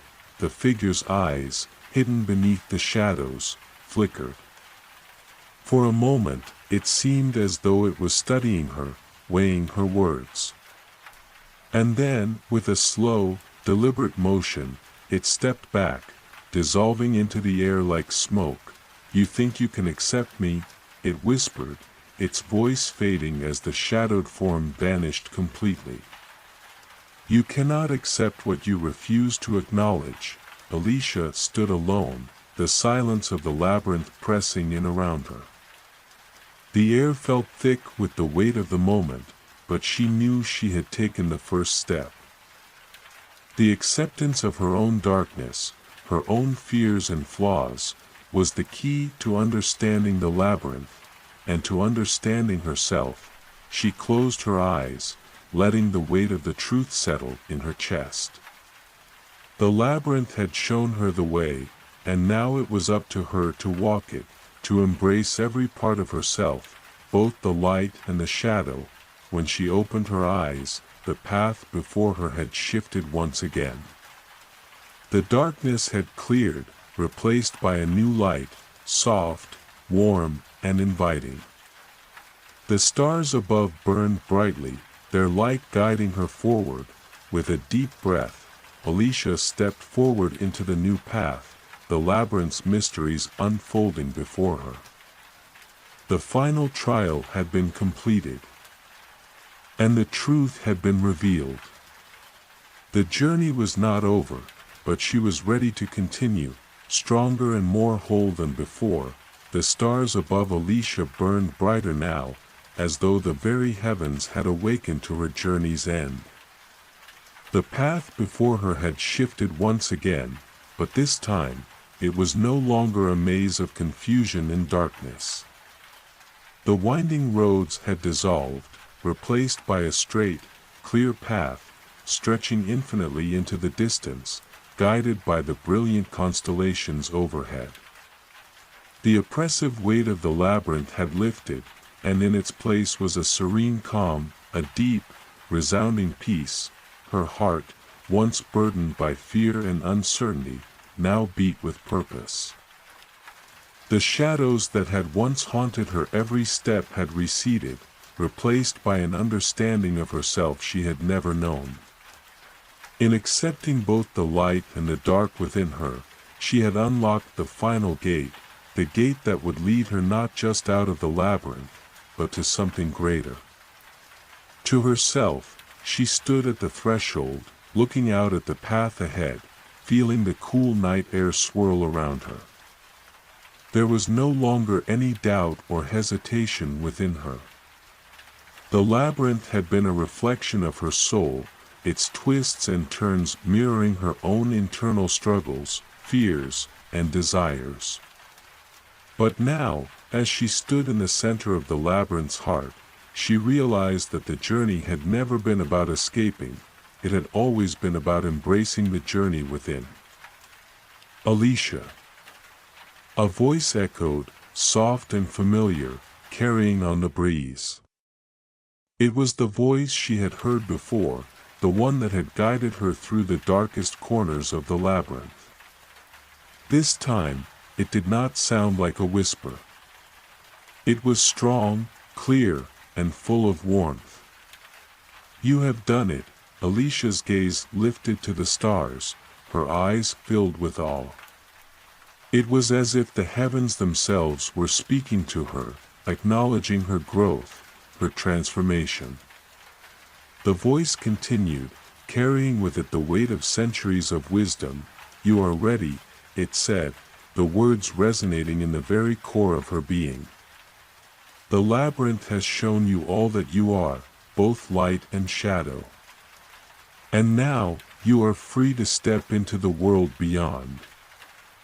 Carrying the lessons you have learned with you, Alicia nodded slowly, understanding that the labyrinth was not a physical place. It was a part of her, a part of every person who dared to face their inner truths. It was a journey of self-discovery, one that never truly ended, but one that always led to growth, to understanding, to acceptance. With a final deep breath, she stepped forward onto the path that stretched out before her, no longer burdened by the weight of the unknown.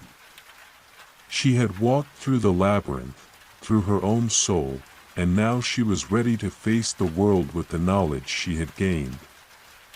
No longer would she fear the darkness inside her, instead, she would embrace it, as she had embraced the light. For both were necessary parts of the whole. The stars above began to shift, rearranging themselves in patterns that seemed to shift in rhythm with her heart. A constellation began to form, a symbol of her journey, a path she had carved through the night sky. And as she walked, the stars followed her, lighting the way ahead, guiding her into whatever came next. The labyrinth, it seemed, was not an ending but a beginning. The voice that had guided her echoed one last time, soft and full of peace, "You are the keeper of the stars now, Alicia. Carry the light within you, for you will always find your way, no matter how dark the night may seem," as she continued to walk. The path ahead grew ever clearer, the stars above shining ever brighter, and the voice of the labyrinth fading into the distance, a mere whisper in the winds of time, for Alicia had passed through the heart of the labyrinth. She had faced her deepest fears, embraced the truth of who she was, and emerged transformed. The journey, after all, was not just about the destination, it was about the light she carried with her, and the person she had become along the way, and as the labyrinth faded into the night, she knew one thing for certain: this was not the end. It was only the beginning of a new path, one that would lead her to endless possibilities. For the stars themselves had always guided her. And they would continue to do so, wherever her journey took her next. The labyrinth had opened its final gate. Alicia stepped through, not just into the world, but into the vast, unknown expanse of her own future. The stars watched over her, their light forever illuminating her path, as she walked boldly toward whatever came next, and in the silence of the night, the stars twinkled brighter than ever before, knowing that Alicia was no longer a wanderer lost in the dark, she had become a guide. The hidden kingdom, beneath the golden glow of the setting sun, the small village of Vallis lay nestled in the valley, hidden from the eyes of the world beyond. Surrounded by thick forests and towering mountains, Vallis had been forgotten by the kingdoms that sprawled far and wide across the land. Its people lived in quiet seclusion, content with the life they had built in the shadow of the ancient trees. They knew little of the world beyond their borders, and even less of the legends that had once spoken of a kingdom far older and more powerful than any that existed today. A soft breeze whispered through the village, carrying with it the scent of pine and fresh earth. The people of Vallis were used to this calm, this peace that seemed to settle over their lives like a warm blanket. But for some, the whispers of the wind were not enough to quench the restlessness that stirred deep within their hearts. They had heard the tales of a kingdom lost to time, a kingdom that had been hidden away in the very mountains that surrounded their village. Among them was a young woman named Alicia. She was a dreamer, someone who had always been drawn to the mysteries that lay just beyond the reach of her village. Her days were filled with long hours spent wandering the forests, her mind swirling with the stories she had heard as a child. Her mother had often told her of the hidden kingdom, a place of unimaginable power and beauty, ruled by kings and queens whose names had long since faded into myth. But for Alicia, the stories had always felt more like a calling than mere legend. Her mother had passed away when Alicia was young, leaving her with nothing but these stories and a small, intricately carved amulet that had once belonged to her. It was a simple thing, a pendant in the shape of a crescent moon, but Alicia had always felt that there was something more to it, a secret that had been hidden from her, even from her mother. The amulet had never left her neck, a constant reminder that there was more to the world than the quiet life she led in Vallis. As the sun dipped lower in the sky, Alicia stood on the edge of the forest, her gaze fixed on the distant mountains that rose like ancient sentinels against the horizon. She had been here countless times before, but today felt different. Today, something pulled at her, a feeling she couldn't shake. She had dreamed of these mountains before, of a hidden path that wound its way through the trees, a path that led to something greater, something forgotten, the wind picked up again, carrying with it a strange sensation, as though the air itself was thick with the weight of untold secrets. Alicia closed her eyes, letting the wind wash over her, the sound of the trees whispering in her ears. And then, in the distance, she heard it, a faint melody, soft and distant. As if the wind itself was singing a song from another time, her heart skipped a beat. The melody was familiar, yet foreign. It was the same tune her mother had hummed to her when she was a child, the same song that had haunted her dreams for as long as she could remember. Without thinking, Alicia turned and began to walk toward the forest, her steps sure and determined. The path she followed was hidden, known only to those who had listened closely to the whispers of the wind. The trees seemed to part before her, as if they were guiding her, urging her forward. And as she walked deeper into the forest, the song grew louder, clearer, until it filled the air around her, for hours. She wandered through the woods, the song guiding her step by step. The forest grew darker, the shadows of the trees stretching long across the ground, but Alicia felt no fear. The song was a comfort, a call she could not ignore.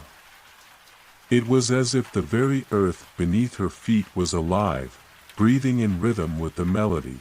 As the night began to fall, Alicia reached a clearing she had never seen before. At the center of the clearing stood a massive stone archway, covered in vines and moss, its surface worn with the passage of time. It was unlike anything she had ever seen, a structure so ancient that it seemed to belong to another world entirely. The air around the archway hummed with a strange energy. As if it was a threshold to something hidden, something forgotten, Alicia stood at the edge of the clearing, her breath catching in her throat. The song that had guided her here was now silent, replaced by a deep, resonating silence that seemed to press in from all sides.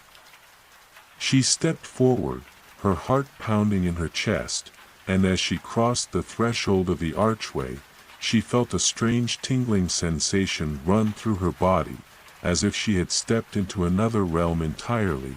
Beyond the archway, the world seemed to change. The forest, though still present, had transformed. The trees were taller, their trunks glowing faintly with an otherworldly light, and the air was thick with the scent of something ancient. Something alive in a way that Alicia had never experienced before. The ground beneath her feet was soft and yielding, as if it was alive, pulsing with energy. Ahead of her, the path wound through the forest, leading toward a distant, shimmering light that seemed to beckon her forward. Alicia didn't hesitate. She stepped forward, her heart racing with anticipation, the amulet around her neck growing warmer against her skin.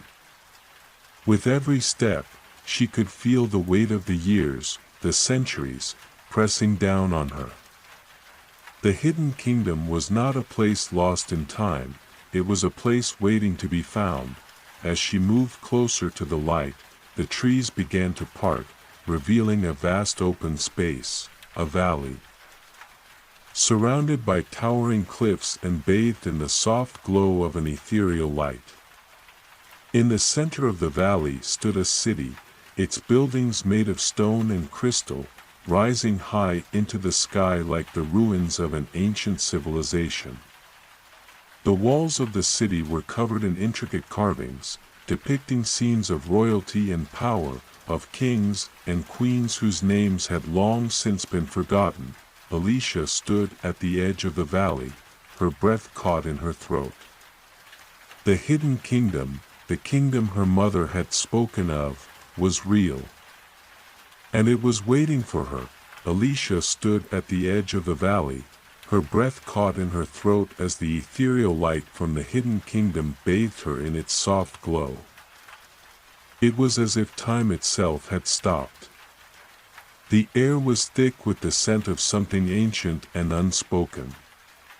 The towering cliffs around the valley seemed to hold the world together, their jagged edges like the teeth of some ancient beast. Yet, the city in the center of the valley was alive, its crystal towers catching the light, gleaming like the remnants of a lost dream.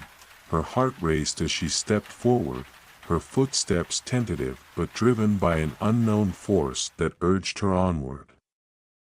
The amulet around her neck grew warmer, its presence more pronounced with each step she took. It was as if it had been waiting for her to cross into this hidden realm, guiding her towards something she had yet to comprehend. The path that led into the city was wide and made of smooth stone, its surface worn down by the passage of centuries. Alicia hesitated, her eyes scanning the valley one last time before she walked forward. The trees behind her, the dense forest from which she had emerged, now seemed like a distant memory.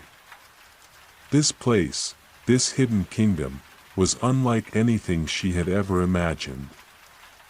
The forest had fallen silent, as if holding its breath, and the only sound that reached her ears was the soft rustle of her own footsteps. As she approached the city, the air became denser, charged with an energy that seemed to hum with life.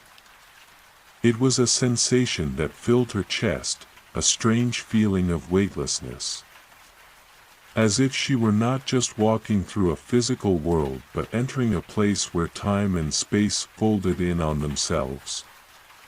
She looked up at the towering walls of the city, each one etched with symbols and markings she did not understand. They were beautiful, yet alien, a language lost to the ages. The closer she got to the gates, the more her heart pounded. She had no idea what she would find here, but deep inside, she felt that she was meant to be in this place. The stories of her childhood, the tales her mother had whispered to her, were no longer just stories. This was reality. The hidden kingdom was real. As she reached the massive gates, she noticed that they were adorned with the same intricate carvings that covered the city walls. They seemed to shimmer with an otherworldly light, as if they were alive themselves. There was no sign of life, no guards, no inhabitants. The city was silent, waiting. Alicia stood before the gates, unsure of what to do next. She reached out, her hand trembling as she touched the cool surface of the stone. The moment her fingers made contact, the gates rumbled, a deep sound like the shifting of an ancient giant awakening from its slumber. The stone began to glow, and with a great creak, the gates slowly parted, revealing the entrance to the city beyond. Her breath caught in her throat as she stepped inside. The city was vast, its streets lined with tall columns made of the same glowing crystal that had caught her eye from the valley. The architecture was unlike anything Alicia had ever seen. The buildings seemed to grow organically from the ground, their shapes flowing with the natural curves of the earth, yet they were clearly crafted by hands far more skilled than any she had known. Statues stood in alcoves, their features worn but still regal, as though the figures they depicted were the rulers of this lost kingdom. She moved deeper into the city, her footsteps echoing on the stone streets. The air around her felt charged, as though she had stepped into a place that had been untouched for millennia. There was no sign of life, no people, no animals, nothing that could explain the city's continued existence. Yet, the faint hum of energy in the air told her that it had not been abandoned. This place was alive in ways she could not yet understand. Alicia's eyes flicked to the towering spires of the central citadel, its silhouette rising above the city like a watchful guardian. The citadel was the largest structure in the city, its walls etched with the same strange markings as the gates. She felt an undeniable pull toward it, an instinctive yearning that tugged at her heart. She had no idea why, but she knew she had to go there. The amulet around her neck pulsed with energy, as if in agreement. With a final glance at the empty streets, Alicia made her way toward the citadel, as she walked through the heart of the city. The silence was almost oppressive. The only sound was the soft whisper of her breath, the faint rustle of the leaves from the trees that lined the streets. The city felt frozen in time, as though it were waiting for someone to return, someone who could unlock the mysteries it held. Alicia wondered if that someone was her. She reached the base of the citadel, its massive doors carved with intricate scenes of battles and triumphs, victories of kings and queens who had ruled this kingdom long ago.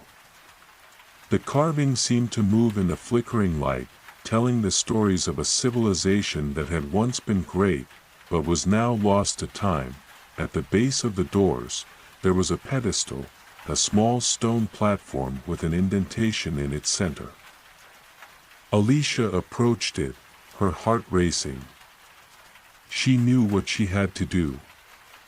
Without thinking, she reached for the amulet around her neck and pulled it from her chest. The pendant had grown even warmer, almost uncomfortably so, as if it had been waiting for this very moment. She placed the amulet into the indentation on the pedestal. The moment the amulet touched the stone, the citadel seemed to come alive. The ground trembled beneath her feet, and the massive doors of the citadel began to groan as they slowly opened, revealing a vast chamber beyond. Inside, the walls were lined with ancient tapestries, each one depicting scenes of royal life, of kings and queens seated on thrones, of feasts and ceremonies. But there was something strange about the tapestries, something almost wrong. The figures in the tapestries did not have faces. Their features were smooth, blank, empty. As Alicia stepped into the chamber, she was filled with a sense of awe, but also a deep unease. Something about this place felt off. It was as if the city, the kingdom, had been waiting for her to find it, but not for the reasons she had imagined. The amulet around her neck pulsed in her hand, and she felt its power, its connection to this place, grow stronger with each step she took. The chamber was vast, and at its far end stood a large, ornate throne. The throne was empty, but in front of it was a pedestal, similar to the one outside, but this one was much larger. On it rested a strange, glowing orb. The orb flickered with an inner light, and as Alicia approached it, she felt a powerful surge of energy flow through her. It was like nothing she had ever felt before, raw, untamed, ancient. This was the heart of the hidden kingdom. And it was waiting for her. Alicia stood before the glowing orb, its light flickering with an intensity that both dazzled and unnerved her. The soft pulse of energy emanated from it, rising and falling in rhythm with her own heartbeat, as if it were alive. The orb sat atop the pedestal, an ancient relic bathed in the strange light of this forgotten kingdom. She felt an irresistible pull toward it, an unspoken invitation to come closer, to touch it, but a deep unease churned within her. The city, the citadel, the very air around her, all seemed to tremble with a power she couldn't fully comprehend. The feeling that something was watching her, waiting for her to make a move, had only grown stronger since she stepped into the chamber. The blank faces in the tapestries, the eerie stillness that filled the vast space, there was something here, something not quite right. Her fingers hovered over the orb, the warmth of the amulet still pressing against her chest, almost as though it were guiding her hand. She hesitated, taking in the chamber one last time. The throne in the distance, the tapestries on the walls, the ornate carvings that seemed to tell stories of long-gone rulers, all of it spoke of a forgotten history, a kingdom lost to time.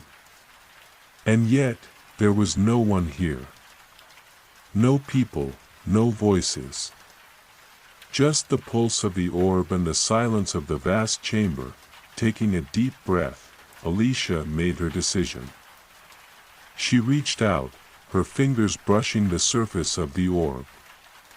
The moment her skin made contact, the entire room seemed to shudder, a blinding light enveloped her, and for a moment, Alicia felt as though the world around her was unraveling. Her thoughts, her memories, everything she knew, began to fade into a vast, empty space, and then, as quickly as it began, the light vanished. She gasped, stumbling back as she found herself standing in the same chamber, but everything had changed. The air was thick now, heavier, like the very fabric of the world had shifted. The walls of the citadel, once pristine, were now cracked and worn, as though centuries had passed in the blink of an eye. The tapestries had aged, their once vibrant colors now faded and torn. And the throne, once empty, was now occupied. Sitting on the throne was a figure, cloaked in shadow, their face obscured.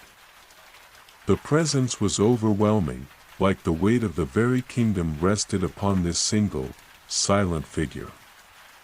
Alicia's breath caught in her throat, her heart hammering in her chest. The figure did not move, did not speak, yet there was an undeniable sense that they were aware of her presence, of her every breath. Suddenly, the silence was broken, but not by words. The air itself seemed to hum with power, a deep, resonant vibration that seemed to echo from the very stone of the citadel. The orb in front of her flickered again, but now its light was different, more intense, more urgent, as though it were calling to her. Alicia took a step forward, her pulse quickening. What was happening? What had she unleashed by touching the orb? And why did it feel like the kingdom itself was alive, responding to her presence? A low, gravelly voice broke through the silence. Its tone soft but filled with authority. Why have you come, child? Alicia froze, her mind racing. She had not expected a voice, especially not one that seemed to come from everywhere at once, as though the very air around her had spoken. She opened her mouth, but no words came out. The fear and uncertainty that had been bubbling within her now surged to the surface. She had crossed into a realm beyond her understanding, and now she was face to face with whatever ancient force resided within the hidden kingdom. The figure on the throne shifted, and for the first time, Alicia caught a glimpse of their face. It was pale, unnaturally so, as though it had been carved from marble, and their eyes were an endless void, dark and hollow, yet filled with an ancient, unsettling knowledge. The figure was neither fully male nor female, their features and forms shifting slightly, as though they were a reflection of something that couldn't be fully grasped. The voice spoke again, this time more clearly, as though the figure had read her thoughts. You carry the amulet, it said. The key to the kingdom's return. Alicia's breath hitched. The amulet. Her mother's pendant. She had always known it held some kind of power, but now, standing before the figure, she realized that she had no idea what it truly meant. What kingdom's return? And why had it chosen her? What do you want from me? She managed to whisper, her voice barely audible in the vast emptiness of the chamber. The figure's lips curled into a thin smile, and for a moment, Alicia could have sworn that the air grew colder. It was as though the room itself was holding its breath, waiting for her next move. "You are the one who has awakened us," the figure said, their voice now tinged with a strange, haunting reverence. "The hidden kingdom is no longer lost, but it will not return to its former glory without a price. The power of the orb is yours to command, but it is not a gift, it is a responsibility." Alicia took a step back, her mind reeling. The power of the orb. The responsibility. She had no idea what any of it meant, but she could feel it deep within her, the weight of her choices pressing down on her. The figure on the throne stood, their movement graceful yet unsettlingly quick, and with a slow, deliberate motion, they raised one hand toward her. "The choice is yours, Alicia," the figure said.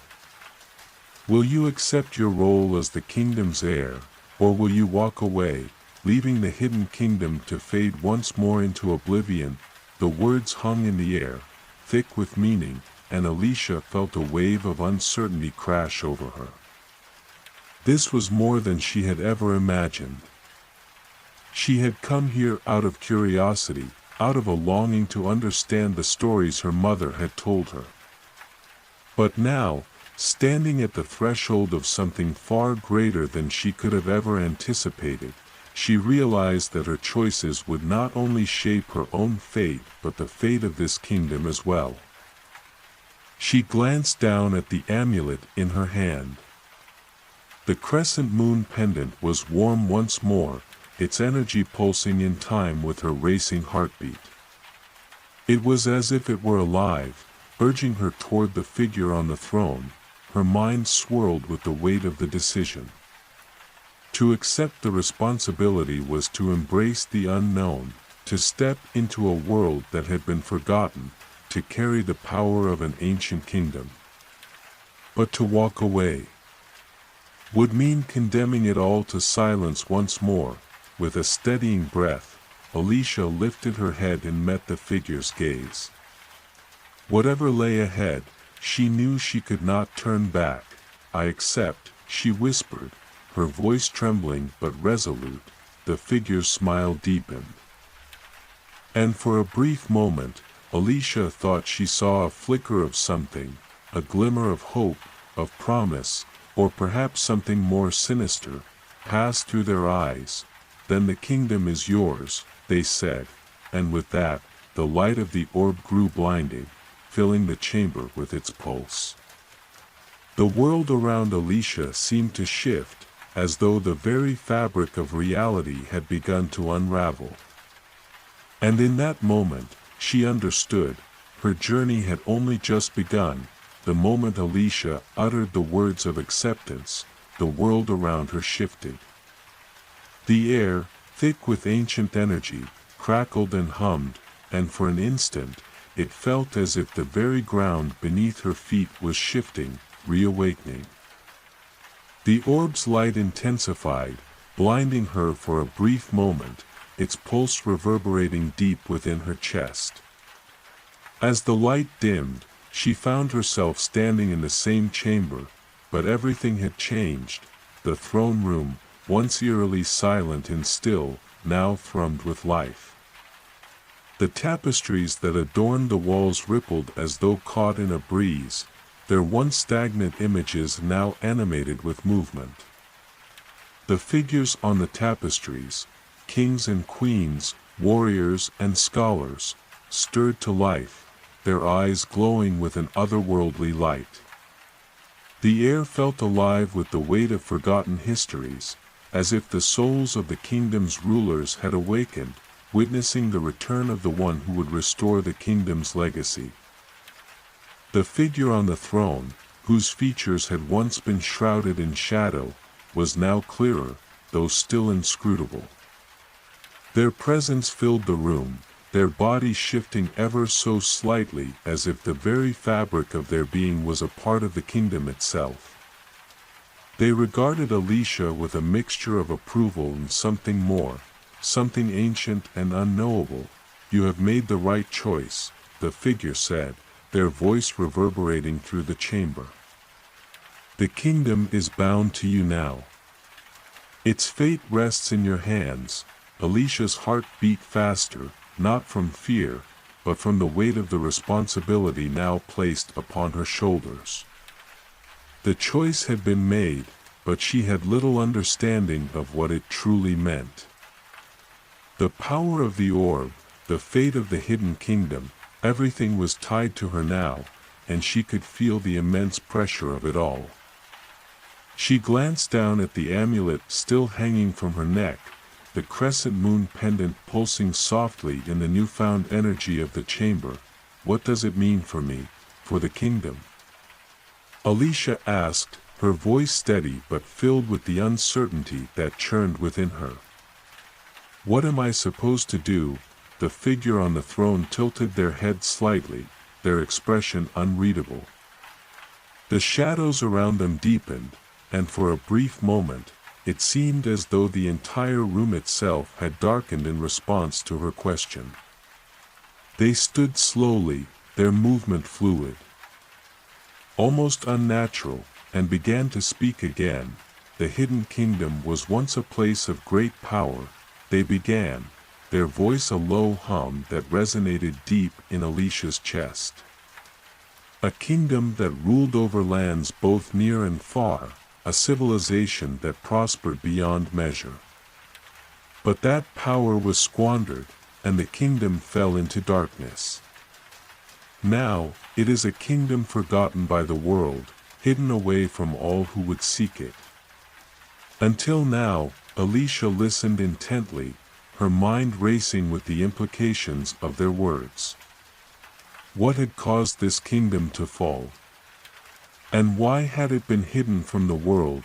"You were drawn here for a reason," the figure continued, their eyes locking with hers. "The amulet you wear was forged in the heart of the kingdom. Its power intertwined with the land itself. It has chosen you, Alicia, because you possess something that no one else does, an unbroken connection to the past. You are the heir to this kingdom, the one who can restore it, or let it fade forever." Alicia felt the weight of those words sink in. She was the heir. The weight of her lineage, the legacy of those forgotten rulers, pressed down upon her like a mountain. But with that power came the terrifying realization that her choices would shape the future of this long-lost kingdom, and the world beyond it. "I don't understand," Alicia said, her voice trembling slightly. "What do I need to do to restore the kingdom? What does that even mean?" The figure's eyes glowed brighter, their expression softening, though their voice remained firm. "To restore the kingdom, you must first understand its downfall. You must seek the lost temples, scattered across the kingdom's once thriving lands. Each temple holds a piece of the kingdom's power, pieces of the ancient magic that once kept this realm in balance. The orb you now hold contains the essence of the kingdom's heart, but it is incomplete. The power of the orb must be rekindled, but the path to its full restoration is fraught with dangers." Alicia's heart quickened. She had no experience in magic, no knowledge of the ancient ways. How was she supposed to find these temples? Let alone unlock the secrets they held? "How will I know where to find these temples?" she asked, her mind swirling with questions. "How will I even begin?" The figure on the throne remained silent for a moment, their eyes flickering with what seemed like an ancient wisdom. Then, they spoke again, their words like a whisper in the wind. "The journey will reveal itself to you, Alicia. The kingdom will guide you, as it has guided all those who came before you. Trust in the amulet, trust in the orb, and trust in the land. The path will be difficult, but you are not alone. The kingdom spirits, those who once walked these lands, will be your allies, if you are worthy." Alicia took a deep breath, trying to steady her nerves. She had been thrust into a world far beyond her understanding, yet she knew that there was no turning back. The hidden kingdom had chosen her, and now she had a role to play in its fate. The figure on the throne extended their hand toward her, and in that moment, Alicia felt an overwhelming sense of connection, as if the very air around her had become charged with an ancient power. "Go now, Alicia. Your journey begins here, in the heart of the hidden kingdom. Seek the temples, uncover their secrets, and restore the balance. The fate of the kingdom, and the world, depends on you." With those final words, the chamber seemed to shift once more, the air heavy with anticipation. Alicia stood before the throne, her heart pounding, her mind racing. She had been chosen for something far greater than she had ever imagined. The journey ahead would test her in ways she could not yet fathom, but there was no turning back. She was the heir of the hidden kingdom, and it was time to begin her quest. Alicia stood in the heart of the forgotten citadel, the weight of the words spoken by the figure on the throne still heavy in her mind. The room around her had fallen silent again, but the sense of power, the hum of energy, lingered in the air. The light from the orb flickered, casting long shadows on the stone walls as she stepped back from the throne, the heavy presence of the figure still imprinted on her senses. The chamber was now still, almost oppressive, as though waiting for her next move. The figure, whose eyes were so ancient and unyielding, had spoken with such certainty. The hidden kingdom, long lost and forgotten, had chosen her. But how? How could she, a simple girl from a distant land, restore a kingdom that had fallen into the void of history? What did it mean to seek out the lost temples and rekindle the magic that had once governed this realm? She glanced down at the amulet that hung from her neck, its crescent moon symbol glowing softly. The warmth of its touch against her skin was both comforting and unsettling. It pulsed with an energy that was so familiar, yet so foreign. She could feel the pull of it, urging her onward, as if it knew the journey ahead was the only way to unlock the kingdom's secrets. The chamber before her seemed to stretch out, endless, as if the citadel itself had been waiting for her arrival. The cracks in the walls, the shattered windows, the worn floors, they all whispered of a time long past, a time of power and glory now buried beneath centuries of dust and decay. And now, it was her responsibility to bring it all back. Alicia took a deep breath, steadying herself. She had no choice but to trust the figure's words. The kingdom would guide her, as would the spirits of those who had once lived here. But where would she begin? How could she possibly find the temples that would restore the kingdom's power? She turned to leave the throne room, her mind racing. The long corridors of the citadel stretched out before her, dark and foreboding. But as she walked, the walls seemed to shift. The once static murals on the walls began to change, the faded images of rulers and warriors coming to life before her eyes. She saw the kingdom in its prime, towers reaching into the sky, lush gardens, rivers flowing through grand cities. A vision of a world untouched by time, but with the beauty came a warning. The murals darkened, the faces of the rulers now twisted in agony, their eyes filled with terror. She saw glimpses of a great calamity, of darkness creeping through the kingdom, swallowing everything in its path. A great battle, a war that had destroyed all that had been built. The vision was fleeting, but the images burned themselves into her memory. At the end of the hallway, she found herself standing before an ancient door. It was ornate, carved with symbols she didn't understand, and yet it seemed to call to her. She reached out, her fingers brushing against the cold stone. The moment she touched it, a surge of energy shot through her, and the door creaked open, revealing a spiral staircase leading down into darkness. With a determined step, Alicia descended. The air grew colder with each step she took, the silence around her oppressive, broken only by the faint echoes of her footsteps. She could feel the weight of the kingdom pressing down on her as if the very stones were watching her, waiting for her to unlock their secrets. Her heart beat faster, not from fear, but from the realization that this was only the beginning. At the bottom of the staircase, she entered a vast chamber, dimly lit by the pale glow of the orb still clutched in her hand. The room was filled with stone pillars, each one carved with intricate designs. The air was thick with the scent of age and dust, but there was something else, a presence that filled the room, as if the kingdom's spirits had gathered to witness her arrival. In the center of the room stood a large pedestal, covered in vines and moss, but clearly ancient in its design. Atop the pedestal lay an artifact, an intricate golden key, its shape unlike anything she had ever seen. It was engraved with symbols, the same ones she had seen on the door above. It glowed with a soft, pulsating light, matching the rhythm of her heartbeat.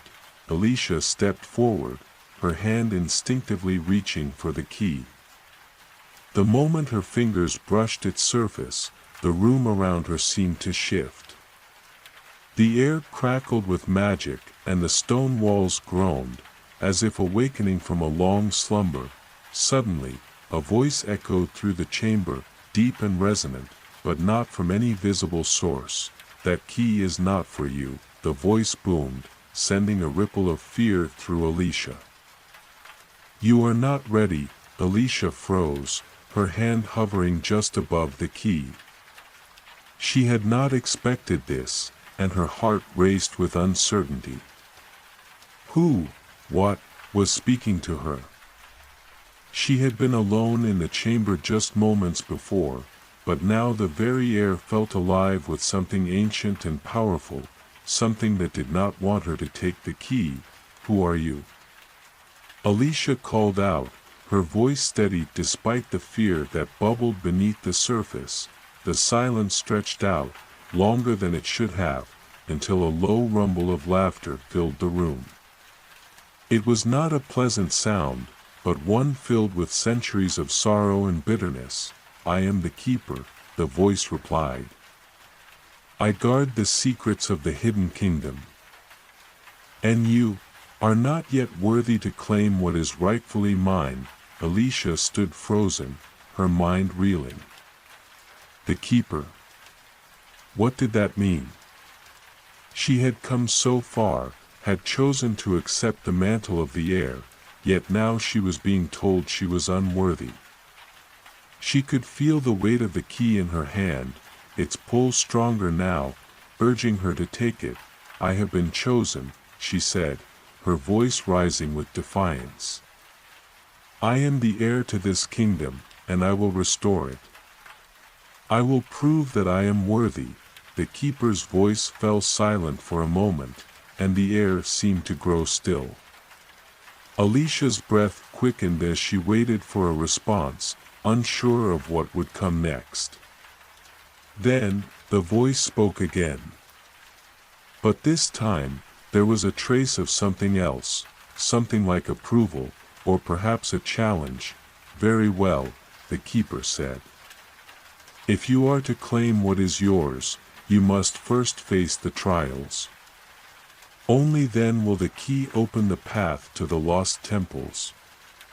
Only then will you be ready to wield the power of the kingdom. The walls around Alicia began to shift again, the pillars moving and groaning as if rearranging themselves. She could feel the presence of the keeper, its gaze heavy upon her, as though waiting to see if she would stand her ground. With a deep breath, Alicia stepped forward, her fingers tightening around the key.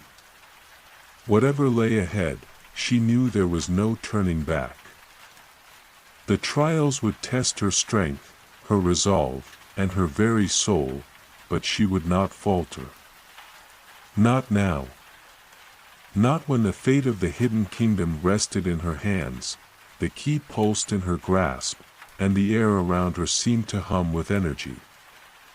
She could feel the trials ahead, feel the ancient power of the kingdom calling to her. She was ready. The air in the chamber grew thick with anticipation, the faint sound of ancient magic humming just below the surface of her thoughts. Alicia's heart pounded in her chest, each beat a reminder of the trials she would soon face. The golden key still pulsed in her hand, its glow flickering in rhythm with her own heartbeat, urging her forward. The keeper's challenge echoed in her mind, only then will you be ready to wield the power of the kingdom. Alicia stood before the pedestal, the silence of the chamber pressing down upon her like an invisible weight. The room had grown darker, and the once animate pillars now stood still, as if holding their breath in anticipation. Her gaze flickered back to the walls, where the faces of ancient rulers still watched her, their eyes unblinking, their expressions unreadable. She wondered if they had faced trials of their own, if they had been tested as she was now. The voice of the keeper had faded into the ether, but it lingered in her mind, a steady whisper that she couldn't escape. You are not yet worthy. But Alicia was no stranger to challenges. She had crossed mountains, navigated forests filled with dangers, and fought her way through a world that had little care for the struggles of the powerless. She had always risen to face her fears, and this time, it would be no different. The hidden kingdom had chosen her for a reason, and she would not turn back now. She gripped the key tighter, her fingers burning with its energy. The room around her shifted again, the walls trembling as though they too were waking from their slumber. Then, with a suddenness that made her jump, the air before her shimmered and cracked, like a veil parting to reveal something hidden. Before her stood a path, long, dark, and winding, stretching far into the distance. The key in her hand pulsed, its light flickering with urgency as the chamber's transformation continued. She stepped forward, feeling the ancient weight of the kingdom's magic swirl around her. The trials had begun. As her feet touched the stone floor of the new corridor, the air seemed to change, thickening with an energy that made her skin tingle. The key's glow illuminated her path, casting long shadows that twisted and writhed as if alive. The walls closed in on either side, the smooth stone surfaces now rough and jagged, as though they had been formed by the hands of time itself. Strange symbols began to appear in the cracks of the walls, glowing faintly, their meaning indecipherable. Alicia paused, her breath shallow, but she forced herself to continue. The keeper had told her that she must face the trials ahead, but they hadn't told her what those trials would entail. She could only rely on herself, on the strength that had always carried her through the darkest of times.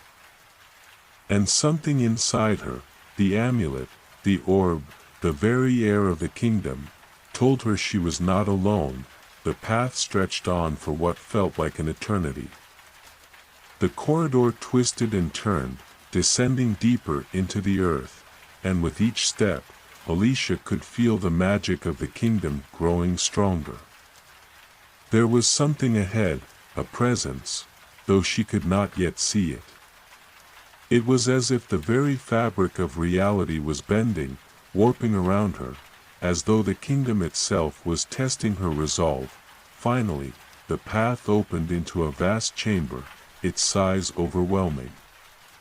The walls seemed to stretch upward forever, lost in shadows. In the center of the room, a massive stone archway stood. Its surface carved with more of the strange symbols she had seen earlier. The archway hummed with energy, and as Alicia stepped closer, she could feel its power vibrating in the air. A deep, resonant voice echoed through the chamber, familiar yet unplaceable. Only those who are truly worthy may pass through the arch of trials, the voice intoned. What are you willing to sacrifice for the future of the hidden kingdom? Alicia's mind raced. Sacrifice? What was the kingdom asking of her? She had already made the choice to come here, to face the unknown. But sacrifice? What did it mean in this place, where the very essence of power was bound in ancient magic? The key pulsed again, as if urging her to answer. She stepped forward, feeling the weight of the question press down on her shoulders. She had already sacrificed so much, her life before this moment, the safety of the world she knew. But this was different. The kingdom was asking for something deeper, something more fundamental. I will sacrifice anything, she said, her voice unwavering. I will give whatever is necessary to restore this kingdom and protect the people of this world. The archway seemed to respond to her words. A deep, rumbling sound filled the chamber, and the stone began to shift, the carvings on the arch glowing brighter, as if the very essence of the kingdom had been stirred by her words. The presence she had sensed before grew stronger, filling the room with an undeniable force. A shadow formed in the center of the archway, solidifying into a figure, a tall, cloaked figure, their face hidden beneath a hood of shadow. Their presence was both ancient and terrifying, as though they were one with the kingdom itself. Their voice, when they spoke, echoed through the chamber like the sound of 1,000 years. Very well, the figure said. You will face the trials of the kingdom, and only if you succeed will you be allowed to restore what was lost. But be warned, young heir, these trials will test more than your strength. They will test your heart, your soul, your very will to live. Alicia took a steadying breath. Her hand tightened around the key, and she stepped forward, toward the archway. The figure's shadow seemed to reach for her, but she did not hesitate. The trials had already begun, and she would face them, no matter what they required. With one final glance at the figure, Alicia stepped through the archway, her mind focused, her heart resolute. She was ready. Whatever lay ahead, she would face it, for the hidden kingdom, for the people she had yet to know, and for herself. The moment she crossed the threshold, the world around her shifted once again, the chamber dissolving into a new landscape. The walls vanished, replaced by an endless expanse of light and shadow. The ground beneath her feet seemed to pulse, as if the very earth were alive, and she found herself standing in a vast, open space. Ahead, she could see nothing but a horizon, endless and empty. Alicia's senses were overwhelmed the moment she crossed the arch of trials. The world she had known, the stone walls of the citadel, the dim light of the hidden chamber, vanished, leaving her standing on the edge of an expansive, boundless plain. The sky above her was a swirling mixture of light and shadow, a vast dome that stretched to the horizon in every direction. The air smelled of salt and ancient earth, a sharp contrast to the cool, stagnant air of the citadel, as she looked around. The ground beneath her feet seemed to pulse with an energy that resonated deep within her. The very earth hummed with power, its rhythm almost like a heartbeat, a steady reminder of the life that had once thrived here. She glanced behind her, but the arch of trials had disappeared, leaving only the empty expanse. There was no doorway to return through, no clear path forward, only the endless horizon that stretched in every direction. A figure appeared before her, their form emerging from the swirling mist. It was the same cloaked figure from the archway, their presence just as imposing, just as ancient. They stood silently for a moment, watching her, their face still obscured by the shadow of their hood. The wind around them seemed to bend and twist, carrying whispers on its breath.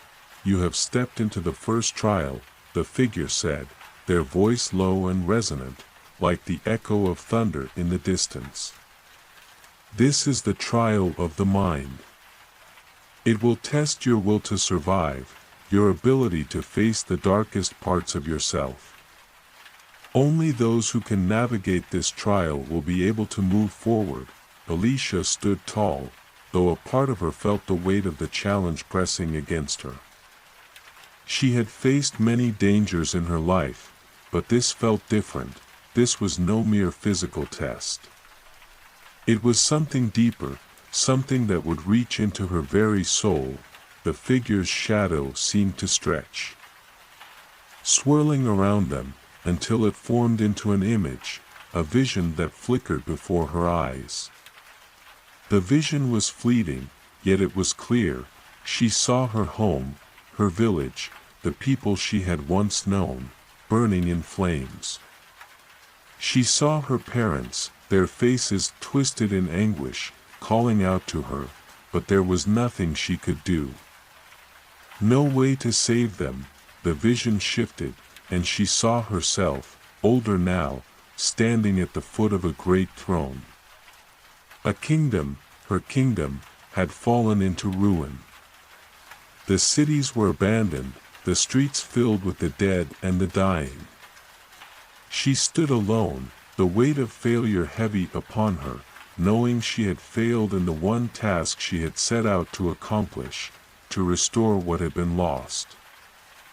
Her heart clenched, the images burning into her mind. The pain, the loss, the terror, it was all so real. She could feel it deep in her chest, a visceral, suffocating ache that threatened to overwhelm her. "Face it," the figure's voice rumbled. "This is the darkness that lies within you. The fear of failure, the fear of loss. The fear that you are not enough." Alicia felt the cold grip of dread creeping into her soul. She had always feared that she might not be strong enough to restore the kingdom. That her efforts, no matter how hard she tried, would be in vain. The weight of the world seemed to press down on her, and for a moment, she wondered if she was truly capable of the task that had been set before her. But then, she took a deep breath. She had faced the worst of the world before, had lived through the pain of losing her home, her family, her friends, and yet here she was, standing on the threshold of something greater. Something more important than her fears. "I am not afraid," she whispered, though she wasn't entirely sure if she believed it. The words felt like a lifeline, a rope thrown across an abyss. She clung to them, holding on to the hope that there was something stronger within her than the terror she felt. The figure's voice was quieter now, more understanding, though it still held a powerful resonance. "You must face your darkness to move forward. Only by confronting it can you hope to overcome it." With a surge of determination, Alicia stepped forward, her gaze fixed on the swirling shadows of her own fears. The images from the vision faded as she walked, the weight of the pain lessening with each step she took. It was as though she were reclaiming a part of herself that she had long since buried. The ground beneath her feet shifted, and the mist began to clear. The figure's form began to dissolve into the air, their presence now little more than a faint echo. "You have passed the first trial," the voice said. "But there are more ahead. You have begun to confront your own mind. Now, you must face your heart." As the figure's presence faded, Alicia found herself standing at the edge of the vast plain. The horizon now stretching even farther before her. The sky above remained in constant flux, light and dark swirling in a never-ending dance. The air had changed, too. Now, it was heavy with something different. A longing, a deep yearning that seemed to call to her from the farthest reaches of the plain. She turned, instinctively following the pull, her feet moving as if guided by some unseen force. The path ahead was unclear, but her heart felt a stirring within her, as if something awaited her there. Something important. Her heart beat steadily as she walked, each step bringing her closer to the unknown. The trials had only just begun, and she knew they would grow more challenging with each test. But this, the trial of the heart, was different from the darkness she had just faced. This would test her resolve in ways she couldn't yet understand. Her thoughts turned inward, her mind racing with the uncertainty of what was to come. Could she truly restore the hidden kingdom? Could she unlock the full potential of its magic? And what of the sacrifices the keeper had spoken of? What would she have to give up to see this journey through to the end? The ground beneath her began to shift again, and ahead, she saw a figure, a woman, tall and regal, standing at the edge of a cliff. She was bathed in the soft glow of the setting sun, her silhouette glowing with an ethereal light. Alicia felt an overwhelming sense of familiarity. As though she had seen this woman before, though she could not place where. The woman turned to face her, her expression unreadable. There was a sadness in her eyes, a sorrow that Alicia could feel deep within her own chest. The woman spoke softly, but her voice carried with it the weight of years gone by. "Do you remember who you are?" the woman asked, her voice like the whisper of wind through trees. "Do you remember the person you were before all of this began?" Alicia's heart stopped for a moment, a wave of recognition flooding over her. She knew this woman, this was her mother. But how? How was this possible? The woman before her had died long ago. How could she be here now? The woman's eyes softened, and she stepped forward, reaching out a hand as if to touch Alicia's cheek. "You have always known the truth, Alicia. It was always within you, within your heart. But you have buried it, hidden it behind the pain and the fear. You must remember who you are, who you were, before you can continue." Alicia closed her eyes, a surge of emotion crashing over her. She had spent so long running from the pain, from the loss. But now, standing before her mother, she realized that she had never truly faced it. She had hidden it away, locked it in the deepest part of herself, afraid to confront the truth of her past, but she knew now that she had to. For herself. For the kingdom. As she opened her eyes, she looked into the woman's eyes, her heart steady and sure. "I remember," she whispered. "I remember who I am." The air grew heavy as Alicia stood at the edge of the vast plain, her heart still racing from the recent trial. The figure of her mother had vanished, leaving her alone once again. Yet, something within her had shifted. She felt a sense of clarity, as if the fog of confusion that had clouded her path had finally begun to lift. She had remembered who she was, and in doing so, she had begun to understand what she needed to do. Ahead, the horizon stretched endlessly, but there was something different now, something guiding her forward. The pull within her chest had not subsided. If anything, it had only grown stronger, urging her onward. Alicia didn't hesitate. The trials of the Hidden Kingdom were far from over, and she knew that she had to face whatever came next. The path before her seemed to shift in response to her thoughts, the earth beneath her feet rising and falling as if it had a mind of its own. She began walking, her movement steady, her eyes fixed on the horizon. The sky above her was a swirling dance of light and shadow, but now, it seemed to mirror the shift within her. She felt the magic of the kingdom, the same magic she had sensed from the very beginning, throbbing beneath her skin, calling her forward. As she walked, the landscape began to change. The plain before her stretched into a dense forest, its trees tall and ancient, their trunks twisted in strange patterns.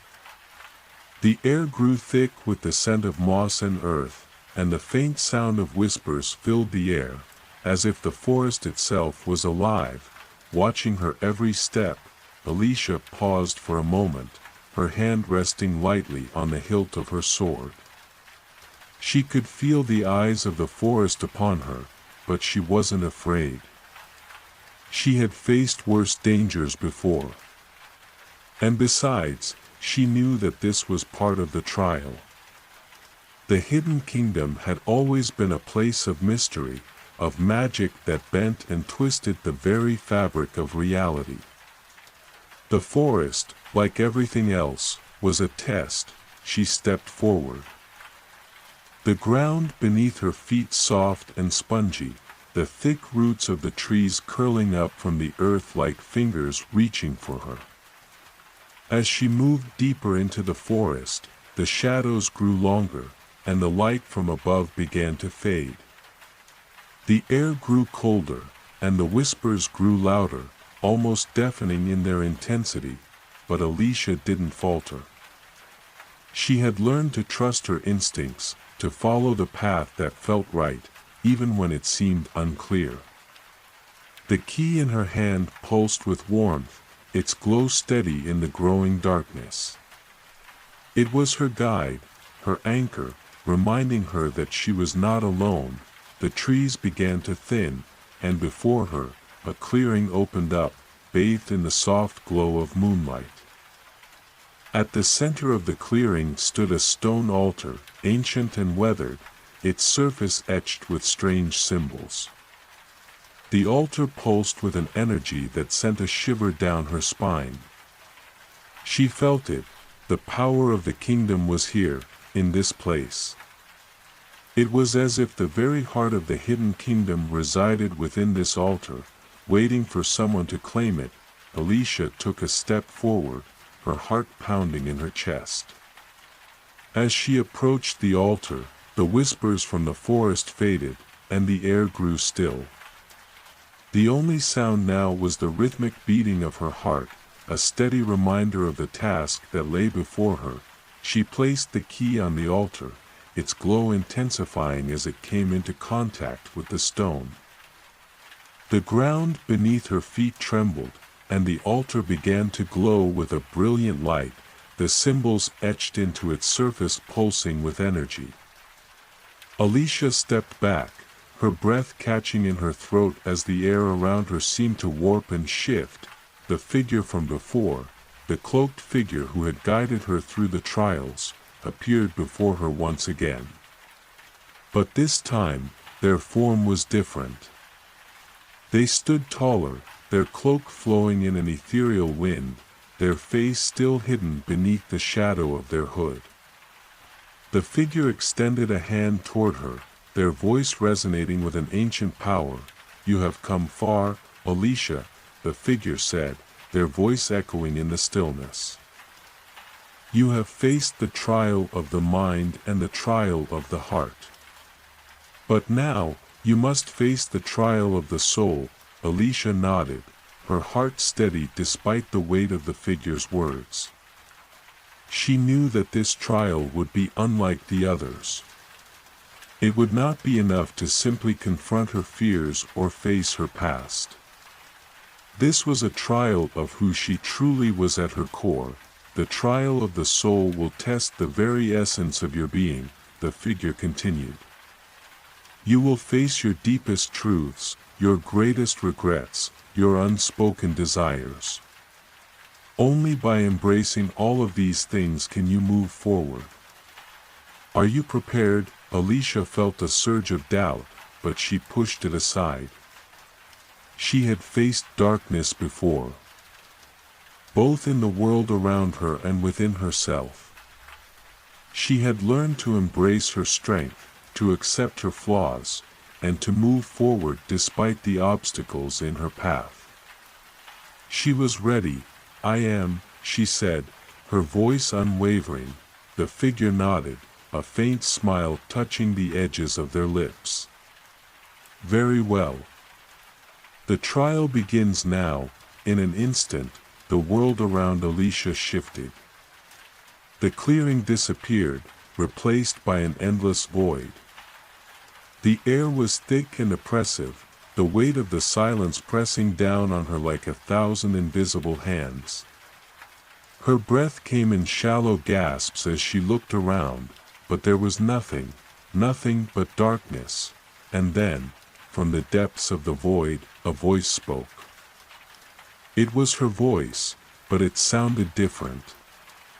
It was filled with sorrow, regret, and an aching emptiness that she had never known. "Alicia," the voice said, a whisper carried on the wind. "Do you truly understand the cost of what you seek? The kingdom you wish to restore? It is not without its price." She recognized the voice. It was her own, but it was older, worn down by the years of her journey. It was the voice of doubt that had crept into her mind during moments of uncertainty, the voice that whispered that she was not enough, that she could not succeed. Alicia closed her eyes, pushing the voice away. She had heard these doubts before, had fought them off in the past. But this was different. This trial was forcing her to confront something deeper within herself. Something that had been buried beneath layers of hope, fear, and guilt. The voice continued, its tone sharp and accusing. "You have failed so many, Alicia. You were not there when they needed you. You were not there when your people were in peril, when your family needed you most. You abandoned them. And now, you seek to restore a kingdom that you have no right to claim." Alicia's heart clenched, the pain of those words striking her like a physical blow. She had left so many behind, had abandoned the people who had once relied on her. She had made choices that had led to their suffering. The guilt that she had buried deep within her soul now rose to the surface, overwhelming her, but she couldn't let it consume her. She couldn't let the guilt of her past define her. She had come too far, had sacrificed too much. The kingdom needed her, the people needed her. And no matter what she had done in the past, she could still make a difference. "I did what I had to do," Alicia said, her voice strong and resolute. "I faced the challenges that were placed before me. I will not let my past mistakes define who I am. I will restore the kingdom, and I will do it for the people who still believe in me." The voice fell silent, and the darkness around her began to recede. The weight of guilt and regret lifted, replaced by a sense of clarity and purpose. Alicia felt her soul, her very essence, align with the truth she had just spoken. She was not the sum of her failures. She was not defined by the mistakes of her past. The void began to shift, light flickering in the distance. Slowly, the darkness receded, and Alicia found herself standing once more in the clearing, the altar before her. The key in her hand glowed brighter than ever, its light now steady and unwavering. The cloaked figure nodded in approval, their presence once again fading into the shadows. You have passed the trial of the soul, Alicia. You are ready to continue. Alicia's heart swelled with determination. The trials were far from over, but she was no longer afraid. She had faced her doubts, her regrets, and her fears, and she had overcome them. The kingdom was within her reach, and she would not stop until it was restored. With the key pulsing in her hand, Alicia stepped forward, ready to face whatever came next. The winds of the hidden kingdom whispered secrets that only those who dared to listen could hear. Alicia stood at the edge of the forest, feeling the weight of the journey she had already completed. Her hand still rested on the glowing key, and though the trials were behind her for now, she knew that the real test was yet to come. As the clearing around her shifted, the altar slowly began to fade, its brilliance dimming until only the faintest trace of light remained. A new presence emerged, not one of shadow and doubt, but of light and clarity. The figure who had guided her thus far reappeared before her, but now their form was different. Instead of a shadowed cloak, they were bathed in radiant light, their face now visible, an ancient, serene face, with eyes that shone with the wisdom of ages. You have faced the trials of mind, heart, and soul, the figure spoke, their voice like a soft melody, resonating with truth and strength. But the path ahead is fraught with challenges you cannot yet see. To truly restore the kingdom, you must understand the cost of power, the cost of choice. The hidden kingdom cannot be reclaimed without sacrifice. Alicia felt the weight of their words pressing down on her, but she did not flinch. She had come too far to turn back now, and she would not be swayed by fear or doubt. "What must I do?" she asked, her voice steady, but her heart thundering in her chest. The figure's expression softened, a trace of sadness in their eyes.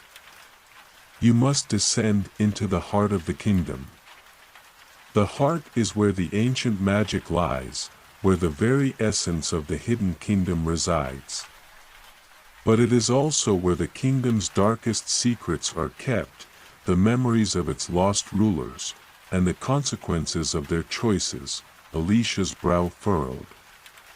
"What secrets? What consequences?" The heart is both the source of the kingdom's power and its curse. The figure explained. The rulers of old sought to control the very fabric of reality, and in doing so, they bound themselves to the land in ways no mortal should. Their actions created an imbalance, one that has never been fully corrected. To restore the kingdom, you must confront this imbalance, and to do so, you must face the last of the lost kings, the lost kings. Alicia echoed, confusion washing over her. "What do you mean?" The figure stepped forward, extending their hand toward her.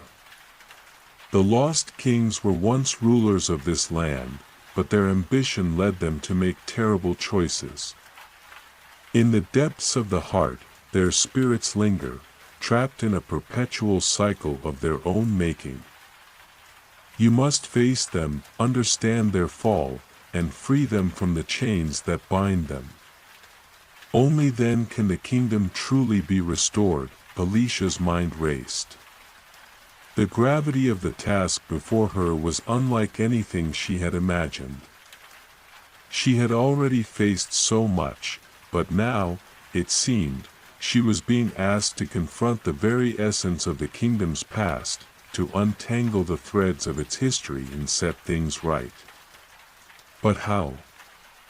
How could she, one person, take on such a monumental task? How do I free them? She asked, her voice tight with uncertainty. The figure's gaze softened, and for a moment, Alicia could see a flicker of understanding in their eyes, as though they, too, had once faced a similar challenge. You must go to the heart and speak to the kings. They will not speak freely, for they are bound by their own regrets and choices. But you must listen to them, understand their pain, and offer them the forgiveness they denied themselves. Only then will they be able to move on, and only then will the kingdom be able to heal. A shiver ran down Alicia's spine. The idea of confronting the lost kings, of speaking to them in the heart, a place filled with such ancient, unfathomable power, was both daunting and awe-inspiring. She had come so far, and yet, this was the final step. She could no longer afford to hesitate or question her ability. She had to face whatever came next. Where do I find the heart? Alicia asked. Her voice unwavering, the figure turned, pointing toward the horizon. The heart lies beyond the forest of shadows. You must cross the river of forgotten dreams, where the waters will try to pull you under, drowning you in memories you wish to forget. From there, you will reach the Black Mountain, where the entrance to the heart lies hidden in the depths. Only the key you carry can unlock it. Alicia's grip tightened on the key, its glow steady and constant, a reminder of the journey that had brought her here. She could feel the power of the kingdom coursing through it, the ancient magic that had once protected the land, and now, she was the one to wield it. I understand, she said. Her voice firm. I will go, the figure nodded, their expression filled with quiet approval. You are ready, Alicia.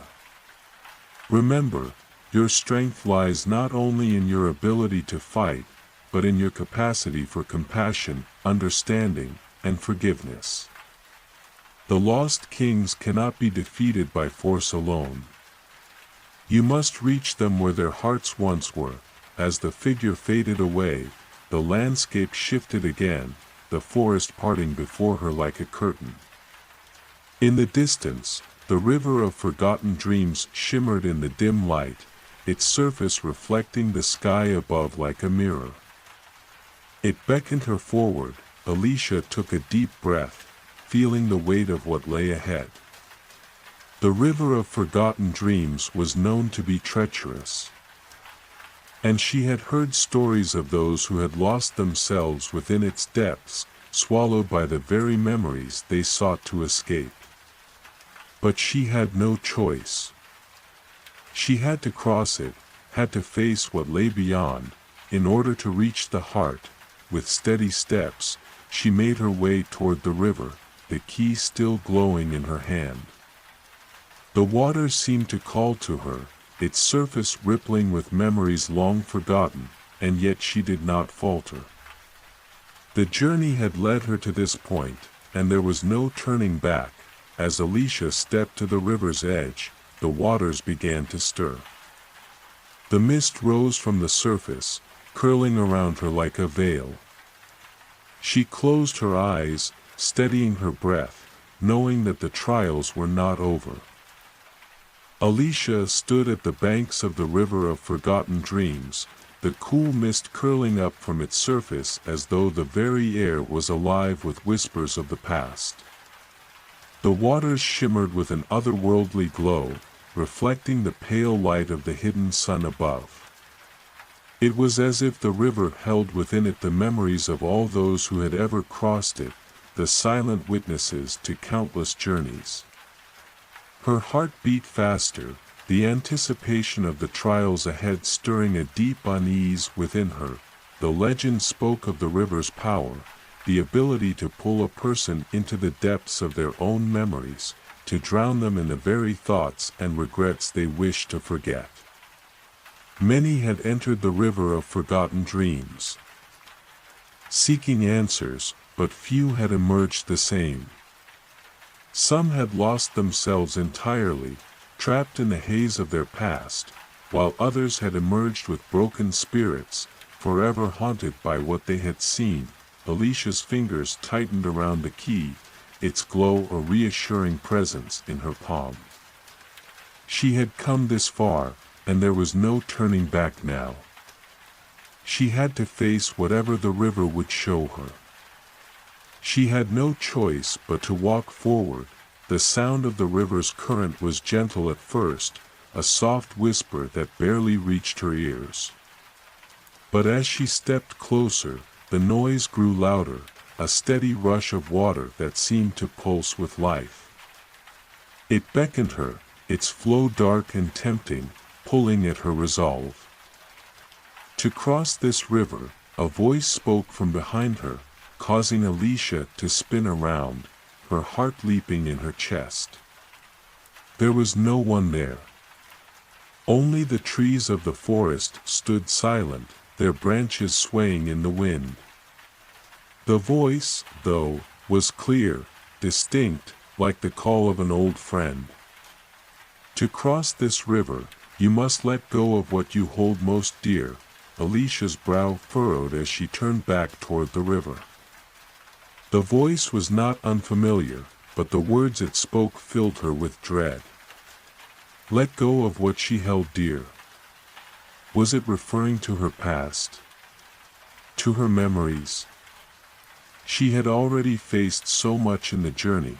Was this another test, another hurdle designed to shake her resolve? Taking a deep breath, she stepped into the shallow waters. The cold, crystalline touch of the river sent a shiver through her body, but she pressed on. Each step seemed to carry her deeper into the current, and with each movement, the whispers of the river grew louder, more insistent. You cannot cross while holding on, the voice repeated, its tone heavy with meaning. What binds you to the world of memories must be released. The weight of your past will drown you if you let it. Alicia hesitated. Her grip tightened on the key once more, the glow intensifying in her hand. Was this a test of her ability to let go? To release the pain, the sorrow, and the regrets that she carried within her? She could not deny that the weight of her journey, the loss she had faced, had shaped her. But could she truly let it go? Could she release the very essence of who she was? She glanced down at her reflection in the water, her face mirrored in the surface, but there was something wrong. The image was shifting, distorting, as though the river itself was reaching into her soul and pulling at the fabric of her being. She saw flashes, snippets of moments long past, the face of her mother, her first steps into the kingdom, the laughter of friends long lost to time. But alongside those memories, darker images began to surface, the faces of those who had fallen to the darkness, the choices she had made that had led to pain and regret. The river was pulling at her heart, forcing her to relive those moments, to see the weight of every choice. She could feel herself drowning in it, the emotions overwhelming her, dragging her down deeper into the depths of the past. No, she whispered, her voice hoarse with emotion. I can't go back. But the river's current did not relent. It continued to tug at her, pulling her into the past, into the memories she had hoped to leave behind. She stumbled, her feet slipping on the slick stones beneath her, and for a moment, she thought she might fall into the water entirely, but then, something inside her shifted. She took a deep breath, steadying herself. The key in her hand pulsed with energy, a reminder of the purpose she carried with her. The hidden kingdom was hers to save, and she would not allow herself to be consumed by the river of forgotten dreams. The past might have shaped her, but it did not define her. With renewed resolve, Alicia raised the key above her head, the glowing light casting a brilliant aura around her. She called out to the river, her voice steady and strong, "I will not be bound by my past. I will not be drowned by my regrets. I choose to move forward." The river responded with a deep rumble, as if acknowledging her determination. The current slowed, the mist swirling around her dissipating.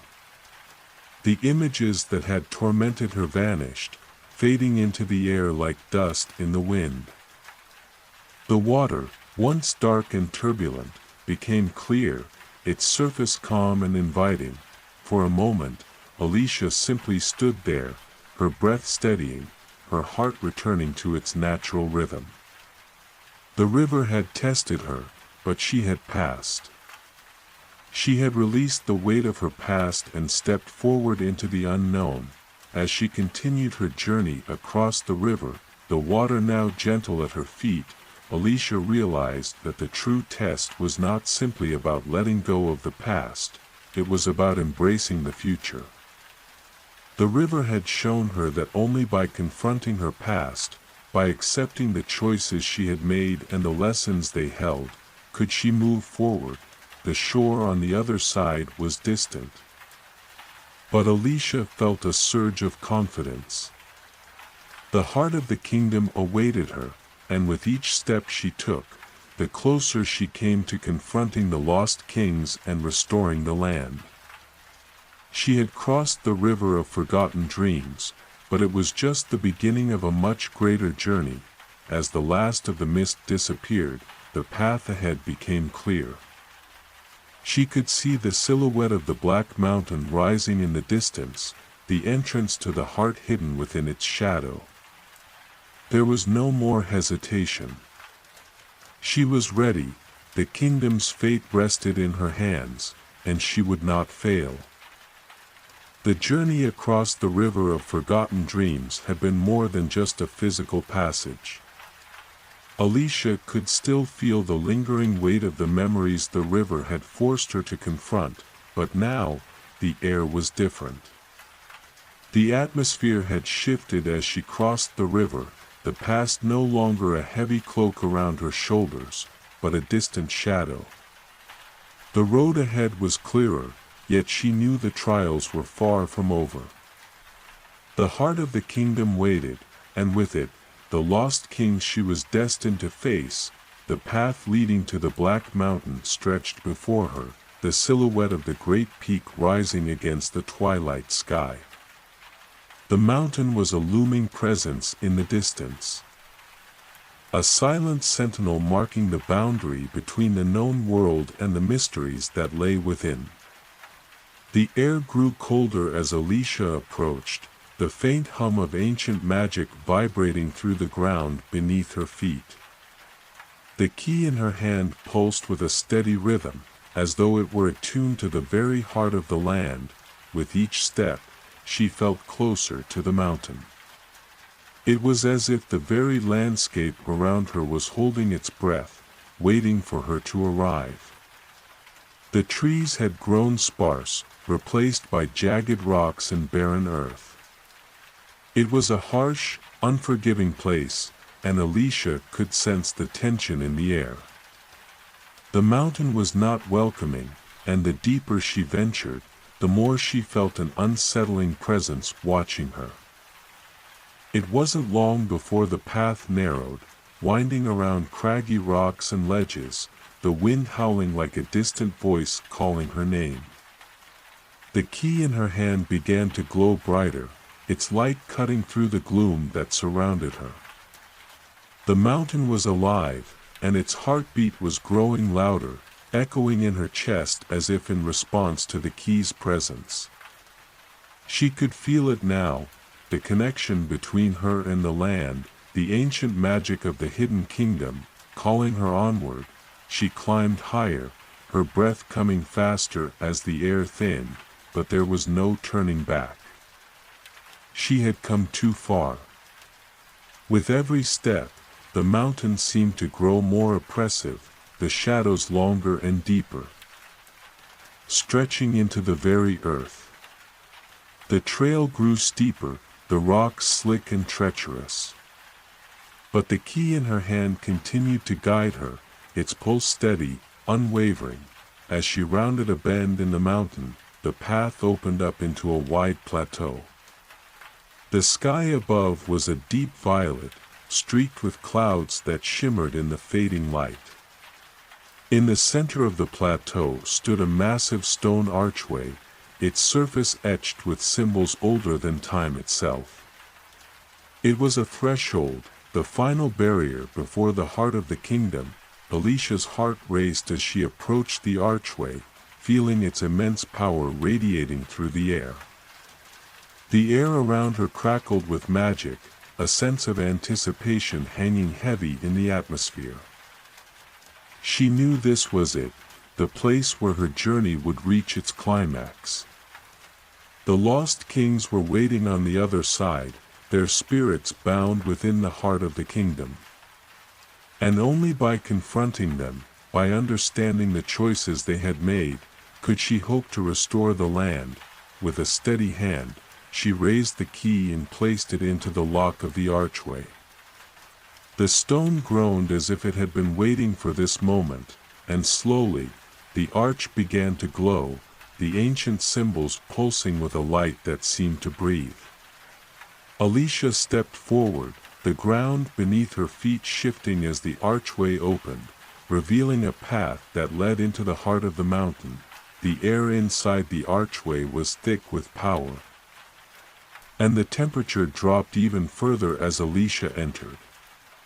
She could feel the presence of the lost kings now, their spirits lingering just beyond her reach, their souls tethered to the kingdom by an invisible force. The key in her hand seemed to grow warmer, as though it, too, recognized the weight of what was to come. The path ahead wound deeper into the mountain, a labyrinth of tunnels and chambers carved from the very rock. The walls seemed to pulse with a strange energy, and the air was thick with the smell of earth and age. Alicia moved cautiously, her footsteps echoing in the silence, as if the mountain itself were holding its breath, waiting for her to continue. As she walked, she began to hear whispers, soft, fleeting voices that seemed to float in the air around her. At first, they were barely audible, just fragments of sound, but as she ventured further, they grew louder, more distinct. The voices were full of sorrow, regret, and longing. They were the voices of the lost kings, trapped within the mountain, their spirits bound by the very magic they had sought to control. Alicia's heart pounded as she reached the first of the great chambers. The ceiling rose high above her, the walls carved with intricate designs, depicting scenes of ancient rulers and their kingdoms. But as she stepped deeper into the chamber, the air grew heavier, and the whispers turned into words. "You seek to free us," a voice called from the shadows, deep and resonant, as though it came from the very heart of the mountain itself. Alicia stopped in her tracks, her breath catching in her throat. The voice was powerful, filled with a strange authority that seemed to emanate from all around her. The whispers stopped, and the chamber fell into an oppressive silence. "You do not understand," the voice continued. "You cannot undo what has been done." The shadows shifted before her, and a figure slowly emerged from the darkness. A tall man, his face obscured by a hood, stepped forward. His presence was commanding, and Alicia could feel the weight of his gaze even though his eyes were hidden. His voice was the same one that had spoken earlier, and it sent a chill down her spine. "You are here to restore the kingdom," he said, his tone full of both contempt and sorrow. "But know this, our kingdom was built on blood and sacrifice. To restore it, you must be willing to sacrifice something of your own.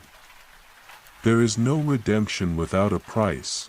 Alicia stood frozen, the key in her hand glowing with an intensity that made her fingers tingle. The man's words echoed in her mind, their meaning sinking in slowly. Sacrifice. The price of restoration. What would she have to give up to restore the kingdom? What was she willing to lose? "I know the cost," she said, her voice steady despite the storm of emotions raging inside her. "I came here knowing that nothing worth saving comes without sacrifice. But I will not let the kingdom fall any further into despair." The figure before her tilted his head, as if considering her words. "Then you must understand that to free us, you must first face the truth of our reign. Only by accepting the choices we made, the darkness we brought upon this land, can you hope to release us." The figure's form began to shift, melting into the shadows as his words lingered in the air, heavy with the weight of history. "The heart of the kingdom awaits, Alicia. It will show you what you seek, but it will not be kind." With that, the chamber fell silent again, and the path ahead seemed to stretch out before her. Darker and deeper than ever, the path wound deeper into the heart of the Black Mountain, each step taking Alicia further into the unknown. The air was heavy, thick with the weight of centuries of sorrow and regret, the very essence of the lost kings lingering in the cool shadows. The whispers of the past followed her, winding through the corridors like threads of forgotten memories, pulling at her thoughts, urging her to question the very foundation of her journey. The further she ventured, the more the mountain seemed to close in around her, its dark corridors and ancient chambers pressing on all sides. The glow of the key flickered with a steady pulse, its light the only source of illumination in the oppressive darkness. The stone walls around her seemed to hum with a quiet energy, as if the mountain itself were alive, watching, waiting. Alicia reached the end of the long passage, and there, at the heart of the mountain, stood a vast chamber. The ceiling stretched high above her, lost in shadows, while the walls were lined with towering statues of kings and queens, their eyes hollow, their expressions solemn. At the center of the chamber, on a raised stone platform, stood a massive crystal, its facets gleaming in the soft light of the key. The crystal pulsed with an otherworldly energy, radiating power so intense it made the air around her vibrate. As she stepped forward, the ground beneath her feet seemed to tremble. And the crystal's light grew brighter, its pulse quickening. The atmosphere shifted, as if the very heart of the kingdom was awakening, its dormant magic stirring from its long slumber. "You have come," a voice boomed, filling the chamber with a force that made the stone walls shake. It was not just one voice, but many, deep, resonant, and filled with a centuries-old authority. Alicia's heart skipped a beat, and she instinctively reached for the key, its light flickering in response to the voices that surrounded her. The shadows shifted, and from the darkness emerged figures, tall and imposing, their forms draped in tattered robes of gold and crimson. Their faces were hidden, but their presence was undeniable. The lost kings stood before her, their spirits bound to the mountain, trapped in an endless cycle of regret and power. "You seek to restore the kingdom," one of the figures spoke, his voice filled with both sorrow and pride. "But to do so, you must confront the choices we made. The darkness we brought upon this land is not easily undone, Alicia stood tall, though the weight of their presence threatened to crush her resolve. "I came to restore balance, not to repeat your mistakes," she replied, her voice unwavering despite the doubt creeping into her mind. "I will face the truth of your reign, but I will not be swayed by it. The kingdom deserves better than the shadows you left behind." The figure stepped forward, his form shifting as though he were made of smoke and shadows. "The truth is not something you can simply wish away, child," he said, his voice like thunder. "It is in the very blood of this land, woven into the fabric of the kingdom. You will not escape it." The other kings stepped forward as well, their forms shifting in and out of existence, their voices rising in a chorus of despair and bitterness. "You seek to cleanse us, but you cannot cleanse what is already lost," one of them said, his voice dripping with disdain. "We were once rulers, gods in our own right, but our arrogance led to our downfall. Now, we are nothing but shadows, doomed to wander this mountain for eternity." Another king, his voice cold and sharp, added, "You speak of redemption, but redemption comes at a price.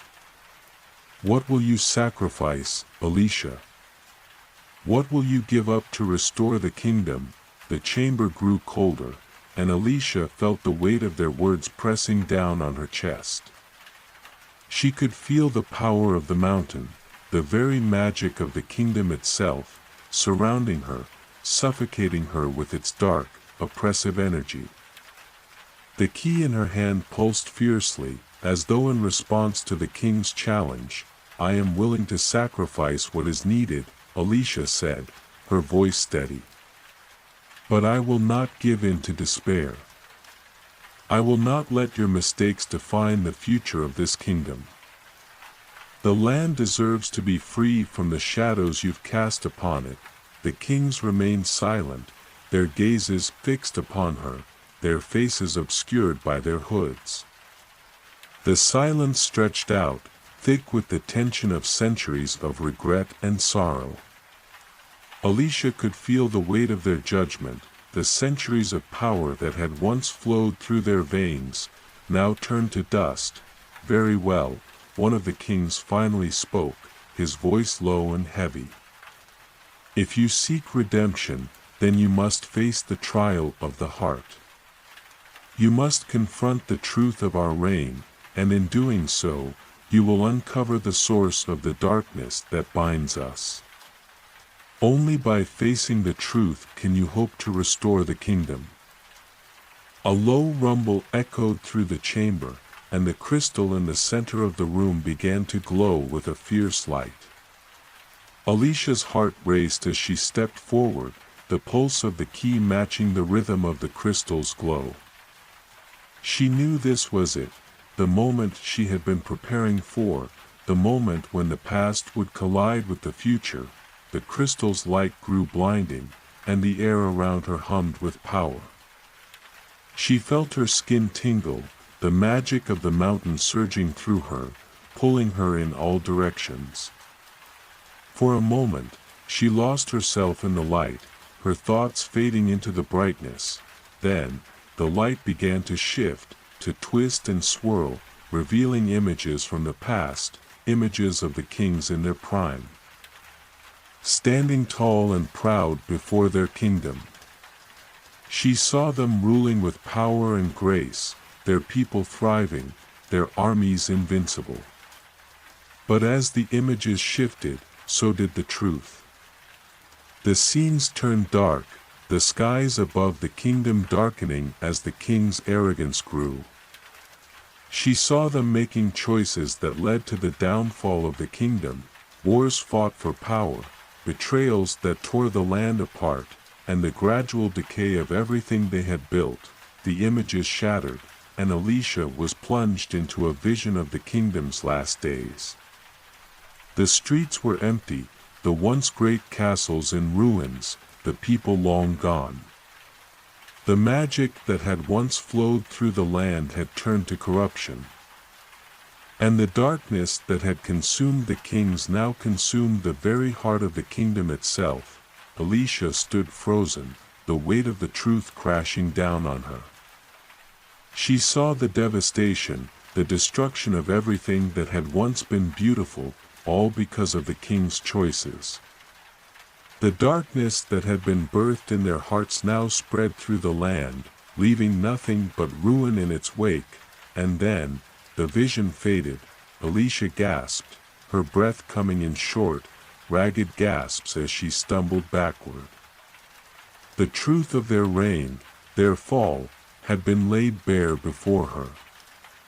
The king's arrogance, their hunger for power, their refusal to see the consequences of their actions had led to the death of the kingdom.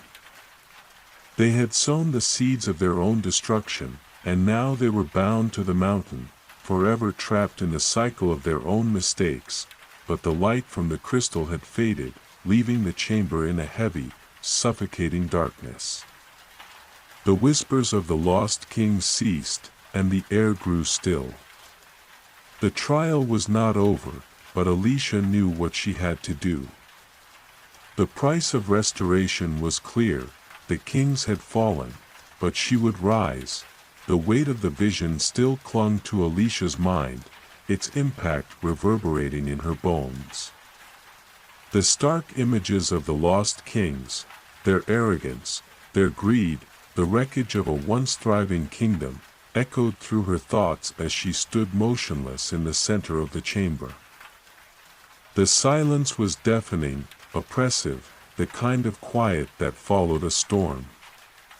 The truth had been revealed, and now the darkness of the mountain seemed to press closer, tighter, until it was all Alicia could feel. But even in the face of such overwhelming despair, a flicker of light remained within her.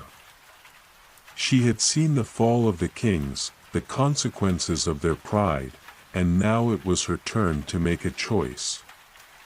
Would she fall to the same fate? Would she too be swept into the tide of corruption and ruin? Or could she rise above it all? She glanced down at the key in her hand. It was still glowing faintly, its pulse steady, as though it were waiting for her to decide. The kings had made their choices, and those choices had led to destruction. But now, the choice was hers. The key wasn't just a tool to open doors, it was a symbol of hope, reminder that even in the darkest places, there was always the possibility for change. She couldn't ignore the truth of the past, but she could shape the future. With a deep breath, Alicia stepped forward, her boots crunching softly against the stone floor. The crystal at the center of the chamber pulsed again, its light dimmer now but still present, like the last embers of a fire that refused to die. The shadows in the room shifted, and from the darkness, the kings began to materialize once more. They had not moved physically, no, they were bound to the very stones of the mountain. Their spirits trapped within its walls. But their presence was undeniable.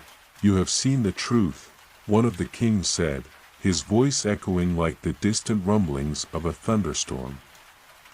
"Now you must decide. Will you choose to rule with the same arrogance we did? Will you seek to control the kingdom, to dominate it as we once did?" Alicia shook her head slowly, her heart steady. "No. I will not rule with arrogance. I will not seek power for the sake of power. The kingdom deserves a ruler who understands that the land, the people, and the very magic of this place are sacred. I will restore balance, not by conquering, but by healing." The kings watched her, their forms shifting like smoke. Their eyes piercing her soul, searching for any hint of doubt. Their voices, once powerful, now seemed diminished, as if the weight of their own failures had drained them of their former strength. "You speak of balance," one of the kings murmured, his voice laced with bitterness. But balance requires sacrifice, Alicia. You cannot restore what is broken without paying the price. Are you prepared to make that sacrifice? The question hung in the air, a challenge and a warning, all at once. Alicia felt the gravity of it, the enormity of what was being asked of her. The sacrifice the king spoke of wasn't just the life of a single person, it was the essence of the kingdom itself. The land had been ravaged by the king's choices, and now it demanded something in return. The cost of restoration was not small, and it wasn't just about giving up one's desires. It was about understanding the true price of healing. Alicia closed her eyes, feeling the pulse of the key in her hand. She thought of the kingdom, of the people who had once lived here, of the magic that had flowed through the land like lifeblood. She thought of the darkness, and the years of despair that had followed the fall of the kings. But she also thought of the potential for rebirth, for renewal. She could feel the strength of the land beneath her, the magic still there, waiting for the right touch to awaken it. "I am ready," she said softly. But her voice was unwavering. "I will not let the mistakes of the past define the future. The kingdom will be healed, but I will not do it by walking the same path you did. I will rebuild, not with power, but with compassion. The balance I seek is one that restores what has been lost, without taking more in return." The kings remained silent for a long moment, their eyes watching her, their expressions unreadable. The chamber seemed to hold its breath, the silence stretching on like an eternity. The crystal at the center of the room flickered, its light growing brighter, as if reacting to her words. The shadows that had once felt suffocating now seemed to retreat, drawn back into the depths of the mountain. Finally, the voice of the first king spoke once more, his tone softer, more resigned. "You have chosen your path, Alicia. But know this, the road ahead will not be easy. The balance you seek is fragile. It will require strength, not just in your body, but in your heart. You will be tested, just as we were.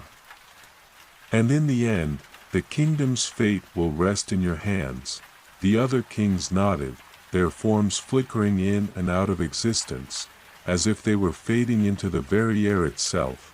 "You will not be alone," another king said, his voice barely a whisper now. "The spirits of the kingdom are with you. But remember, balance is delicate. Restore it, and the kingdom will rise again. Fail, and it will fall into the abyss once more." With that, the kings vanished, their forms dissipating into the shadows, leaving Alicia standing alone in the heart of the mountain. The chamber was silent once more, but the oppressive weight that had filled the air seemed to lift, replaced by a strange stillness that hung between the world of the living and the spirits that had once ruled the land. Alicia took a deep breath, her heart steady, her resolve unshaken. She had made her choice, and now, the journey ahead would demand everything she had. The mountain had shown her the truth of the king's reign, and the price of their arrogance. But she would not follow their path. She would seek a different way. One that balanced power with humility, strength with compassion. The key in her hand pulsed one last time, and the path ahead shimmered with light, as though the very mountain was opening before her. The road to restoration was clear now, though it was fraught with challenges. The path was hers to walk. She stepped forward, the weight of her decision settling on her shoulders, but her heart light, her spirit ready. The hidden kingdom would rise again. And Alicia would be the one to lead it, not through dominance or fear, but through understanding and healing. The air was thick with the scent of ancient stone and the faintest trace of decay. As Alicia moved forward, the stone under her feet seemed to pulse with the energy of the mountain.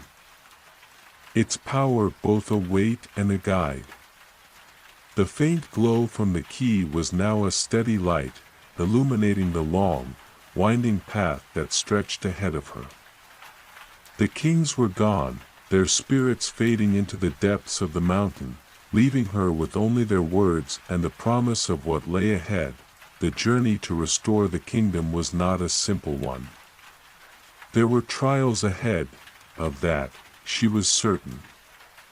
The visions had shown her the price of failure, the cost of hubris. But they had also shown her the possibility of redemption, of a kingdom reborn, its magic flowing once more like a river of life through the land. It was a possibility she would not let go of. With each step, the mountain seemed to open up before her. The dark corridors giving way to grand chambers and hidden halls, all filled with the whispers of the past. The air grew cooler as she descended deeper into the heart of the kingdom, the shadows around her thicker now, more tangible. She could almost feel the weight of the long-forgotten rulers pressing down on her, their eyes still watching, their judgments lingering in the silence. Ahead, she could see a faint light, brighter than the glow of the key. It beckoned to her, drawing her in. She quickened her pace, her heart quickening in response. What was it? Another trial? A test of her resolve. As she rounded a bend in the path, the light grew stronger, filling the space with a warm, golden glow. It wasn't the harsh, cold light of the mountain's magic, it was soft, almost welcoming. And in the center of this light, standing alone, was a figure. A woman, draped in robes of silver and gold, her long hair cascading like a waterfall of light around her shoulders. She was tall, her features both regal and serene, and her eyes, when they met Alicia's, were filled with a wisdom that seemed to stretch across the ages. For a moment, Alicia stood frozen, unsure of what to do or say.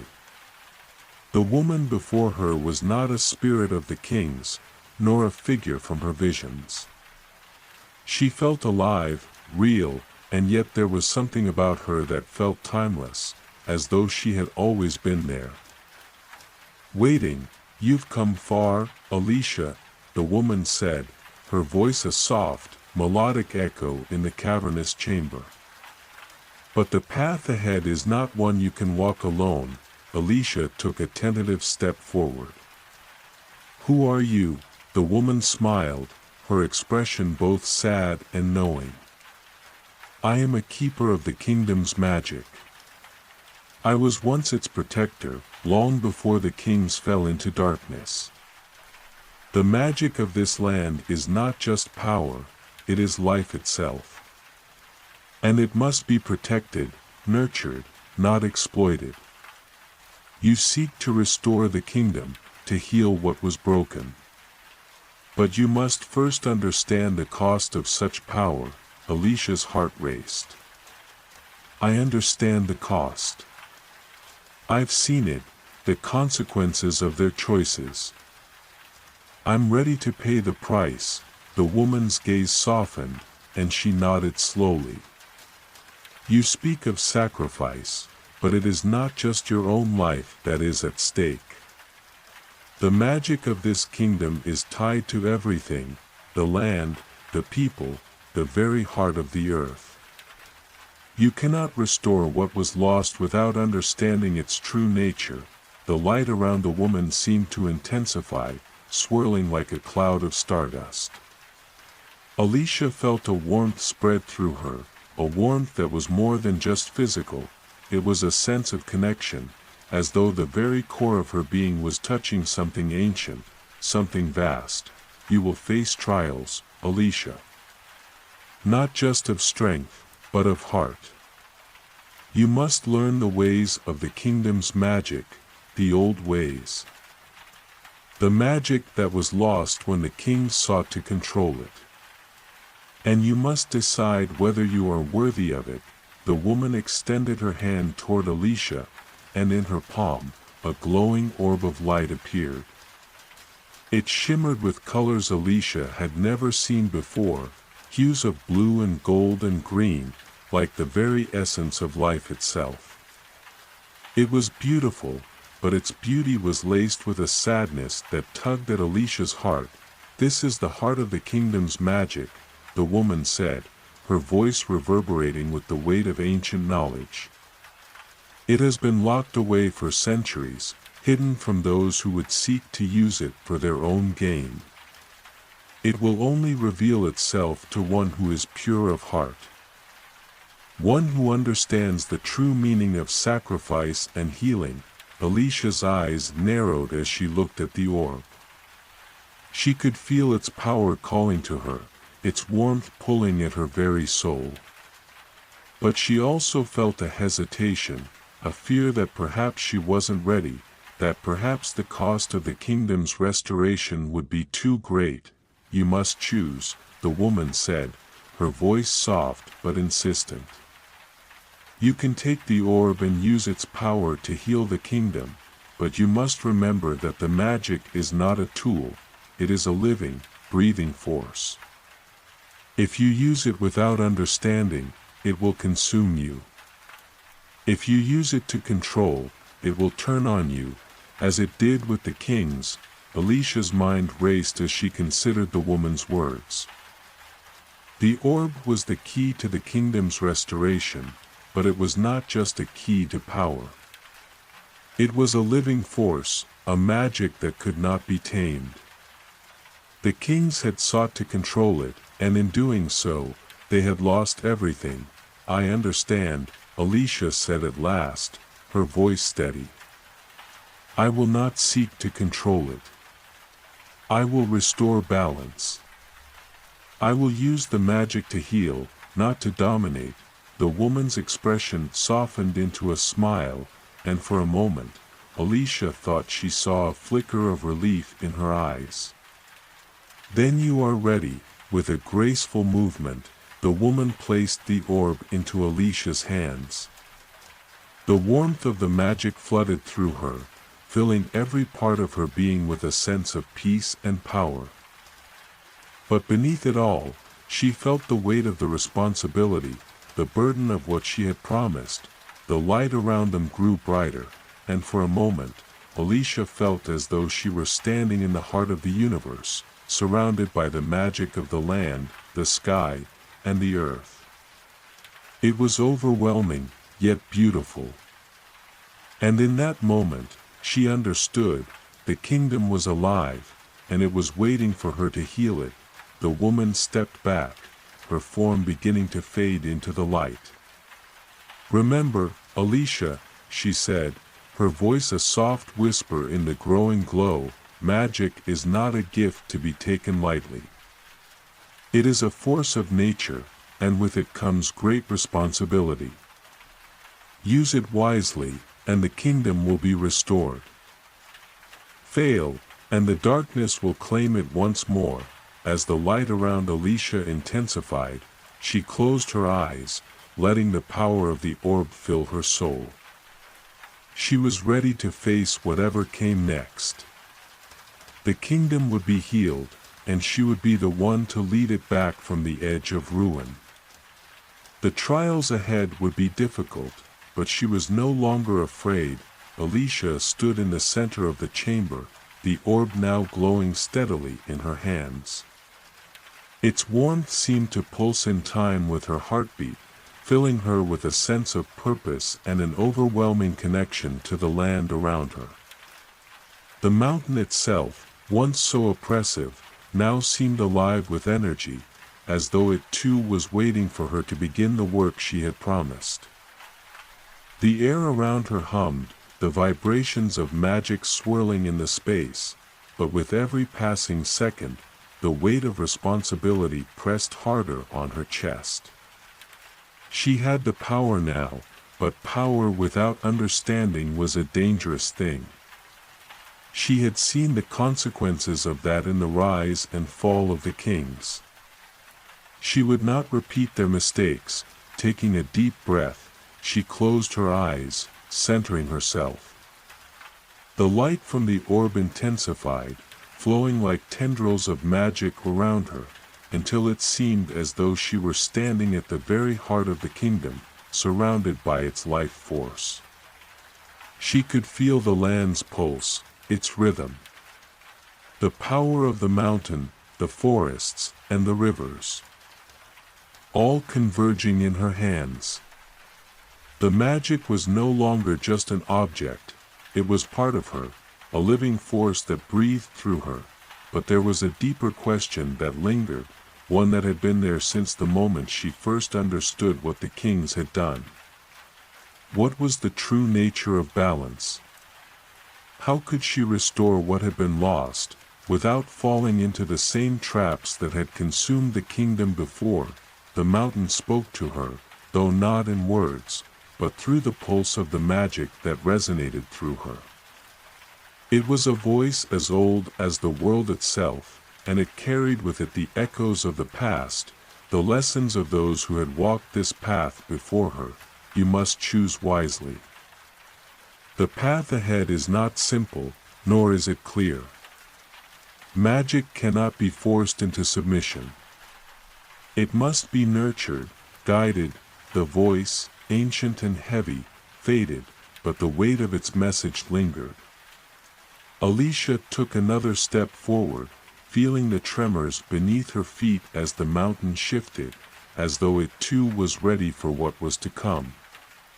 She knew she couldn't do this alone. Not truly. The magic was vast, and it was connected to everything, the land, the people, the very breath of life. It was not a tool to be wielded, it was a force to be understood, to be aligned with. With that understanding, Alicia began to walk, moving deeper into the heart of the kingdom. She could feel the orb pulsing in her hands. Its magic guiding her, but it was not as simple as just following the light.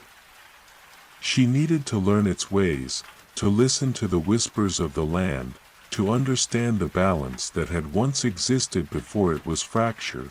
Her journey led her through twisting tunnels and forgotten halls, past ancient statues whose faces had been worn down by time, their expressions forever frozen in a moment long past. Each step felt like a deeper descent into the mountain's core, until she came upon a great door, massive, wrought in gold and adorned with intricate symbols that glowed faintly, as if they were alive. It was the kind of door that seemed both welcoming and foreboding, as though it stood between two worlds, holding back some secret that only the worthy could uncover. She placed her hand on the door, and immediately, the symbols flared to life, casting shadows that danced like spirits around her. The warmth of the orb intensified as it responded to the door, its light synchronizing with the pulsating glow of the symbols. For a moment, she wondered if she was meant to pass through, if this was the final step, but the door did not open easily. It waited, as though it was testing her resolve. She closed her eyes and took a steadying breath, recalling the words of the woman in the light. The magic was not to be controlled, it was to be understood. And with that understanding, she would be able to heal what was broken. Alicia placed the orb in the center of the door's design, where a deep indentation waited. As she did, a powerful force radiated from the orb, sending waves of energy rippling through the chamber. The door groaned, ancient metal shifting against stone, and slowly, it began to open, revealing what lay beyond. The light from the orb surged, brighter now, flooding the room with a warm, golden glow. Alicia stepped forward, entering the chamber beyond, and was immediately struck by the sight before her. It was a vast, circular space, its walls lined with more of the glowing symbols, all moving in time with the rhythm of the magic. At the center of the room stood a towering stone pedestal, and upon it, a crystal, large, clear, and unblemished, yet pulsing with energy that felt familiar, as though it were calling to her. It was the heart of the kingdom, the source of the land's magic. This was where it had all begun, the very core of the kingdom's power. And now, it was her responsibility to heal it, to restore balance before it could be lost forever. Alicia approached the pedestal, her steps measured, her heart steady. She had come so far, through trials and uncertainty, and now she was here, standing before the very heart of the kingdom. It was not a simple task. She could feel the weight of centuries pressing upon her, but the resolve in her heart had never been stronger. The crystal pulsed, its light flickering as if it were waiting for her to make the final connection. The orb in her hands thrummed with energy, its power responding to the crystal. Alicia closed her eyes and focused, letting the magic flow through her, letting it become a part of her once again. She had learned the lessons of the past, of the kings who had sought to control, and now she would use the magic not to rule, but to restore. As she reached out to place the orb next to the crystal, a powerful surge of energy erupted from the pedestal, wrapping around her like a whirlwind. The magic, ancient and wild, coursed through her, and for a moment, Alicia feared she might be consumed by it. But then, a sense of calm settled over her. The magic was not her enemy, it was her ally. And with that realization, she allowed herself to fully embrace it. The crystal flared, its light brighter than the sun, and for an instant, the entire kingdom seemed to come alive. The land, the mountains, the rivers, and the skies, all of it seemed to breathe in unison with the magic. And in that moment, Alicia understood what she had to do. She was not here to control the magic. She was here to heal it, to restore the balance that had been lost so long ago. The kingdom would be reborn, not through force, but through harmony, through understanding, as the light faded and the whirlwind of magic subsided. Alicia stood before the crystal, her heart light, her soul at peace. The magic had been restored, the balance regained. The hidden kingdom had found its heartbeat once again. The light from the crystal gradually dimmed, leaving behind a soft glow that bathed the chamber in a calming radiance. Alicia stood still, her heart pounding with the resonance of the kingdom's magic now pulsing in the air around her. She felt connected to the land in ways she hadn't imagined possible. The mountains, the rivers, the forests, they all whispered to her, their voices distant but clear, urging her forward. The air was alive with energy, and for the first time in what felt like an eternity, the weight of the land's burden had been lifted. The kingdom was healing, but it was a fragile healing, still in its infancy. Alicia knew this was only the beginning. The forces of darkness that had once consumed the kings were not easily vanquished. They had been woven into the very fabric of the kingdom's magic, and though balance had been restored, the shadows still lingered, watching, waiting for the moment of weakness when they could strike again. But for now, Alicia stood in the heart of the kingdom, surrounded by the magic she had helped to restore. She could feel it, pulsing through her veins like blood. The land was grateful, but it was also cautious. She had earned its trust, but that trust would need to be nurtured and protected. The magic was no longer a tool for domination, it was a living, breathing entity that demanded respect and understanding. As she turned to leave the chamber, the path behind her shifted. The once dark and foreboding tunnels seemed brighter now, their walls shimmering with the light of the magic she had restored. The once oppressive stone felt warmer, less like a prison and more like a home. The mountain was alive, breathing in time with her, a silent companion in her journey, but even as the land began to heal, a quiet unease gnawed at the edges of Alicia's thoughts. She could still feel the pull of the darkness, a distant echo in the corners of her mind. It was as though something was watching her, waiting for the right moment to strike. She could not afford to be complacent, not yet. Her task was far from over, she needed guidance, more than just the whispers of the land.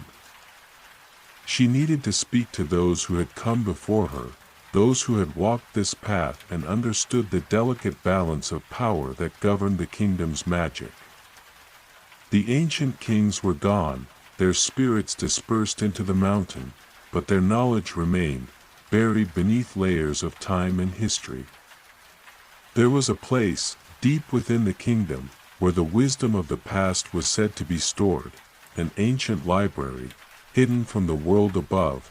Alicia's steps quickened as she made her way toward the entrance of the chamber. The door, once heavy and unyielding, now opened before her with ease.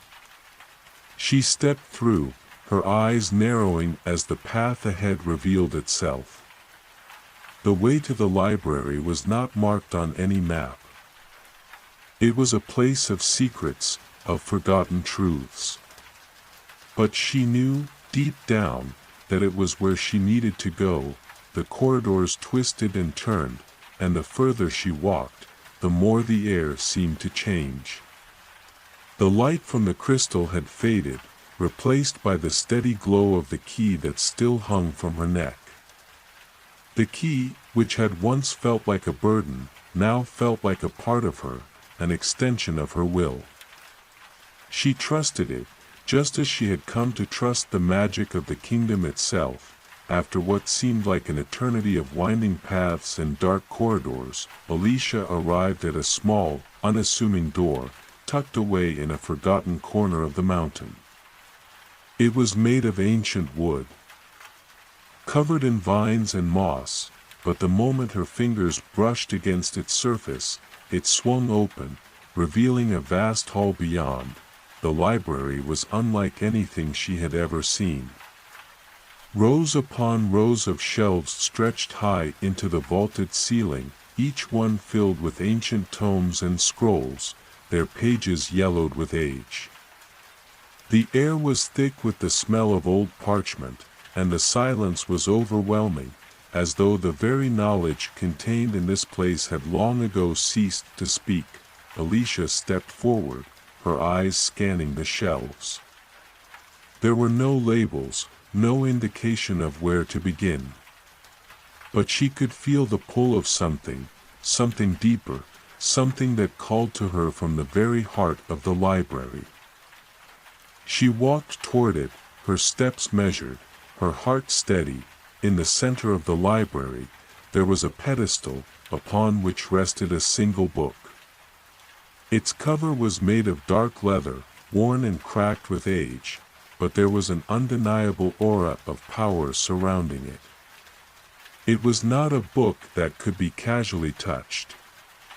It was a book that demanded reverence, that held secrets meant for only the most worthy. Alicia approached the pedestal, her breath catching in her throat as she reached for the book. The moment her fingers brushed the cover, a surge of energy coursed through her, and the entire library seemed to come alive. The shelves trembled, the air vibrated with magic, and the whispers of long-forgotten kings filled her mind. Their voices a chorus of wisdom and warning. "Do you seek knowledge, Alicia?" A voice asked, its tone both ancient and powerful. Do you understand the price of this wisdom? Alicia's heart beat faster, the weight of the question pressing down on her. She had come here for answers, but the knowledge she sought was not something she could take lightly. The kings had sought knowledge, and it had led them to ruin. Could she, too, fall victim to the same fate? I understand, Alicia said, her voice steady, though her mind was a whirlwind of thoughts. I seek to restore the kingdom, to heal the magic that was broken. I will not fall into the same traps that they did. The book's cover shifted, its pages turning slowly, as though it were listening to her words. Then, with a final whisper, the book opened, revealing the first page. The words were written in an ancient script, one that Alicia could not read, but she could feel their meaning, as though the very magic of the kingdom was speaking to her through them. The kingdom was once whole, the words seemed to say, but the balance was shattered when the kings sought to control what was never meant to be controlled. Only those who understand the nature of the magic can restore the balance, but beware, those who seek to dominate it will be consumed by it. Alicia's hand hovered over the page, the knowledge sinking into her soul. The path ahead would be fraught with challenges, but she was no longer afraid. She had learned the lessons of the past. She had restored the magic, and now, she would learn how to protect it. The kingdom was waiting, and she was ready to fulfill her promise. The whispers of the kings faded into silence, but their presence lingered, a quiet reminder of the weight of her responsibility. Alicia closed the book, knowing that it had given her the final piece of knowledge she needed. The kingdom's restoration was not just about magic, it was about balance, about understanding, about knowing when to wield power and when to let it rest. She turned to leave the library, her heart steady and her mind clear. The road ahead was long, but it was hers to walk. And with the knowledge she had gained, she knew that she could restore the kingdom to its former glory, this time, without repeating the mistakes of those who had come before her. Alicia left the library with the weight of ancient knowledge settling within her, her mind abuzz with the revelations she had uncovered. The halls of the hidden chamber seemed quieter now, as though the very mountain had exhaled a sigh of relief. The whispers of the past still echoed in her mind, and the words of the book lingered like a constant reminder of the delicate task ahead. The magic, the kingdom, the people, they all needed her, but how could she navigate the balance that had so deeply eluded those before her? As she walked through the winding passages of the mountain, the air around her felt different. The temperature had dropped, and the stone underfoot seemed colder, as though the mountain itself was aware of her transformation. Alicia could feel the connection between her and the land growing stronger with each step. It was a bond that was both comforting and unsettling, for she knew the responsibility it brought. The shadows of the past loomed over her path, but she was no longer intimidated. She had the wisdom of the kings, the knowledge that they had sought but had been unable to understand. It was now her duty to protect the kingdom, to restore what had been fractured, and to ensure that the mistakes of the past were not repeated. The door at the end of the corridor appeared before her, bathed in the soft glow of the crystal's light. Alicia hesitated before stepping through, her thoughts swirling. There was something more she had to do, something that could not be left to chance. The wisdom of the ancient kings had taught her that magic could not be controlled, it could only be understood. But that did not mean the forces of darkness had been fully defeated. As she stepped into the open air, the cool mountain breeze wrapped around her, and the vast landscape of the kingdom unfolded before her eyes. The once fractured lands now appeared whole, as though the kingdom itself had been restored. The rivers ran clear. The trees stood tall, and the mountains seemed to hum with a deep, steady rhythm. Yet beneath this newfound peace, Alicia could still feel the lingering presence of something dark and patient, biding its time. The wind shifted, and a familiar figure emerged from the edge of the valley. It was Sellers, his silhouette framed by the setting sun. His expression was unreadable, but Alicia could see the concern etched into his features as he approached. The silence between them stretched for a moment before he spoke, his voice low, almost a whisper against the winds. "The kingdom is healing, I see," he said, his eyes glancing over the landscape. "But there is more to this than just magic. Alicia, you have learned the ways of the past, but the land is not just made of spells and ancient texts. It is made of people. And people, they are always the wild card." Alicia turned to face him, her brow furrowing. "What do you mean?" Sellers met her gaze, his eyes filled with a depth that only someone who had seen the rise and fall of civilizations could possess. "The balance you speak of, it goes beyond magic. It's the people, the hearts of the kingdom that must be restored. Magic alone cannot heal a broken spirit, nor can it mend the rifts that have formed between the kingdoms. The kings may have sought power, but they forgot the simplest truth: a kingdom is nothing without its people." Alicia's heart skipped a beat. She had been so focused on the restoration of the land's magic that she had forgotten the most fundamental aspect of the kingdom's survival: the hearts of its people. The lands had been torn asunder not just by the misuse of magic but by the mistrust, the fear, and the broken bonds between the rulers and their subjects. She looked out over the kingdom once more, seeing the towns below, the villages scattered across the landscape.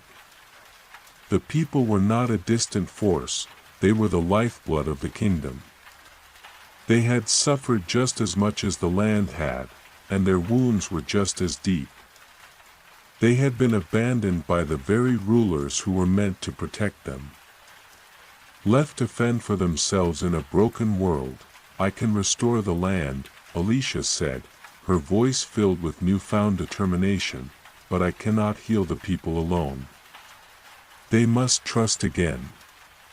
And that trust, it must come from those who are willing to stand with them." Sellers nodded gravely. "You are wise beyond your years, Alicia. The kingdom's true healing lies in its people. But they will need guidance. The old rulers are gone, and the people are lost in their grief. You must bring them together, restore the connections that were broken." Alicia looked at him, a fierce determination burning in her chest. "Then that is what I will do. I will walk among them, listen to their stories, and help them rebuild what was lost. I will not repeat the mistakes of the kings." Sellers smiled, a rare look of pride in his eyes. "I have no doubt you will succeed. But remember, the shadows still linger. And those who once sought to control the kingdom's magic may not take kindly to your interference. There are forces that will rise against you, forces that believe in domination, not balance." The mention of those forces sent a cold shiver down Alicia's spine. She knew Sellers spoke the truth. The darkness she had felt, the shadows that had waited in the corners of her mind, were not vanquished. They would rise again, eager to reclaim the power they had lost. "I will be ready," Alicia said, her voice steady. I will not let the kingdom fall into the same trap. Sellers gave a nod of approval. Then go, Alicia. Your journey is far from over. But you are not alone. The kingdom will rise again, not through the strength of magic alone, but through the strength of its people. You will find your way. With that, he turned and disappeared into the distance, leaving Alicia alone to face the kingdom's future. But now, with the wisdom of the past in her heart and the strength of purpose guiding her steps, she knew she was ready. She walked down the mountain, her heart filled with a quiet resolve.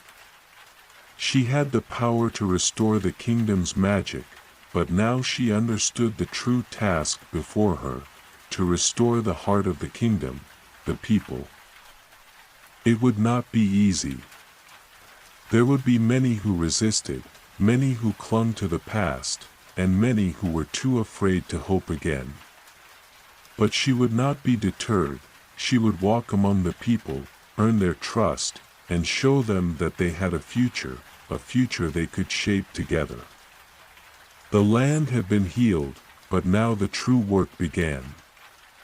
The kingdom would rise, not through the strength of one, but through the unity of all. As the sun set behind the mountains, Alicia knew one thing above all else: she was ready for whatever came next. The kingdom's journey to healing had just begun, and with it, a new chapter in its story. The night air was cool, carrying the scent of pine and earth from the forest that stretched endlessly beneath the mountains. Alicia paused at the crest of the hill, gazing out over the vast land that lay before her. The kingdom was waking, its scars still fresh but fading slowly, like an old wound healing. The land had been restored, but now the task was even more complex. The people must be restored, as well, with the moon high in the sky, casting a pale silver light on the valley below. Alicia felt the weight of her responsibility settle upon her. The wisdom of the ancient kings, the knowledge of balance, now lay heavily on her shoulders. It was no longer about the magic alone, it was about forging a new path forward, a path where magic and people coexisted in harmony. The journey would not be an easy one. The people of the kingdom had suffered for so long, abandoned by the rulers they had once trusted. Their hearts were fractured, their hope all but extinguished. And there were those, too, who still believed in the old ways, those who wanted to control the magic, to dominate it, as the kings had once tried. They would resist her efforts to bring balance, but Alicia was no longer the frightened young woman who had stumbled into the kingdom, uncertain of her place.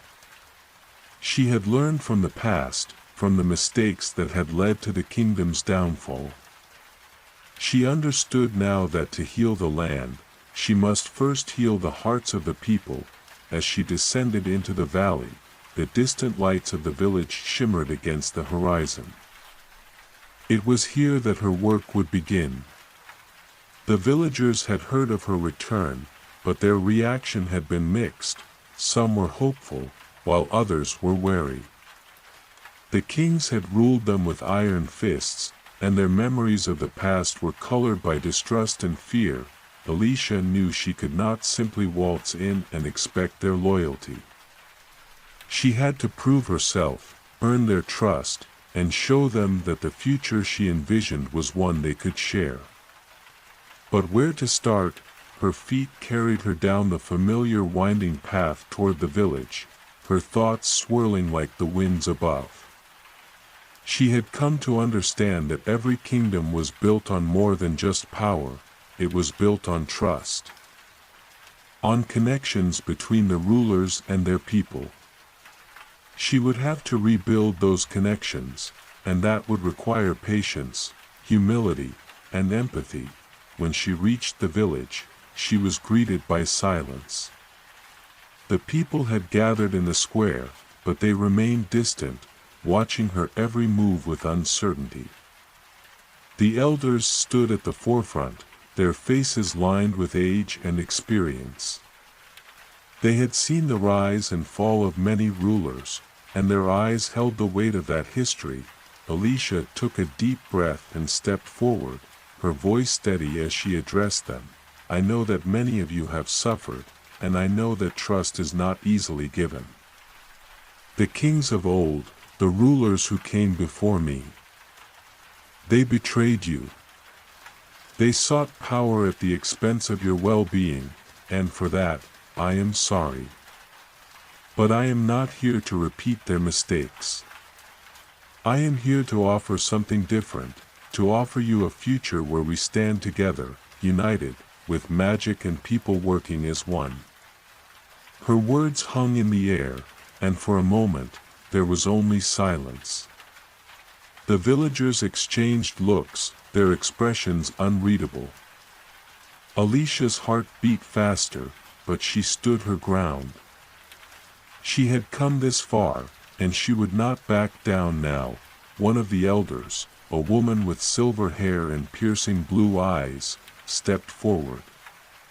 You speak of unity, but unity is a fragile thing.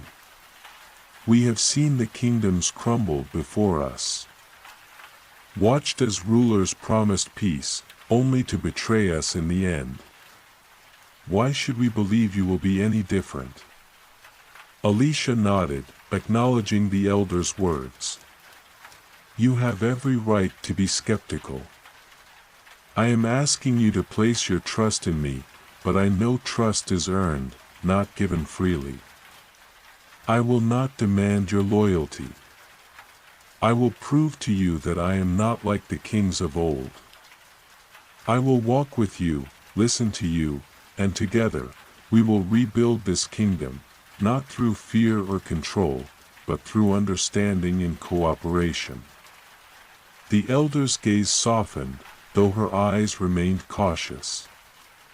And what of the magic? The kings sought to control it, to bend it to their will. How do we know that you will not do the same? Alicia took a step closer, her voice resolute. The magic is not mine to control. It is a part of this kingdom, a living, breathing force that must be respected. I will not seek to dominate it. I will work with it, as it was meant to be. The magic of this kingdom belongs to all of us, and together, we will learn how to use it wisely. There was a long pause as the villagers considered her words. The air was thick with tension, but Alicia did not back away. She stood tall, knowing that this moment was a turning point, not just for the village, but for the kingdom as a whole. At last, the elder nodded. We will give you the chance to prove yourself. But know this, Alicia, we have seen rulers come and go. And we will not be swayed by empty promises. Show us your heart, and we will show you ours. Alicia bowed her head in gratitude. Thank you. I will not let you down. With that, the tension in the air seemed to ease, and the villagers began to gather around her, their faces no longer filled with distrust, but with curiosity and hope. It was a small step, but it was a step forward. Alicia had not won their loyalty yet, but she had earned their attention. The road ahead would be long, but with each passing day, she would prove that her words were not empty, and that the future of the kingdom could be built on trust, understanding, and respect. As the night grew deeper and the villagers slowly dispersed, Alicia stood alone in the square, her heart lighter than it had been in days. She had taken the first step in restoring not just the kingdom, but the people's faith in themselves. The journey was far from over, but she knew now that she was not alone. The kingdom had not forgotten its heart, and neither would she. The days that followed Alicia's meeting with the villagers were filled with small, deliberate steps. Though she had won their cautious trust, the work ahead of her would take much longer. The healing of a kingdom, particularly one so deeply scarred by years of tyranny, was not something that could be accomplished overnight. It required patience, understanding, and, most importantly, the willingness to listen not just to the leaders, but to the people who had been forgotten, silenced, and left behind. Alicia spent her days walking among the villagers, speaking with them, listening to their concerns. She visited the farmers in their fields, the weavers at their looms, the blacksmiths at their anvils. Each person she met had a story, a piece of the kingdom's fractured history that needed to be acknowledged. They spoke of their losses, of loved ones taken by the wars, of the hunger they had suffered during the rule of the kings. Alicia never shied away from their pain. She knew that she could not ask for their trust if she was not willing to share in their burdens. In the evenings, she would return to the square, where the elders often gathered, and they would talk, sometimes for hours, about the kingdom, its past, and its future. The silver-haired elder, whose name Alicia had learned was Miran, proved to be a valuable ally. She had lived through the rise and fall of many rulers and knew the land as well as anyone. She understood the rhythms of the seasons, the ebb and flow of the kingdom's magic, and the delicate balance that had once existed before it was shattered by greed and ambition. But even with Miran's guidance, the road ahead was not without its challenges. The kingdom was large, and not all its people were as ready to trust Alicia as the villagers of the valley had been. Word of her return had spread, and in some regions, the people were still wary of the magic she wielded. They feared that she might be no different from the kings who had abused their power. And even as the land began to heal, the remnants of the old order still lurked in the shadows. One morning, as Alicia walked through the village, she overheard hushed voices coming from a small gathering of people near the town well. She stopped, her curiosity piqued, and moved closer, careful not to draw attention to herself. "That I'm not so sure about her," one voice said, low and uncertain. "They say she's different, but she wields the same magic as the kings. How can we trust someone who controls the very force that tore our world apart?" Another voice, older and more weary, spoke up. "It's not the magic that's the problem. It's the heart of the one who wields it. Alicia doesn't seek power for herself.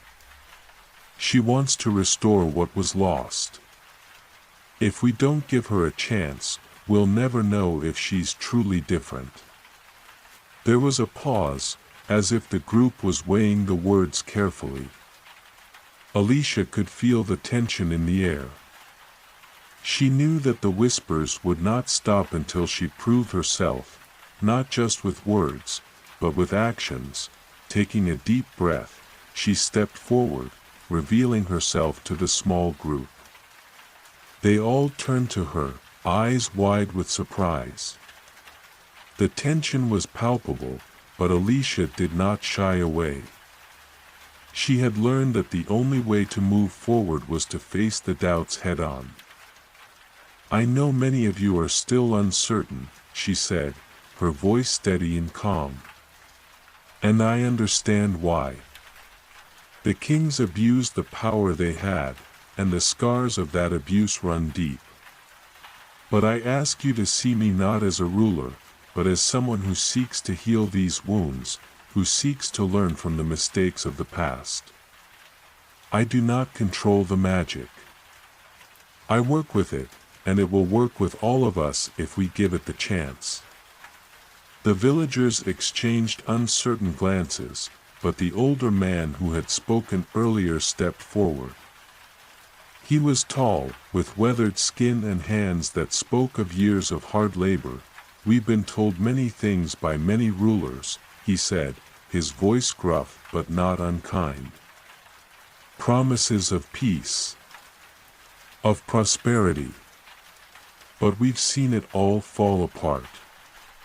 How do we know you're different, girl?" Alicia met his gaze, her heart steady. "I am not asking you to trust me blindly. I am asking for the chance to show you, to prove to you that a kingdom built on fear and control is no kingdom at all. I want to build something that lasts, something that all of us can stand behind. That's why I walk among you, talk to you, listen to you. I want to know what you need, what you dream of, and together, we can make that happen." The silence that followed was thick, as though the land itself was holding its breath. Finally, the elder spoke again, his voice quieter this time. "You'll have your chance," he said. "But don't think it'll be easy. The old wounds run deep, and not everyone will be as open to you as we are. There are those who still cling to the old ways. You'll have to fight them, as much as you'll have to fight the darkness within yourself." Alicia nodded, understanding the weight of his words. "I know. But I am ready to fight, not with force, but with understanding. If we are to heal, we must face the darkness together, and that means all of us." The elder's gaze softened, and he stepped back, signaling to the others that the conversation had ended. As they dispersed, Alicia stood in the square, the weight of her words settling upon her shoulders. She had won a small victory today. But she knew this was just the beginning. The path ahead was long, and the people would need more than promises. They would need to see her actions, her commitment, and her willingness to stand by them, no matter what. As the sun began to set, casting long shadows across the village, Alicia turned back toward the mountains.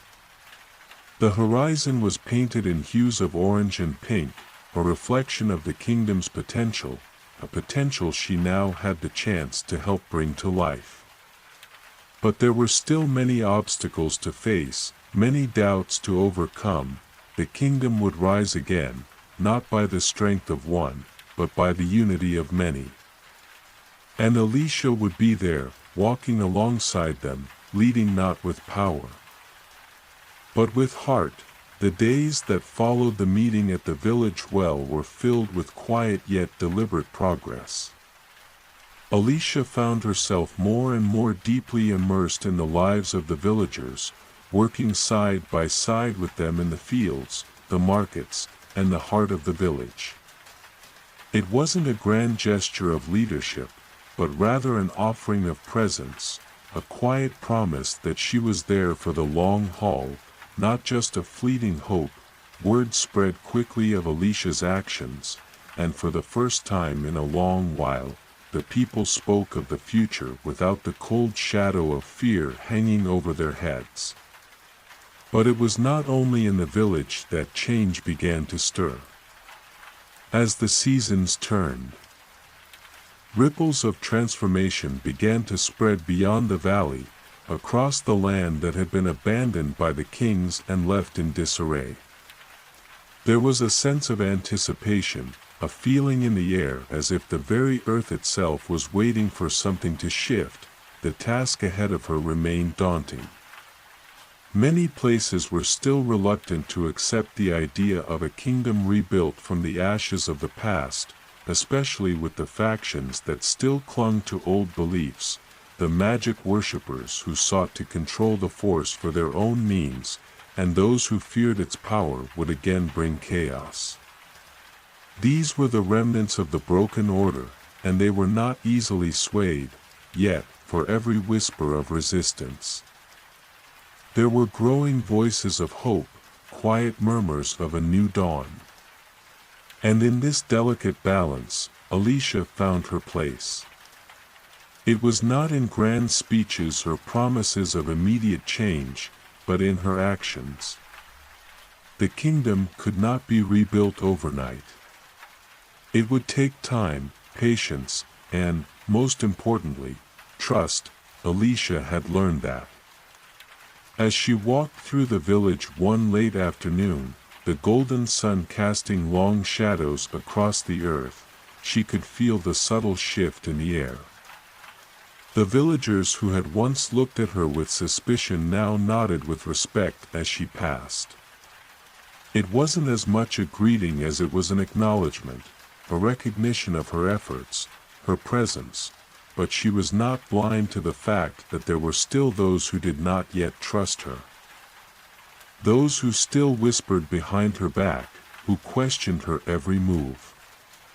Among them was a young woman, a healer named Lyra, whose family had been lost to the king's wars.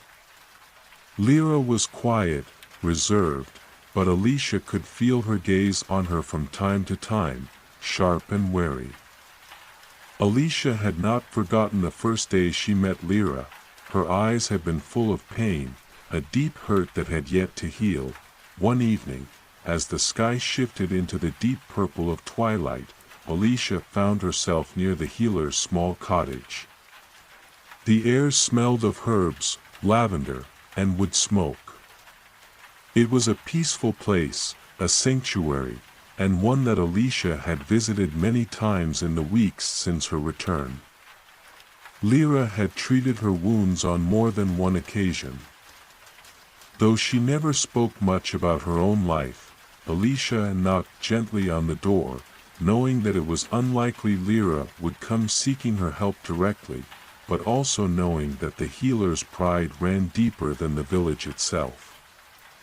After a moment, the door creaked open, and Lyra stood there, her dark eyes watching Alicia carefully.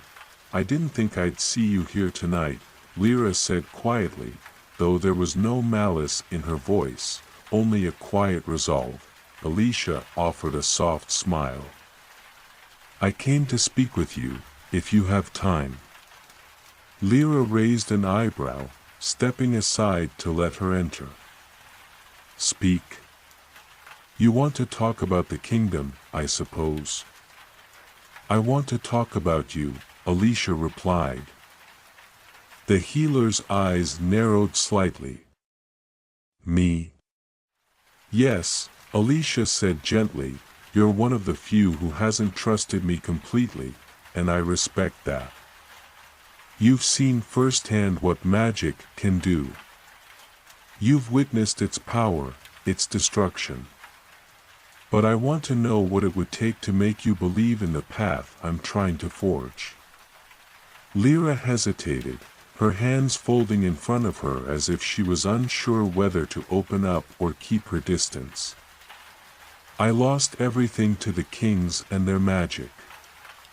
My family, my village, my home. They promised us power, prosperity, but it was all lies. I've seen the damage magic can do when it's in the wrong hands. And it was in the wrong hands for far too long." Alicia nodded slowly. "I understand. The kings were not wise rulers. They misused the magic, used it as a tool of control. But that doesn't mean magic itself is evil. It's not the power that corrupts, it's the heart of the one who wields it." Lyra's gaze softened, but there was still hesitation in her eyes. "And how do you know that? How do you know that you won't fall into the same traps as they did?" "I don't," Alicia admitted, her voice honest and clear. "I can't promise that I won't make mistakes. But I can promise that I'll never stop trying. Magic is a part of this land, a part of its people. But it should never be used to control them. It should be used to heal, to restore. to bring balance. Lyra studied her for a long moment, her expression unreadable. Finally, she sighed and shook her head. I don't know if I can ever trust magic again.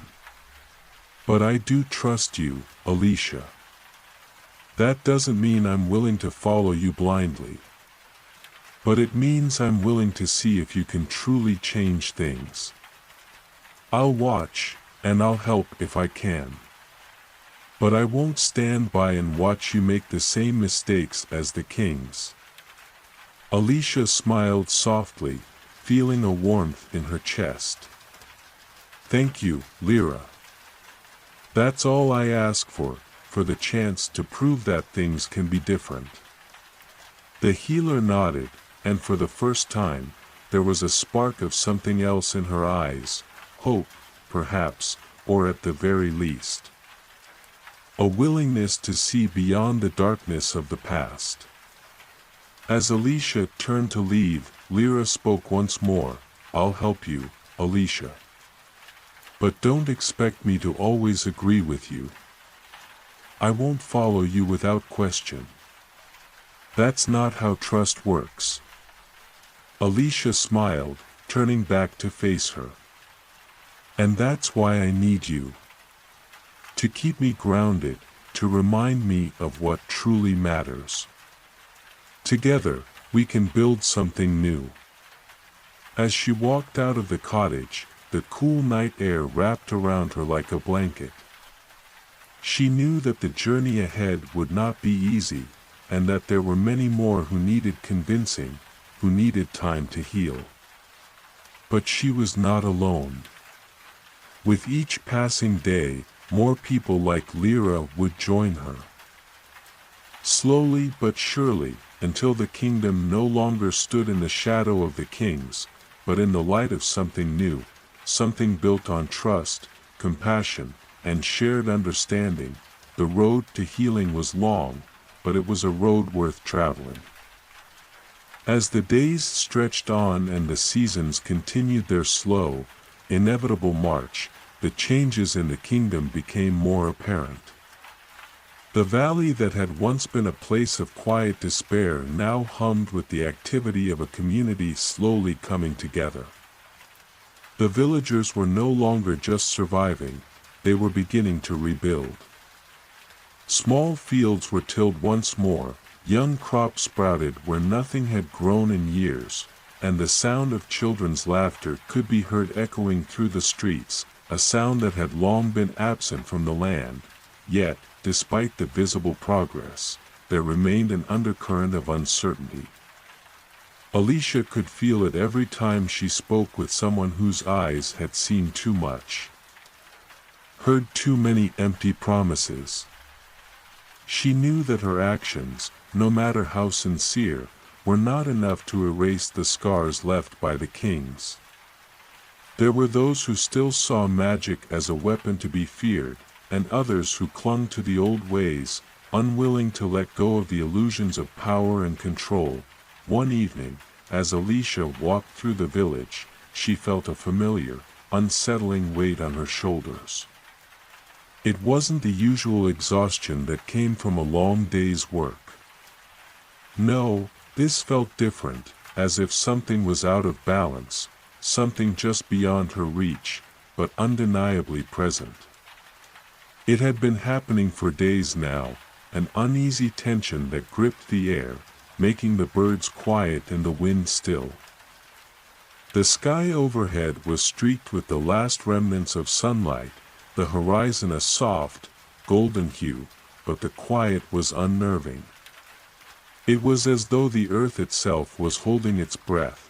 As she walked toward the square, she saw a figure standing at the edge, watching her. His silhouette was familiar, and as she drew closer, she recognized him, Alden, the former soldier turned wanderer, a man whose eyes had seen countless battles and whose heart had been broken by loyalty and loss. He had become a friend in the weeks since she had returned, someone she could rely on when the weight of leadership grew too heavy, but tonight, his usual calm demeanor was absent. His shoulders were tense, his posture rigid, and there was a deep crease in his brow that spoke of something far more troubling than simple concern. "Alden?" Alicia called softly, her voice breaking the silence that hung between them.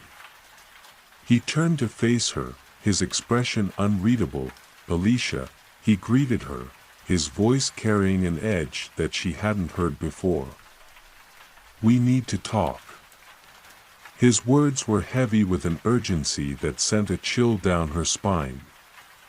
She stepped closer, noting the way his hand gripped the hilt of the sword at his side, something he rarely carried anymore.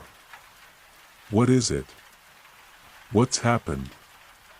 Alden's gaze flickered toward the horizon, his eyes narrowing as though searching for something.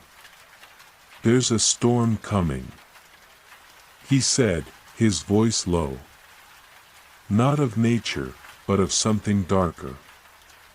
I've seen it before, the way the wind shifts before battle, the way people grow uneasy before a war. Something's stirring, Alicia, and it's not something we can ignore." Alicia felt a knot tighten in her chest. "What do you mean? Who's behind it?" "I'm not sure yet," Alden admitted, his voice tinged with frustration. "But there are whispers, whispers of a movement, of people gathering in secret. They've been calling themselves the Loyalists, and they claim to be the true heirs of the kingdom, the ones who should rule. They've been gathering in the shadows, spreading fear about you and your magic. They believe that you're no different from the kings who came before. And they're preparing to stop you from taking the throne." Alicia's heart skipped a beat, but she held her ground. "The throne? I'm not interested in the throne. I never was." "I know that," Alden said quickly, "but they don't. They see you as a threat to their power, to the very idea of what the kingdom was supposed to be. They want control, Alicia. They think they can restore the old order, the one where power was concentrated in the hands of a few." A sudden realization dawned on her. "And they'll stop at nothing to get it." Alden nodded grimly. "Exactly. They won't hesitate to spill blood, to burn villages, to turn the people against you if it means getting what they want." Alicia stood silent for a long moment, the weight of his words settling heavily on her.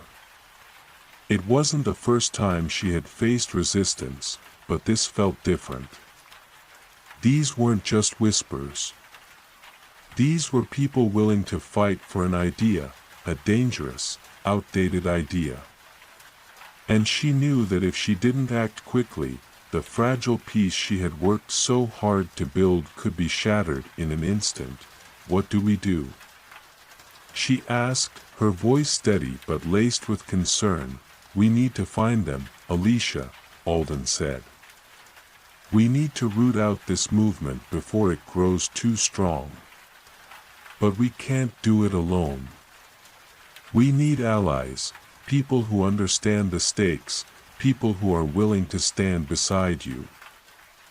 No matter the cost." Alicia's mind raced, but she knew he was right. She couldn't fight this battle with just her magic and her will alone. She needed the people, the same people she had spent so many days talking to, listening to, and working beside.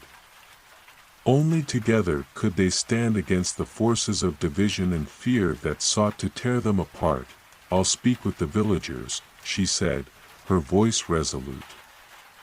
"I'll remind them of what we've built, of what we're fighting for. But we need to move quickly." Alden nodded. "I'll gather the others. We'll need to be ready for anything." As Alicia turned and began to walk back toward the heart of the village, the weight of the task ahead pressed heavily on her. She could feel the storm approaching, the tension in the air thickening with each passing moment. But she also felt something else, something stronger than fear. It was a quiet resolve, a determination that had been growing within her since the day she first set foot in this kingdom. The battle ahead would not be won by force, but by the unity of the people. She had already begun to rebuild the trust that had been broken, and now, it was time to see if that trust was enough to hold the kingdom together when the winds of division blew their hardest. And in that moment, Alicia knew one thing for certain: she would not back down. She would stand tall, not as a ruler, but as a leader. The kingdom had been torn apart by lies, by fear, by hatred. It was time to restore the truth, to rebuild the bonds that had been broken, and to remind the people of what they could achieve when they stood together. The storm was coming. But so was the dawn. The days following Alden's warning felt like an unspoken tension, as if the very air around the village was thick with anticipation. Alicia knew that the time for preparation was running short. The whispers of rebellion had turned into more than rumors. It was no longer just about distant threats, it was about the present. The ground beneath their feet seemed to tremble with the possibility of conflict, and Alicia had to move swiftly, yet carefully, to gather support, solidify alliances, and prevent the kingdom from descending into chaos. She spent the next few days meeting with various factions within the village, including the merchants, farmers, and the healers. Each had their concerns, but what struck her most was how similar their fears were. The loyalists weren't just a threat to her, no, they were a threat to everything the people had built together, a dangerous idea that the old kingdom, with all its flaws, was somehow preferable to the fragile peace they now shared. The villagers wanted stability, not war. They wanted a future where they could rebuild their homes, their lives, without the looming shadow of kings and their unchecked power. Yet, not everyone saw the path forward in the same way. At the heart of this struggle, Alicia knew she would have to take the first step, not just as a leader but as someone who understood the pulse of the people. There was no grand plan she could implement overnight, no easy solution. It had to be one in their hearts, in their trust. It was a quiet evening when Alicia stood before the village's gathering space, the sound of crackling firewood in the distance and the hum of conversation filling the air. The villagers were gathered, their faces anxious but eager for any news. Alden stood beside her, his usual stoic demeanor softened by the weight of the situation. She could see the tension in his eyes. The knowledge that the coming days would require more than just their combined strength. Alicia raised her hand to quiet the crowd, the murmurs dying down almost immediately. When the silence stretched before her, she took a deep breath and began. "Friends, we stand at the precipice of something immense," she began, her voice calm yet firm. "A storm is brewing on the horizon, and it will test everything we've built together. But I stand before you not as someone who seeks to rule, but as someone who believes in what we've already accomplished.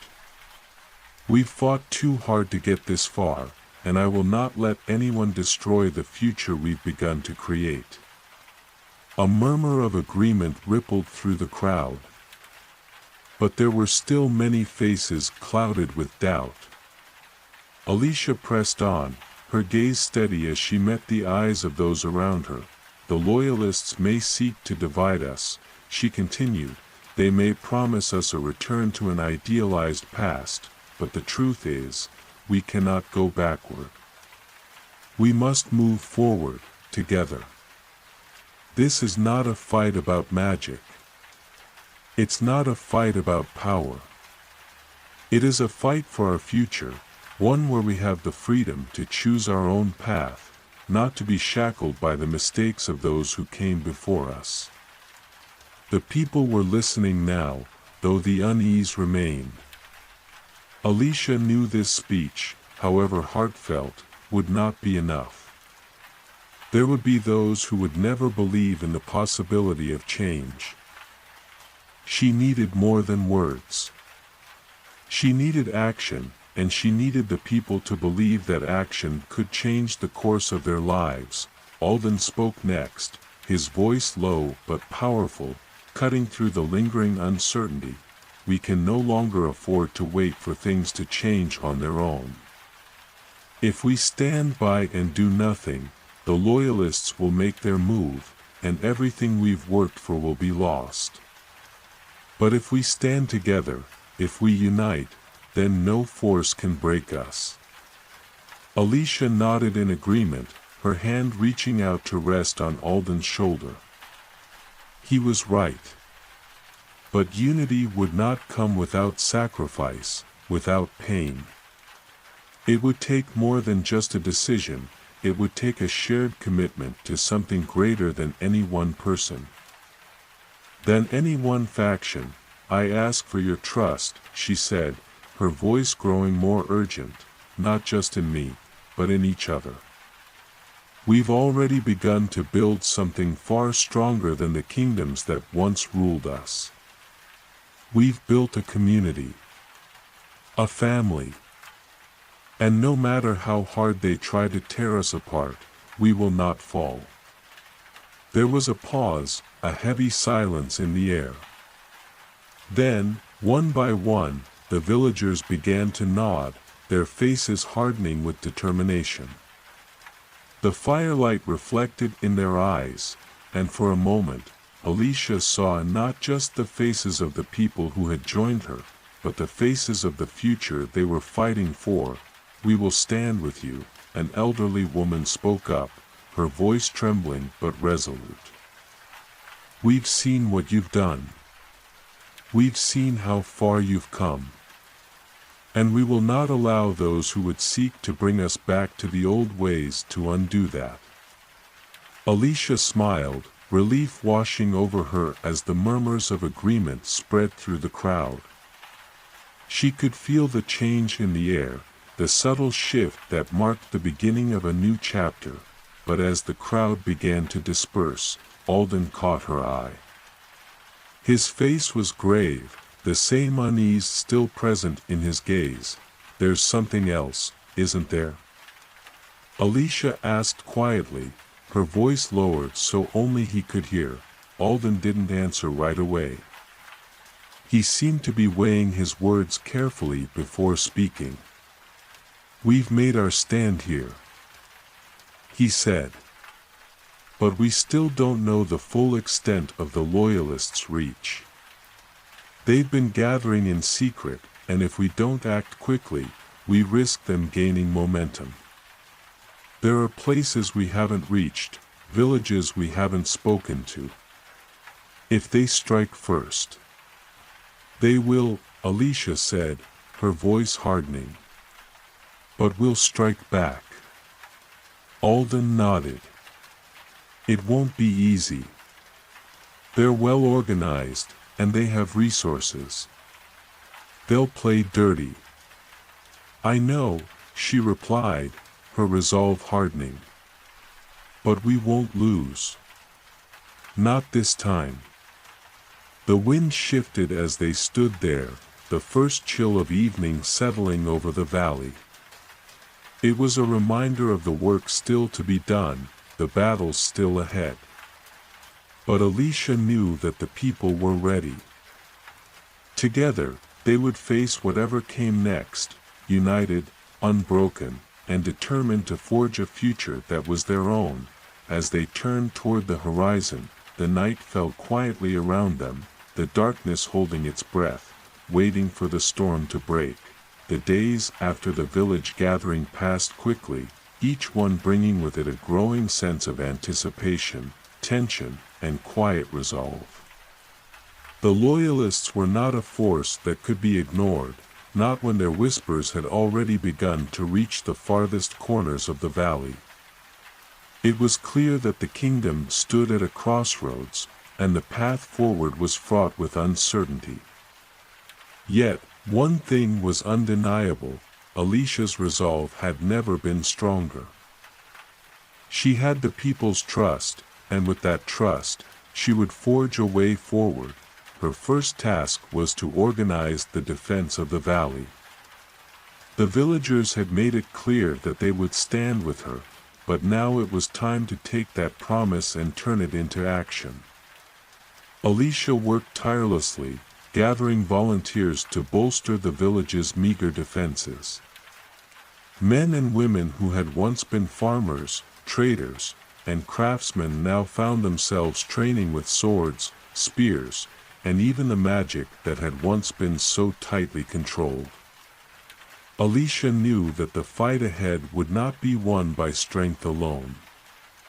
They would need strategy, unity, and, above all, determination. The air was thick with the smell of earth and fresh-cut wood as the villagers built makeshift barricades along the main roads, fortified the edges of the village with watchtowers, and began to create a system of hidden paths and escape routes. It was a desperate, hasty effort, but it was all they could do in the time they had. As night fell on the village, Alicia stood on the outskirts, overlooking the valley.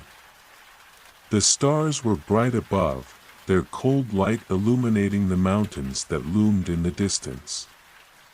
The silence of the evening was heavy, broken only by the rustle of leaves in the wind and the faint sounds of distant creatures stirring in the night. Alden stood beside her, his hand resting on the hilt of his sword, his expression distant. The tension between them had only deepened in the past few days. As the weight of the coming conflict settled heavily upon them both, "It's not enough," Alden said quietly, his voice barely above a whisper. "We've prepared as best we can, but I can't shake the feeling that we're not ready for what's coming." Alicia turned to look at him, her gaze steady. "We are ready, Alden. We've been preparing for this our entire lives, whether we knew it or not. The kingdom may have fallen to lies and deceit, but we won't let it fall to fear." Alden's eyes flickered with something, uncertainty, perhaps, or something deeper, something unspoken. "You don't understand, do you?" he asked, his voice edged with frustration. "This isn't just about us anymore. The Loyalists have been growing in strength for months. And now they've made their move. They've been sowing discord, using fear to manipulate those who are still unsure of the future. They're not just after power, they want to crush the very idea of what we've built here. And they won't stop." Alicia met his gaze, her eyes softening with understanding. She knew the gravity of the situation, knew the stakes were higher than she had ever imagined. But she also knew that this was the moment when the kingdom could either rise or fall. And she wasn't about to let it fall. "We'll make them see the truth," she said firmly. "We have the strength of the people behind us. We have something they don't, hope. And that's more powerful than any weapon." Alden didn't respond immediately, his expression hardening as he looked out toward the valley. It was clear that his doubt still lingered, but he nodded after a moment, as if reluctantly accepting her words. "We can't afford to make mistakes," he said. "They're not like the kings. They won't play by the same rules. They'll do anything to get what they want." Alicia knew the truth of his words. The kings had once been untouchable, their cruelty masked by titles and bloodlines. But the Loyalists, whoever they were, had no such illusions. They were hungry for power, and their methods would be ruthless. I know, she said quietly. But we won't fight alone. We'll reach out to every village, every person we can. We'll remind them of what we've lost, and what we still have the chance to build. The wind picked up, the chill of the night seeping through Alicia's cloak. She shivered slightly, but the discomfort didn't deter her. She had learned long ago to fight through the cold, through the doubts, through the fear. It was what kept her grounded, what kept her moving forward. Alden turned to her then, his face softening slightly. I know you believe in this, Alicia. I do too. But you need to be careful. The loyalists won't just stop if they think they can't win. They'll tear this place apart if they think it means they can control the kingdom. I'm not afraid of them, Alicia said firmly. I'm afraid of what will happen if we don't fight back. Alden nodded, his eyes meeting hers in a silent agreement. He knew as well as she did that this wasn't just a battle for the future of the kingdom, it was a battle for the very soul of the people who lived here. The loyalists might seek to impose their vision of the past, but Alicia and those who stood with her would fight for something far greater, a future where the people could be free to make their own choices, to decide their own destiny. As the night deepened, the two of them stood together in silence, watching the valley below. The village seemed peaceful from this distance, the lights of the homes flickering like small stars against the backdrop of the darkened hills. But Alicia knew that beneath the surface, a storm was gathering, one that would shake the very foundations of the kingdom. In the days that followed, the preparations intensified. Alicia sent out messengers to the farthest reaches of the kingdom, urging anyone who would listen to rise up against the loyalists, to stand together for the future they had begun to build. Some villages answered the call immediately, their leaders quick to see the danger the loyalists posed. Others were hesitant, their people divided, unsure of where their loyalties should lie, but as more word spread, more people rallied. The message was simple, they were not alone. The kingdom was theirs to shape, and no group, no matter how powerful, could take that away. And so, with the rising tension came the final preparations. The people of the valley were ready to stand firm, to fight for their future. The only question that remained was whether the loyalists would come, and if they did, whether the valley would hold. The wind howled through the valley as night fell, and the sound was both a warning and a promise. The storm was coming. The air was thick with the scent of rain as the storm finally arrived. Dark clouds loomed over the valley, casting deep shadows across the village. The wind howled through the trees, sending leaves spiraling through the air. It was as if nature itself sensed the conflict that was about to unfold. Alicia stood at the heart of the village, her cloak whipping around her as she surveyed the preparations. The barricades had been reinforced, the villagers trained as best they could in the short time they had. Armed with whatever weapons they could find, bows, spears, even farming tools, they stood together, ready to defend their home. The tension in the air was suffocating. Alden approached from the southern watchtower, his expression grim. Scouts spotted movement near the eastern pass, he said. It's them. Alicia's grip tightened around the hilt of her sword. They had expected this. The loyalists had waited long enough, and now they were making their move. How many? She asked. At least 100, Alden replied. More could be hidden in the trees. Alicia nodded. It was fewer than she had feared, but still enough to be a threat. The villagers outnumbered them, but they lacked the experience of seasoned warriors. This battle would not be won by numbers alone, it would be won by strategy, by determination, by the will of those who refused to be ruled by the past.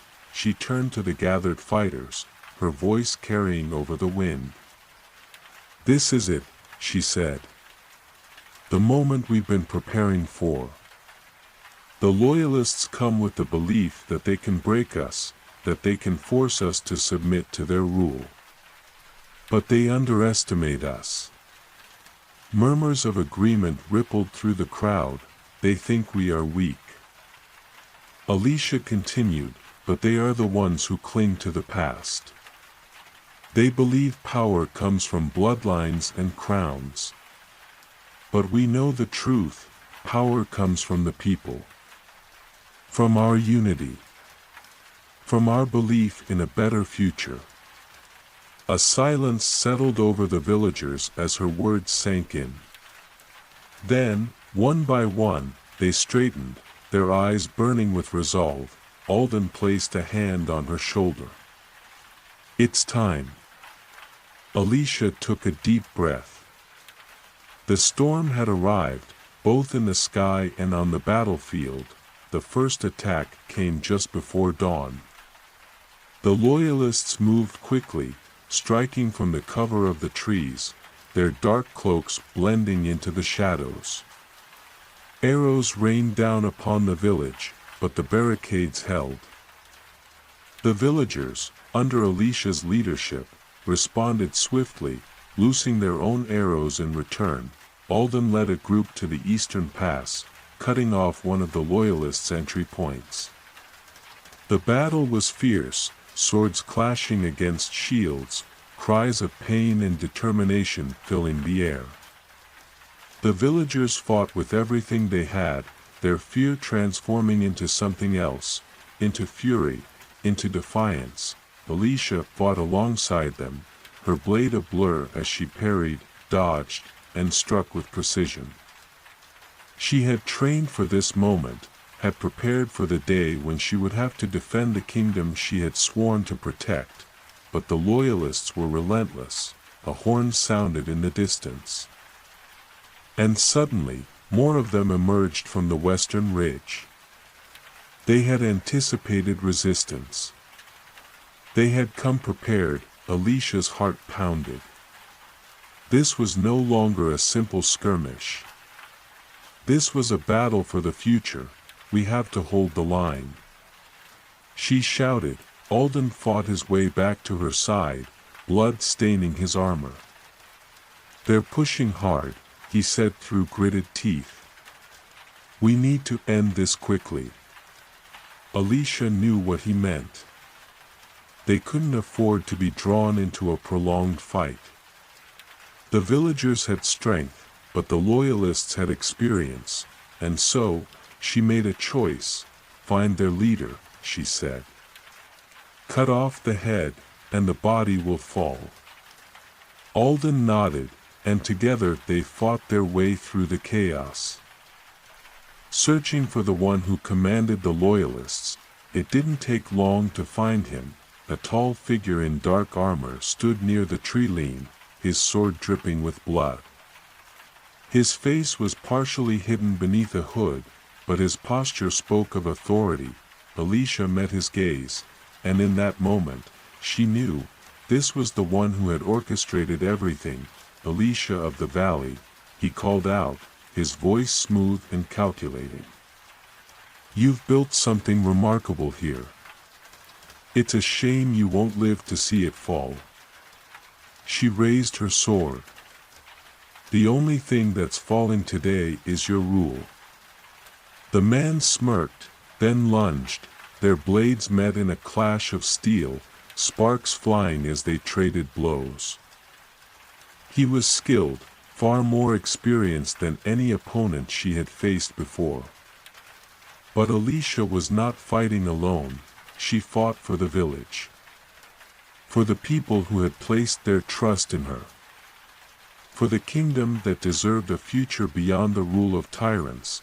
And with that thought, she found her opening. Sidestepping his attack, she drove her blade forward, piercing his side. He staggered, his smirk vanishing as he realized his mistake. Alden struck next, his sword slicing cleanly across the man's chest. The loyalist leader fell to his knees, coughing blood. The battlefield grew still, the loyalists hesitated. Without their leader, their resolve wavered. Some began to flee, disappearing into the trees. Others dropped their weapons, surrendering.